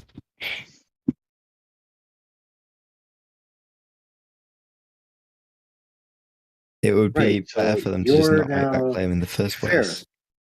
So let's talk about it then, and let's reason with a real tangible reason why they might lie about such a proposition. So, as a student of history, which you are, clearly a scholar, who have been through standard school and have been taught the history of the expansion of the Western world, that people found out that there was more land. And what did they do? They left their states that they were involved with to pioneer the new land. So we've already experienced in our history a time when new land was told to be given and people uprooted themselves from their governments, even had revolutionary wars against their governments in order to create new territories and new civilizations. So if the earth is not a globe, then that means that the boundaries are unknown. And that means that there possibly could be more land. Now that, my friend, is a very good reason to lie. But aren't they also saying there's more land to go to if you can go to the moon? Yes, but think about this, my friend. To get to new land that's connected by water, you need a boat that you can literally build yourself. To get to space is unreachable. Now you might say, oh no, it's totally reachable. No, it's unreachable. The elite, the very small percentage of the elite, even alleged to have gone to space. Yeah, just But think let's be about it. clear, we're only entertaining this just to give you a satisfaction because we've already demonstrated in spade that it's obvious that they lied, and why they did is highly irrelevant. So I yield the floor to my friend Drace. Yeah, I just wanted to say, just think about it. Richard Branson and Jeff Bezos have all the money in the world, but they could not go high enough to go above the clouds. So they were just still in the air, and they never went to space. So even with all of their money and power and influence, you can't go there. Well, where is this other land? Because everyone sailed to every part of the ocean. So if you say there's, like past Antarctica, you've also said that it's really hard to reach there. So what? How could an ordinary person ever expect to cross Antarctica? Oh, there's more than that. When you think about the globe and you try to unpack it, there could be more lands on when within the area heated up by the sun that is still hidden due to the way they map the globe. So we don't know the full extent of our world, and we're limited how far we can actually explore south due to the Antarctic Treaty. So we can't sail all those seas, and even just sailing willy-nilly, the coast guards of the specific countries will contact you and escort you back if you're sailing somewhere you're not allowed to sail. What? You can sail wherever you want, as long as it isn't in the nation's waters. What are you talking Right? about, dude? You can't go to the middle. You can can't do go to that. the edge. That's a fact. You can't go to the middle. You can't go to the extreme edges either. You will be brought back. Because of ice. So if your proposition is true, my friend, that you can, then that means that there would never exist a story of a sailor freely roaming who was turned around by any military or shot at, correct? No, because that would probably be in the nation's waters, or they were doing something illegal. Right. So there's a guy called Jarl Anderhoy, right? Who tried to go to Right. Antarctica in different manners. Okay, he lost a crewman being shot at by the government. But you So it's can, not the case that you can just go where you want, especially in regards to Antarctica. Not only that, but the logistics of doing so is very hard because of the nature of the temperatures and all of that. But again, keep in yeah, mind, we're only entertaining this for your satisfaction because we already understand logically why someone would lie is irrelevant. That they lied is the matter of the day. So you're just using, to be fair, no disrespect to you. You're trying to think these things through to make peace with it. But the problem is that you've already arrived at the bargaining stage. So your brain is already yeah, processing this information. guilt. Was it the 7 stage, right? Yeah, but Yep. I, Yes, for example, my grandfather's is dead. Why would he die? Why would God do such a thing? Like, he's dead. It's just a simple fact. He's dead. So now you have to go through that process of trying to understand why and come to peace with the reason that you may never know. Once you accept that you may never know, then you can have peace with the fact that the lie is just a lie. I don't think it's possible to patrol that big of an area, though. Can I Perfectly. just say this though, real quick? Like, have you not been? Have you been living under a rock for the last like 2-3 years, dude? Well, I don't know where people get this idea that you can just go wherever you want. You can't even fly a drone wherever you want. They have perms and rules and stuff like that, man. I mean, you can't even get in a car and just go wherever you want. You can't walk wherever you want. So why can you get in a boat and go wherever you want? Why can you get in a plane? You can't. I just think it's Because goofy that people it's a have this big place. idea that you have. But then again, look at the last 3 years. You couldn't even go to the grocery store. Dude. It's like, dude, I just don't know where people get this idea that, oh no, you could just do whatever you want. Like, no, you can't. Because it's a big place. Okay, Like, and I don't think it'd be possible, bro, even if last year everyone you was on couldn't board even with go it. to the grocery store. Everyone knows where that is. Come on, dude. Oh, so you're trying to say that you could do it? You could do it because there's nobody there to monitor you because it's so big they couldn't possibly know what you're doing. Is that It's your like claim? saying I can just do whatever I want on the highway. Who's gonna catch me? Yeah, so they don't have radar That's the anymore or speed. anything like Come that, on, that they don't track ships now? If you were on Antarctica, no. What? It's like saying, like, dude, well, if I'm in the boonies, who's gonna catch me? I'll just do whatever I want. I'll just drive as fast as I want on this Yep. highway. No one's gonna get. Who's gonna get me? So guess how they caught Mr. Yarrow? Information that was acquired at land because you have to plan and do all the logistics at land before you depart. It's like you don't just magically arrive in the middle of an ocean where there's nobody there to catch you. You can get a boat. Like, there's nothing stopping you from getting a boat and then going and sailing. Illegally, as you're saying. And, going there. Like, Dude, you know what, you dude? get me? To be fair, guys make excuses about all the logistics of how their girlfriend isn't cheating on them. Because why would she? There's no way a car can go from here to there with that much gas. Of course, somebody would have noticed she was at the store. And all these excuses upon excuses upon excuses because they don't want to accept that one of their friends gave them the stone cold brass tacks truth of what their girlfriend was up to the other day. But Okay? why would she lie? There's no way she. And could you may possibly die. lie. You may I could've die without sworn, her ever telling you the reason.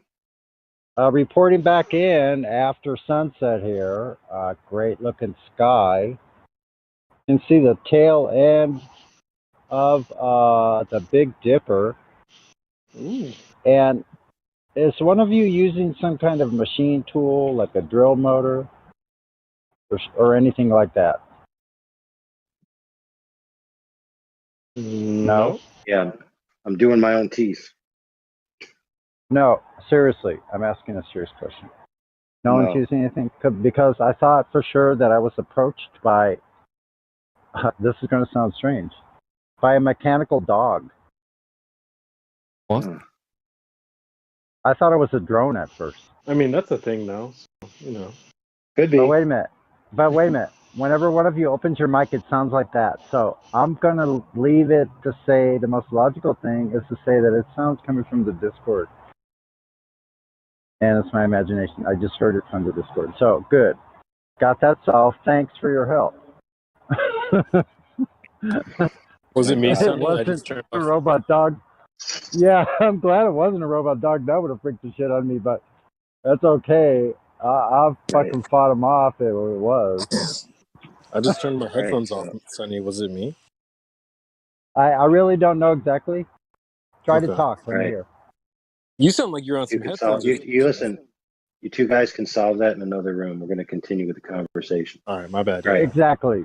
Let's continue with the conversation. Forget about all that. So if you knew that your girlfriend cheated, right, and you couldn't figure out why, and to her dying day she never told you, does that mean she didn't do it? Correct. Yeah. I mean, if you don't know why she would have, that means that she didn't. And to be fair, it may give you peace to find out the reason, right? And that might be why you want to know, because you want to have some kind of peace with why the powers that be who know the truth are lying to the public. And rest assured, it's a very small amount. Most people just believe what they're told and raised in by school. They have no clue about the true nature of the world.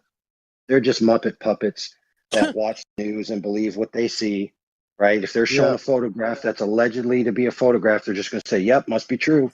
Well, couldn't they say that the excuse that they give, that could also be a lie? Yeah, I actually heard in the background that it was some kind of Dremel tool. I'm going through my files now to find out which model based on the frequency. I'll get back to you on that.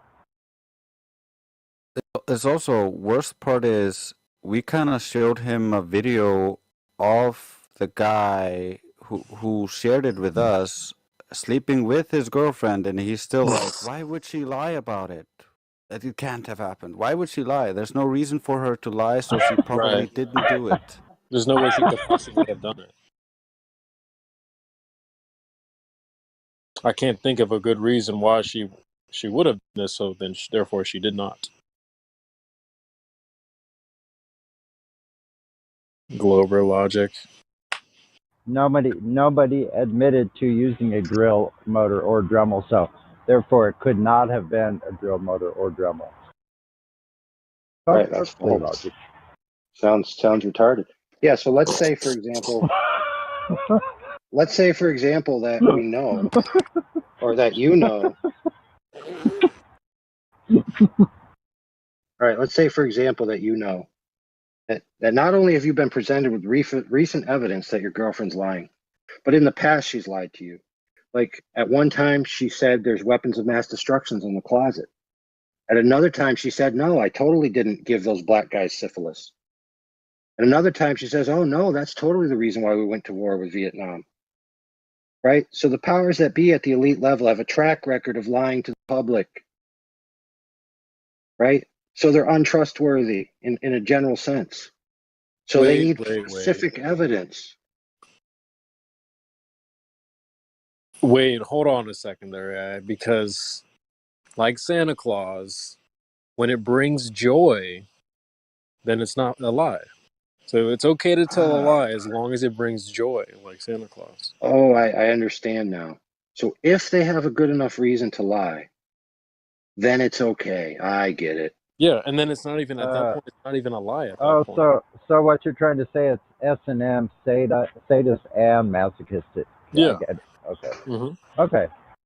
Awesome. That's kind of like Christmas. Yeah. Oh, just like it. Oh, holy mackerel. Yeah. Yes. Like, it's okay to for lie example, as long as it brings joy. Yeah. For example, in this context, if the Earth was flat, that would have huge philosophical implications. A lot of the scientists who came up with these ideas in the past, who philosophically chose to disregard the Earth as having a central position in the cosmos for philosophical reasons, would cry at night. Therefore, we must continue this lie. And then you're like, oh, that's such a good reason. We wouldn't want the scientists to be scared. Wow. Wow.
Good morning, flat earth people.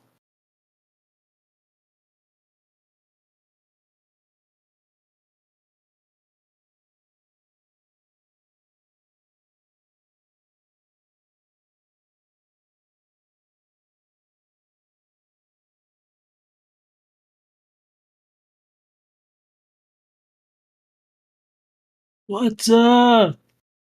Elio.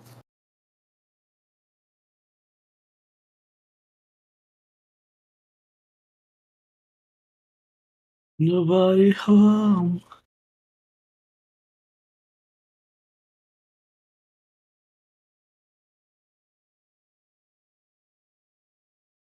Just the three of us.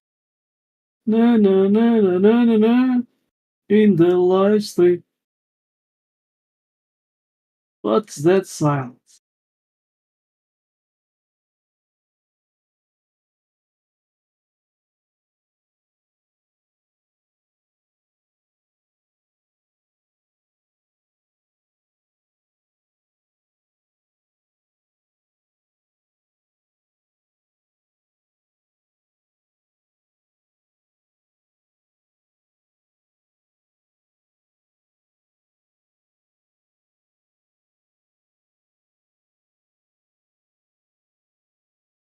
Mm.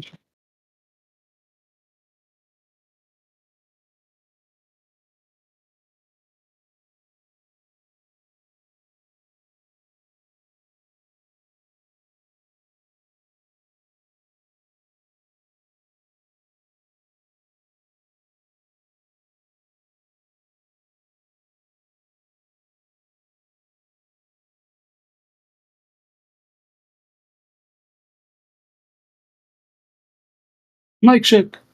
Check mic. No curve, no ball. No ball, no curve.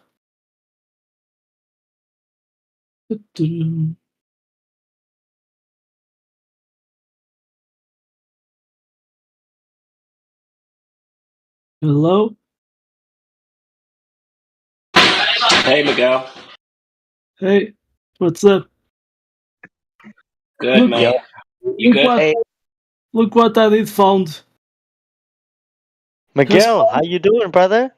Good. Who wants to be an astronaut? You have to I pass would love to be astronaut. you have to pass a swimming test during the first month of training. Look at this. Hey, Oh, listen, I passed all the swimming tests already, so yeah, it shouldn't be a problem at all, you know? Hey, listen, if I go to space, it should be water over there, so it shouldn't be matter at all. awesome. We can be aquanauts.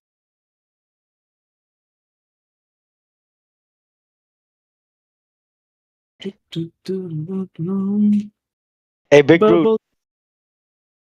Bubbles in the swimming pool. Yeah, brother. Hey, can you swim? Yeah, of course. Of course I can. If you could swim, you can be an astronaut, okay?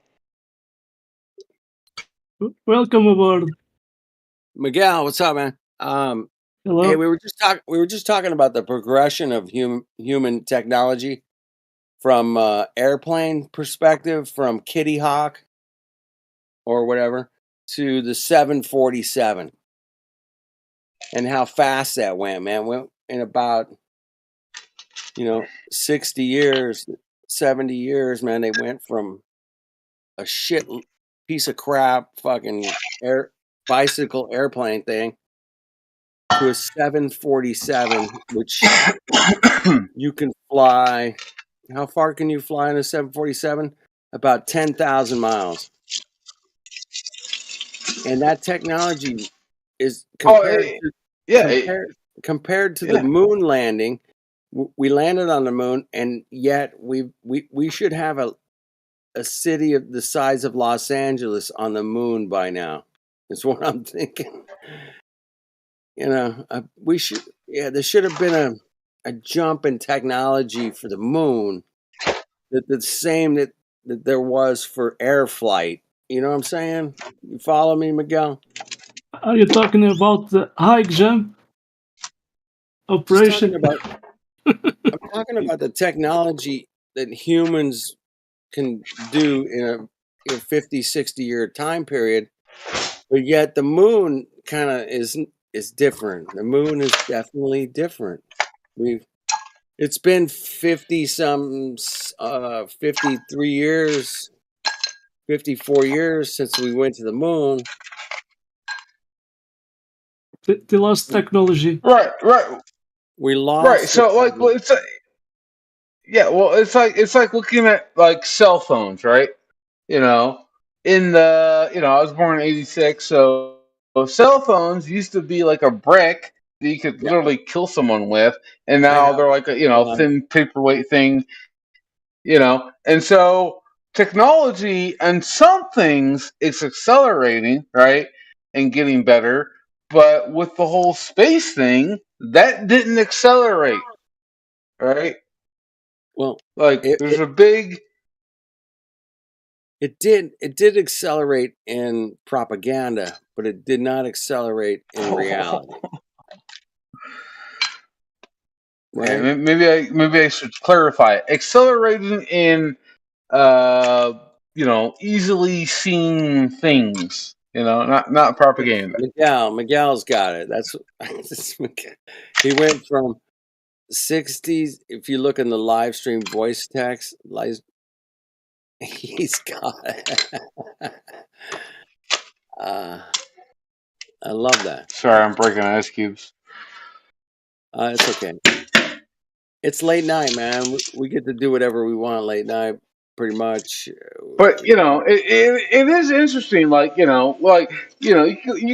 can talk about any technology, trains, right?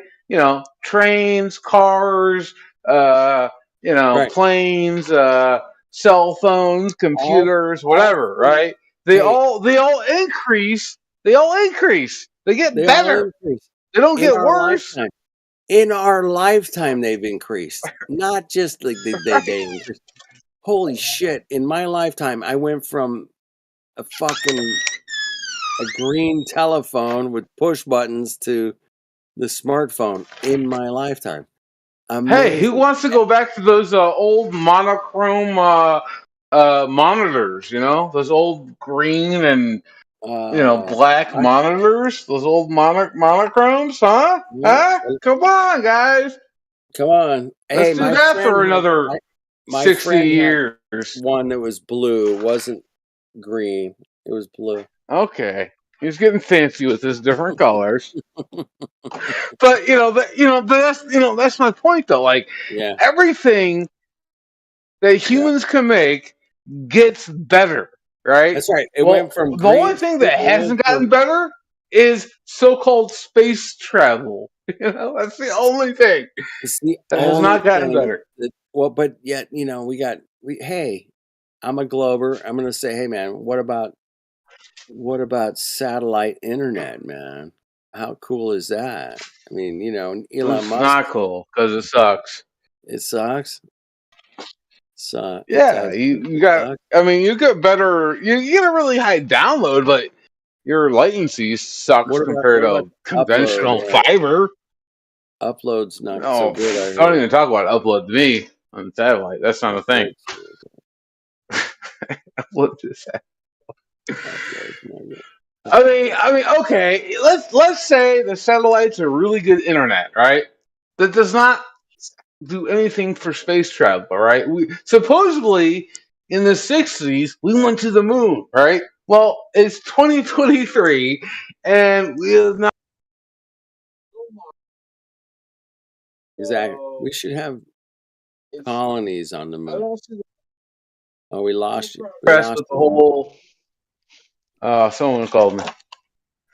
But yeah, there's no the satellite thing. Okay, maybe that's good, bad, whatever. But where's the in the 60s we went to the moon. It's 2023. That's a long time, and we've never been back.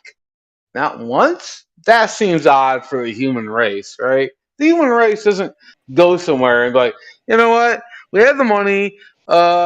we did have this technology, but we lost it, and yeah, we haven't been back since. Like, but now we're going to Mars, so it's like it's not rational. Like, does anyone think that's any rational thought in that? I mean, I'm a I crazy person. know. Even I know that's No, crazy. you're not wrong, brother. Man, but listen, man, I just want to say something real quick, man. Hey, Helio, man, what the fuck you been doing, bro? I just want to say hi to you, man. I haven't heard you in like fucking what, a month and a half? He's sleeping, man. I don't think he's there, bro. Helio's sleeping. He's been working, man. He's got But a the logic job. behind what you were saying. Sorry, Professor, go ahead. Yeah, the logic behind what you were saying is like struggling to do one pull-up and then not doing any more pull-ups for a year and saying, right, next year I'm going to try 500. Yeah. Well, I didn't do any pull-ups my whole life, and then next year I'm gonna do 500,000. Or a better analogy is in 1968 or whatever, right? I did 500,000 push-ups, right? But then every year after, I did 100,000 less. That's a better analogy. And then you get to the 2000s, and then now you forgot how to do push-ups, and then now you have to work yourself back up to being able to do a push-up. I mean, that's kind of what they have people thinking. And not only are you going to do push-ups, the 500,000 was the minimum. Now we're going to do 100 million because now we're going to do it's not the moon anymore, it's Mars, right? I mean, so it's ridiculous. Who believes this? Yeah, fake and gay. But people believe it because I believe that NASA is NASA's like the root word for nasal, and the nasal is breath, breathing. So NASA is breathing. NASA's purpose is to breathe life into the deception. So that fake rocket launches, fake imagery, keep it alive. Maybe. I mean, this is a bit of a wild one, but if you look at a rocket on a launch platform, square on, I swear to God, it looks like a nose. In fact, let me share a picture. NASA nasal, breathing life into the light. I'm sure there's something connected to that. Like if you Google a rocket now, tell me it doesn't look like a human nose with the two boosters on the side. I don't know. That's up to subject. More. That's up to more of subjective type thing.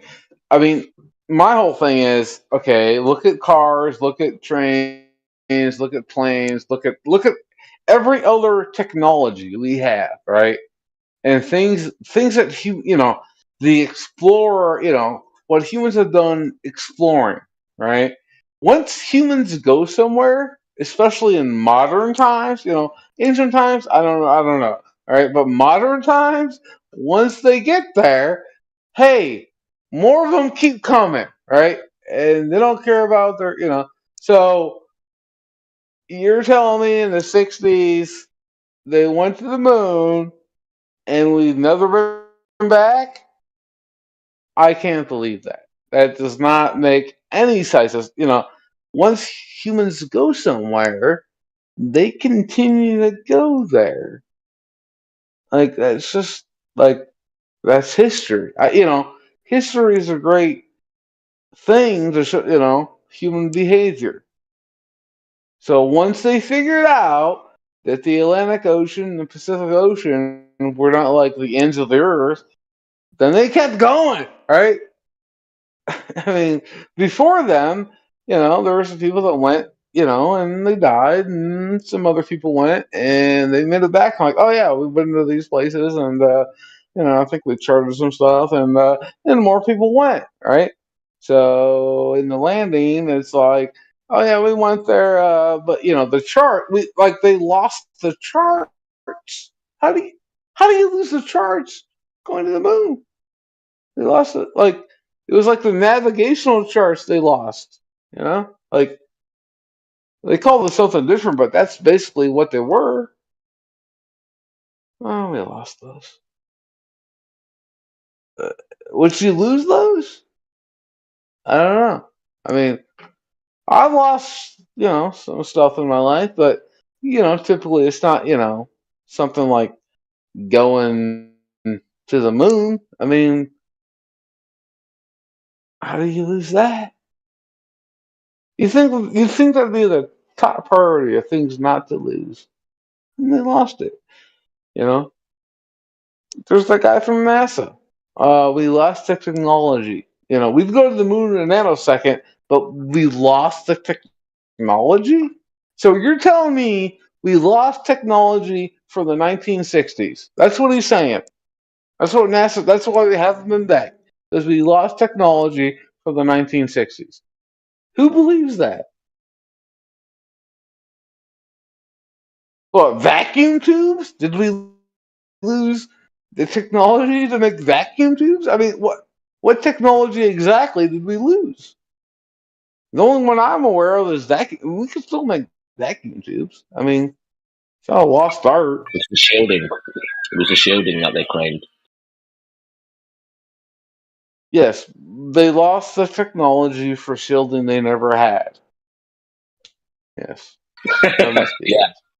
That's right. Because that Van Allen and radiation belt, just that radiation in space and the belts, and we didn't have it in the first the first time we went, we didn't have that, and then once we learned about it, yeah, we don't have that.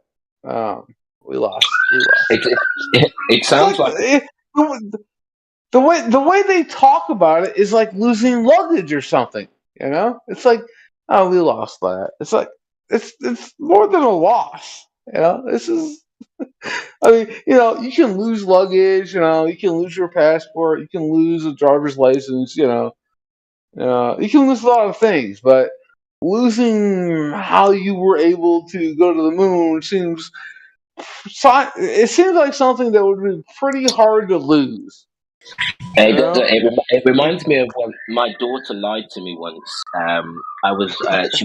She was supposed to bring her report home from school, and she got back home from school and she's searching her bag and she's searching. Oh, I can't find it. I'm like, so did you put it in your bag? Yeah, I swear I put it here. I said, so every book, everything that's supposed to be there is there, apart from your report. So that's convenient, isn't it? And the guilt on her face. Yeah, and it's just like one of them lies where it's like the one most important thing, everything else is in place apart from that. Come on, I wasn't born yesterday. It's a child's lie. I just forgot the linchpin of how this whole thing works. I forgot that one thing that makes this whole thing work. Darn it. It's comical when you think about it, because it's like, what? You can lose all the data, and you lose that technology. You lose the data, but then you lose the technology to recreate what you just did in the 60s that we've never done before. I mean, what? You just lose that? It's like the ate the homework of how to make a space flight possible. Oh, hey. It's like you put your life's work into something, you throw all of your energy behind it, and then when you're finished, let's just leave it on the sidewalk for someone else to steal. It turns up in India 6 years later. It's ridiculous, isn't it? Right, I worked my ass off to make this thing happen, and at the end of it, I'm like, I'll lose it. I mean, like, it wasn't like they lost. I mean, dude, how do you lose that? This is ridiculous. Yeah, I'm it's sorry. Like, actually triggering that they say lose it because we're being manipulated. How do you lose something like that? You right? can't How do you lose it? It was on purpose, obviously. What you mean? You lost it on the shelf in between Moon Mission 1 and Moon Mission 9, and oh, it's kind of somewhere in the archive. No, it was removed and destroyed. It got lost in the cupboard, you know? Just it was one of those spices we don't really use too often. We forgot the name of the spice in the spice cupboard, and it got pushed in the back, and it disappeared. Yeah, because we've got so much footage of the moon and space travel that it just got lost in all the big pile, didn't it? Yeah, it gets lost in the shuffle. You know, backups. What? We only spent so much money on this. We can't afford to have backups. You know, you think? Backup. Maybe you can. I've lost stuff, right? Well, I think we've all lost stuff. But if something's really, I don't know, certain things really important. Maybe you have a backup. You're telling me that you have a backup? Dude, imagine if the colonel from KFC woke up tomorrow and was like, "Oh no, I forgot the recipe. Everything's got to close. Oh no!" Right. I've forgotten like 23 spices. I can only remember 21. Oh Like it isn't written no! down. Stop crumbling down. Right. Yeah. It was all just committed to memory. And then he had a stroke. And, went all topsy-turvy after that. Damn, I really wish we'd have written that recipe down because when the colonel died, Kentucky Fried Chicken died forever.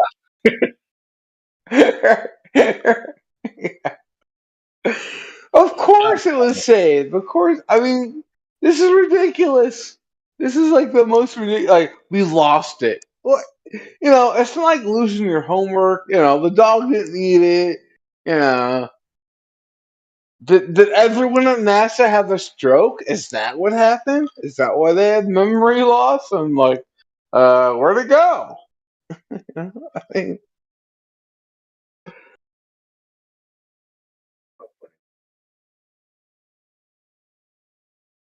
and then people, the public at whole is like, well, yeah, people lose things. I mean, okay, yeah, people lose things, but do you lose your house?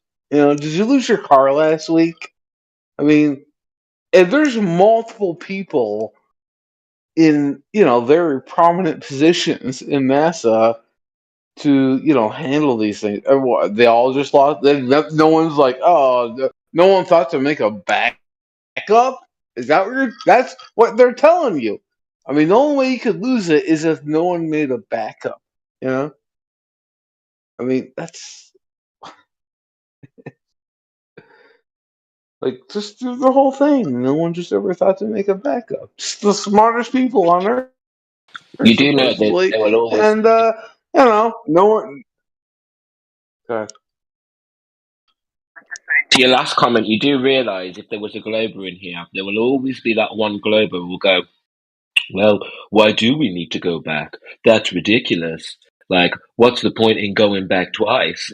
You know what I mean? Like, there will be someone out there who will argue with that and be like, you're the Right, but the ridiculous whole one. point of going back, I mean, I don't know. I was born in '86, so when I was growing up, the whole point of going back to the moon was to colonize the moon and to make a base so you could, go to these other planets and stuff. Right? That was the whole idea.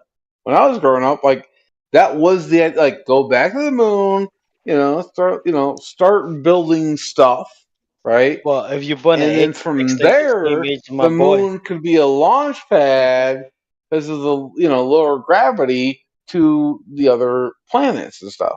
Like that was the idea. But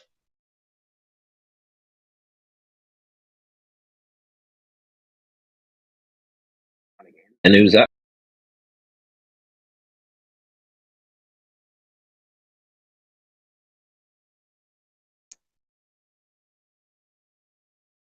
Oh, it's like the more you talk I about don't it, know. the more I ridiculous it is.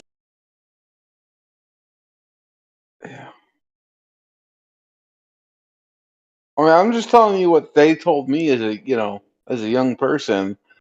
And then as time went on, I'm like, well, how is this It's not happening, right? We're not going back to the moon, so there are no bases being built, and it's not. Mm.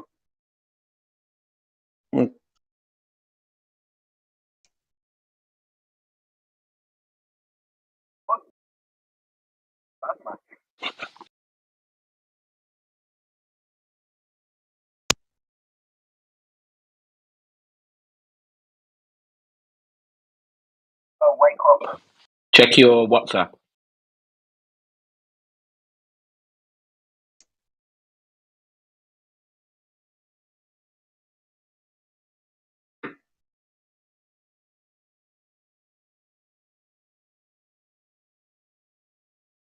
Forgive me, bro. I can't find my other phone. Oh, your hard work today, bro. No, bro. I'm just fucking drunk right now, bro. I ain't gonna lie, man. I don't like to lie about shit. I think I'm fucking drunk.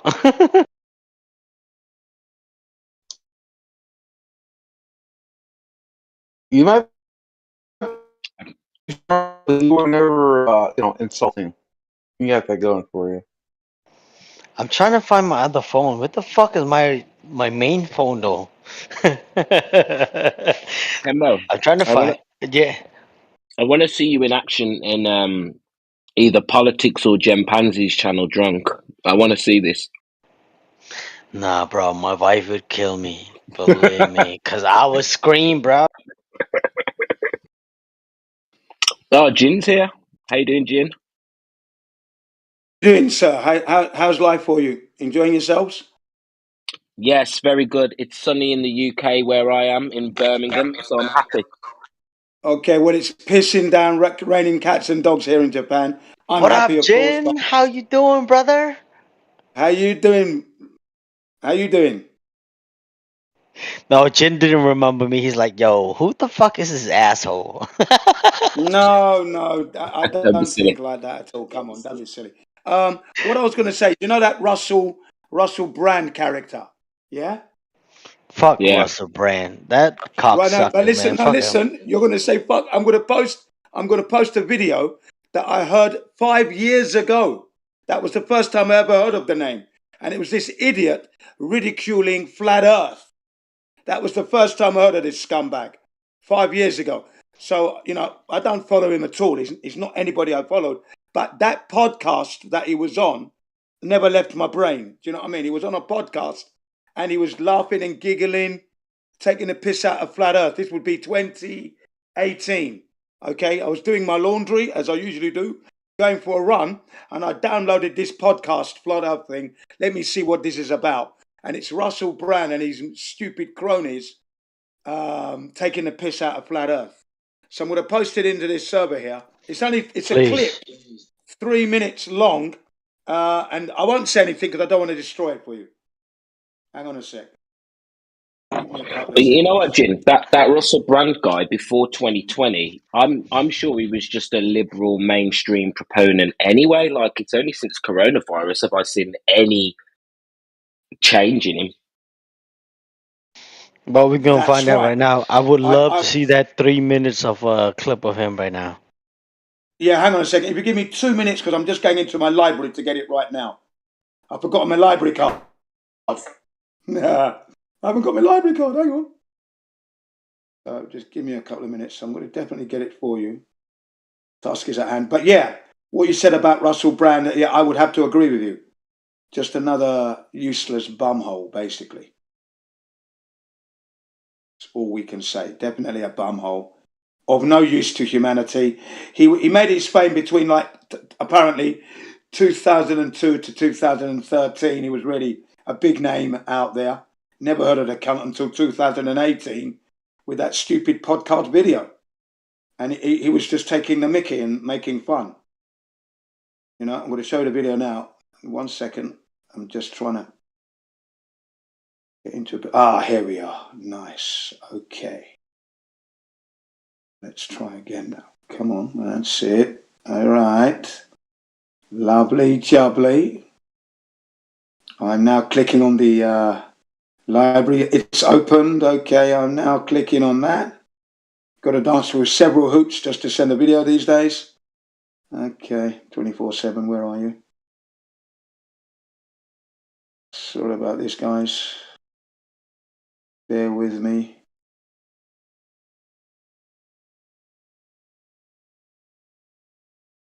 "24/7, come on, 24/7. Aha. Lovely jubbly. No, that's not the one. Get out. Fuck. Honestly.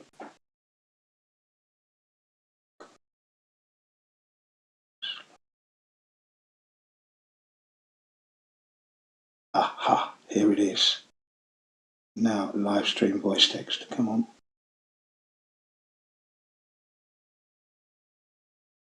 Sorry, guys. I'm going to put it in a live stream voice text for you.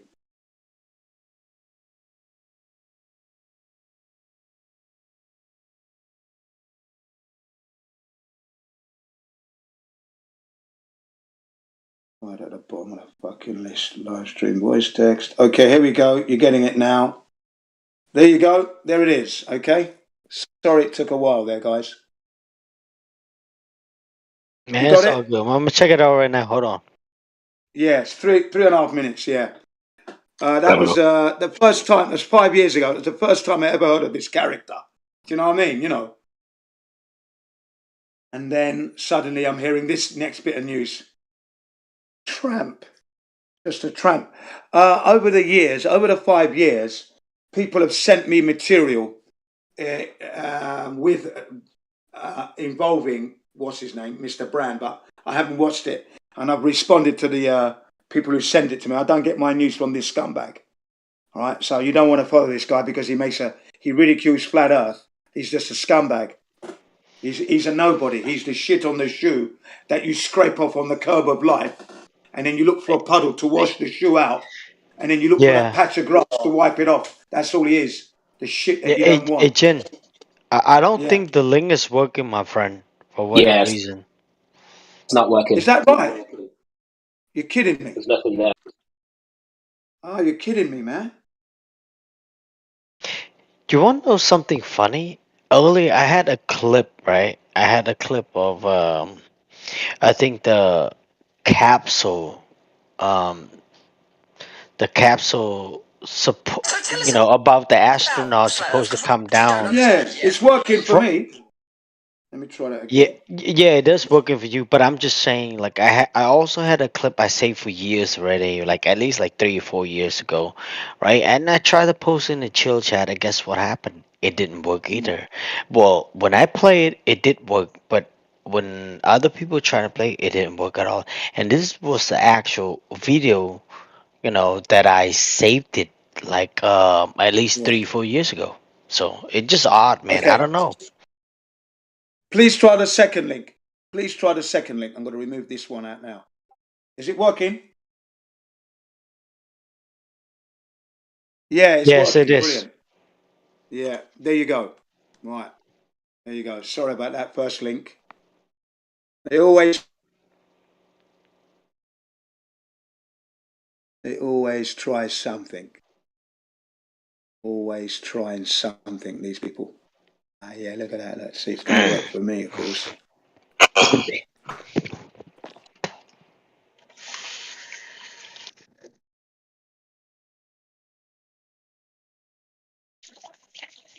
Okay, so I'm deleting that one. Hopefully it's gone. Hopefully it's gone. Yes, it has. Okay, good. Right, yeah. So that was the first time I thought I'd bring Russell Brand to you guys.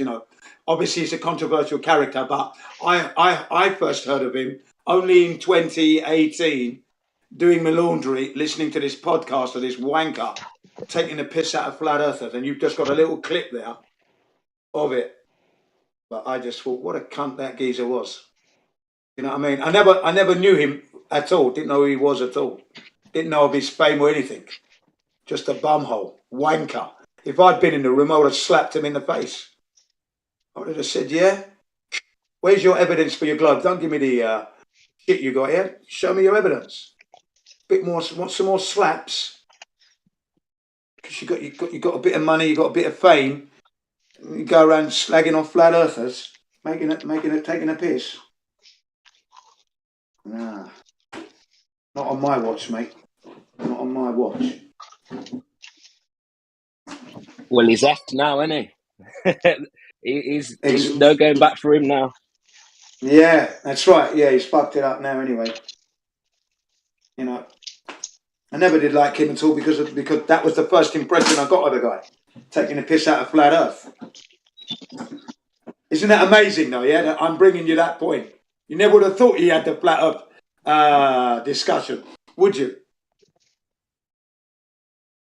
I mean, I didn't know he had a flat earth discussion, but he's a movie actor, and I don't know, maybe I'm wrong, but my rule of life, at least one of my rules of He life didn't wake up.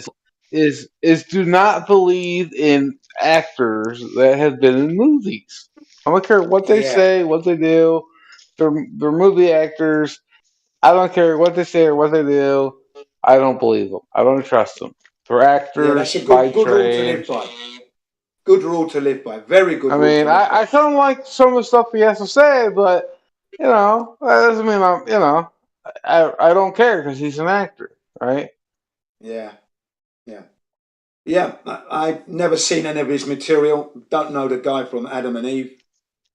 Really do not know the guy. Oh, I knew him from movies. I never heard him about this whole anti-flat Earth thing, but even beyond that, like, just don't trust people in the acting business. Fertility.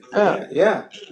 I mean, look, how many actors were advising people to go and get the jab? How many? Oh, 95 to 99%. That's you why. go. There you go. Don't believe. I don't care. This is the other rule. That's part of the other first rule. There is, I don't care if you're famous. I don't care. Just because you're famous doesn't mean I think your opinion has any weight on the matter. Yeah, especially as we are all we flat earthers, I'm purely fact-based now. Opinions don't mean shit. The facts, the data, let's have a look. That's how we move now. Yeah. We move with integrity. So whatever that's why I say to people that when I open my mouth, I'm not going to give you my opinion. I'm just going to give you the facts. You can work it out for yourself. Opinions are dangerous at this point. Just have the facts and then work it out. So stop believing and start knowing. That's what you want to do. There's too much believing going on, not enough knowing going on. Yeah. Well, I mean, I'm not against believing. Believing is a very, but, believing and knowledge are symbiotic, right? To believe something, there has to be the opposite, which is the knowledge that feeds into that belief, right? We all believe things, right? Not really. No, we don't all believe things. You say you believe, but what you're saying, you know. Please let me finish. We all believe things, right? But there's knowledge that feeds into that belief system, right? Now, depending on what feeds into that belief system, or what knowledge system believes in that belief system, right? That'll change how that turns. But there's belief and there's knowledge, and knowledge feeds into belief, right? Yeah. Okay, let's go back to when I was a child then, when they told me the earth was a globe. I took that as a belief. That was knowledge that was supposedly downloaded into my brain. Correct. That I Yes. received. Right. But that was Yes. the wrong knowledge. That was the wrong Right. knowledge. That was Well, they lied to fake you. knowledge. They lied to you. Yeah, Right. right. They lied to That you. was allow me to finish. That was fake knowledge. So that there, believing with that is the wrong thing to do. So I'd rather know things and don't do any believing. For when I know it, I don't have to believe it. I know it. So I've dropped the belief system now. I don't go around believing things. Either I know them or I don't know them. Period. Okay. Don't even use the word belief. All right. That's gone. Yeah. So when someone says, but you believe in God, I goes, no. I know God exists. I'm living on a flat earth that regenerates itself. Now that's God there, right there and then. So that's not a belief system. Yeah. So that's the way I roll. All right. Here we go. All right. And I respect that. And I agree with it. I think that's a good way to look at Yeah, things. that's the way I've got to look at things now. So when I discuss things with people, I say I'm not going to be giving you my opinions. It's all fact based, and we can give you the source, and you can then work it out for yourself. That's it. Nothing else. No opinions here, except for Russell Brand's a wanker. That's my opinion, which is actually a fact. I can prove it. He probably is. What? I don't know where you live. I live out in Arizona desert, Mojave Desert out here, and I see a lot of these so-called Starlink satellites, and I believe in a flat Earth. But I'm wondering, what are these trails of lights in the sky? Oh, they're just Christmas tree lights in the sky. Christmas tree lights in the sky. So they are. Come on. They're more than that, I think. Nah, there's nothing more than that going on. Nothing more than that going on, boy. Little change of So you lights. think up it's there. just you think it's just like projection of lights in the No, sky? I think there's electrical equipment up there, but it's not anything that we need to be concerned with. It's them trying to link us to the globe. Of course, you know we're on a globe. Satellites exist. We know that satellites, where they say they are, the ones that are 24,000, 22,000 miles off the Earth's surface. Yeah, They don't exist. they're I understand the balloons in the sky. Yeah. So, do you think that their trail of satellites is? Do you think they're an aircraft of some kind to get us to believe in the whole satellite thing Well, yeah, anymore? that's what it's all leading to. You know that they could. They're 'Cause that very kinda makes very capable of putting sense. things into space. Very capable of having these satellites geostationary. That's what I think. Well, I wouldn't call it space, upper atmosphere. Well, most. yeah. Or I mean, atmosphere. Satelloons. We know that Satelloons do exist. Weather equipments are tethered to a helium balloon, and they're up there in the 120,000 feet beyond the region. Yeah, that we know that exists, and that's fine. That's all they're doing. It's nothing special. It's nothing wonderful. They're not proving anything magnificent with their Starlink crap bullshit.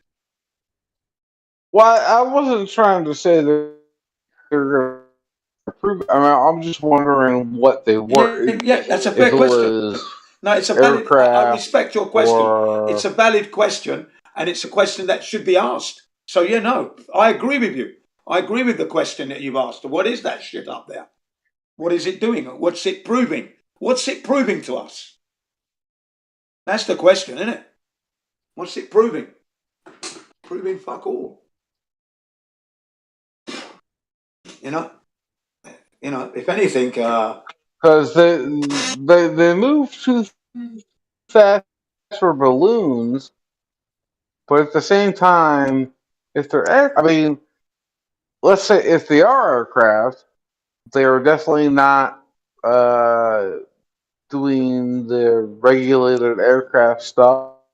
You know, they don't have the red mark, the strobe, or the wings mark. yeah. Well, I haven't So seen them anyway. I haven't seen them, so I can't really speak to. I seen them bunch. I was in them like probably 6 times, and every time I'm like, what exactly is that? Is that, I always wonder, like, because they're moving so quickly. Well, then yeah, it they seems too can't be quick. It balloons. seems too quick to be balloons. Then, if they're moving that quick, they're under some kind of power. What you want to do is, Well, you wanna video it. not only are they moving quickly, they're moving in formation, right? Or I mean, but like there's the one, then a little space, and there's another one, Yeah, little I've space, seen there's them. another I've one, seen little them on space, there's video. another. So they're moving in a unison. Yeah, I've seen the video footage. So they're not balloons, but they're not identifying themselves through markers or visual markers of being aircraft, right? So I'm just wondering what the hell these things are. Yeah, well, it's supposed to be the Elon Musk's Or Starlink satellite setup, isn't it? That's what it's supposed to be. And I've heard people have connected and are using this, but it's not a good service. Is what I've heard in the last 8 months or so. Yeah, that's what I've it's heard. probably some sort of. I mean, my best guess is that it's going to be used for some sort of GPS attack, so they get more accurate with their attack vectors. Okay, probably, yeah. The military application. I'm not, but they're probably not balloons. They're probably aircraft, but they're not identifying. They're probably. I'm thinking they're more likely like high altitude drones that are running off solar power. Yeah. Yeah. That makes more sense to me. They're big.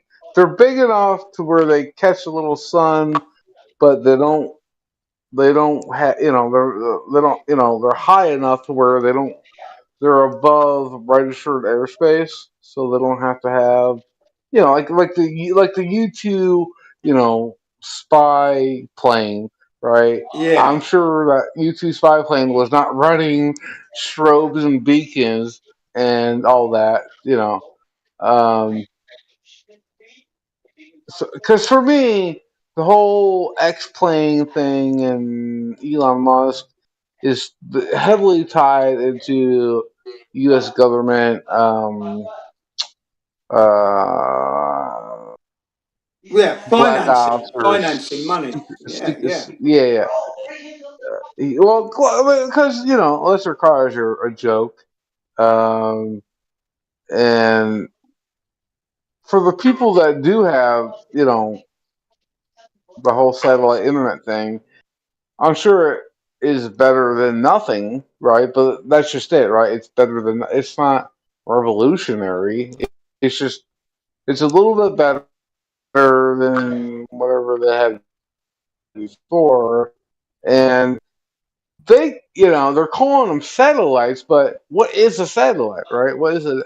A satellite is, the definition of a satellite does not just mean it's, some little thing that floats around. It's a lot deeper than that. And Elon Musk has a lot of ties to government contracts, right? So Elon Musk, government contracts, we don't really, these things are, I don't trust any of it. There's something weird going on with the whole Starlink and Elon Musk and all that. It's Yes, really weird. I am in Something happening there. I am in agreement with that, definitely. That there is something stinking going on. And that's why I said, I mean, what is it proving? The people that have told me that they're connected to the Starlink shit, it's not good. It's not good technology enough. It's, doesn't get us. I think it's a weapon. I think it's a weapons program that we don't really recognize how it's being used as a weapons program. Possibly. Or Pure perhaps, I mean, speculating, yeah. well, weapons are, come with different, weapons, it could be informational, and, sending all, it could be like a million, all these drones. I don't know exactly what it is, but it's tied to the government and it's tied to Elon Musk. I do know that. That's public. Oh yeah, that's So that's that's well known. Yeah, that's well documented. No doubt about it. I'm just not sure of how they're utilizing that. Yeah, Morning. what they're using it for. Good morning. Good morning. How are you? I'm very well indeed. Good. Now, who is that? That's the lady from. She was in Hawaii. Now she's in Florida, I think. What's your name again? Come on. Ildiko. Yes, Ildiko. Thank you. Great to hear your voice. How are you? You sound well. I'm very well. So, during the quote unquote wildfires of Hawaii, Lahaina burnt Yeah. down, and they weren't bringing in any communications. The government wasn't. They were sort of letting the people be isolated out there. So some people got together and got some Starlink trucks, because they're all in these trucks, and they brought them in, and they actually work. And I'm thinking that what they're doing is that they become a substitute for the towers. Thank So you. that instead of, I don't know if that's true, but I can't see it being a satellite link, because I just don't think that's a viable idea at all. Right, right. Thank you very much for that. Brilliant. Now that is wonderful. Straight from the horse's mouth there. We're right there. We're talking about Hawaii as well. So yeah, nice. Yeah, burnt out I Maui. heard your comment about Russell Brand, Yeah. and I never really appreciated him at all, because he was pretty mainstream in most of his ideas. But lately, he's coming out against Ukraine, the narrative of Ukraine, Yeah, the yeah. mainstream narrative, and vax also. So Well, he's become the enemy of the state. So they're trying yeah, to put him down. yeah. That's clearly obvious. That's Yeah, clearly obvious what they're doing there. Yeah, yeah. But he's a Johnny come lately, basically, as far as I'm concerned. He's at the back of the queue. He may He's at be the a back of the shell. queue. Yeah. I'm suspicious of him, because he's very over the top when Yes. he rails against Ukraine or the vax, but he makes himself look ridiculous, Yeah. I because agree. he doesn't have a calm discussion about things. Comes out as if he's a raving lunatic about it. Every time. Yeah, yeah. Every time. That's why he's at the back of the queue. He's just too noisy. Got to put him in. You got to put him in a padded cell. I suspect him too. Yeah. But most mainstream people are anti-flat Earth. That's not surprising, is it? No, because it triggers the words flat Earth trigger them. Right, right. I mean, some of the most brilliant people that I watch, that I follow, are anti-flat Earthers. They just don't have it's not a subject that they treat with any kind of seriousness. No, yeah, they haven't really. They don't realize that that's the key. I think that the reason most people are like anti-flat earthers is they believe the government is in for their interest, and it's such a big lie it's such a big lie. They can't lie about all this. No, because most of the people that I listen to, that I follow, are anti-government, but they're also anti-flat Earth. So it's really right. But they're not really anti-government, right? Because yes, they they believe. are. No. No, they're not. They are. Sweetheart, You don't they're even not. know who I'm talking about. They're not, because they believe some. See, once you believe some of what the government says, then you're not anti-government. I've been anti-government practically my whole life. You know, I'm not. This has nothing to do with. This is not. I'm not. This is not a I'm judgment call telling upon you that you. there are people who are anti-government, truly anti-government, who are also anti-flat Earth. Right, but why would they believe the moon landing? Because there's something about it being in the scientific realm. Right, Puts it which outside none of of it lines up with the scientific realm. Right, because that puts it outside of what they believe is government Control. Right, control. Right, but the science does not back up a scientific argument. No, but I'm just giving you the justification for their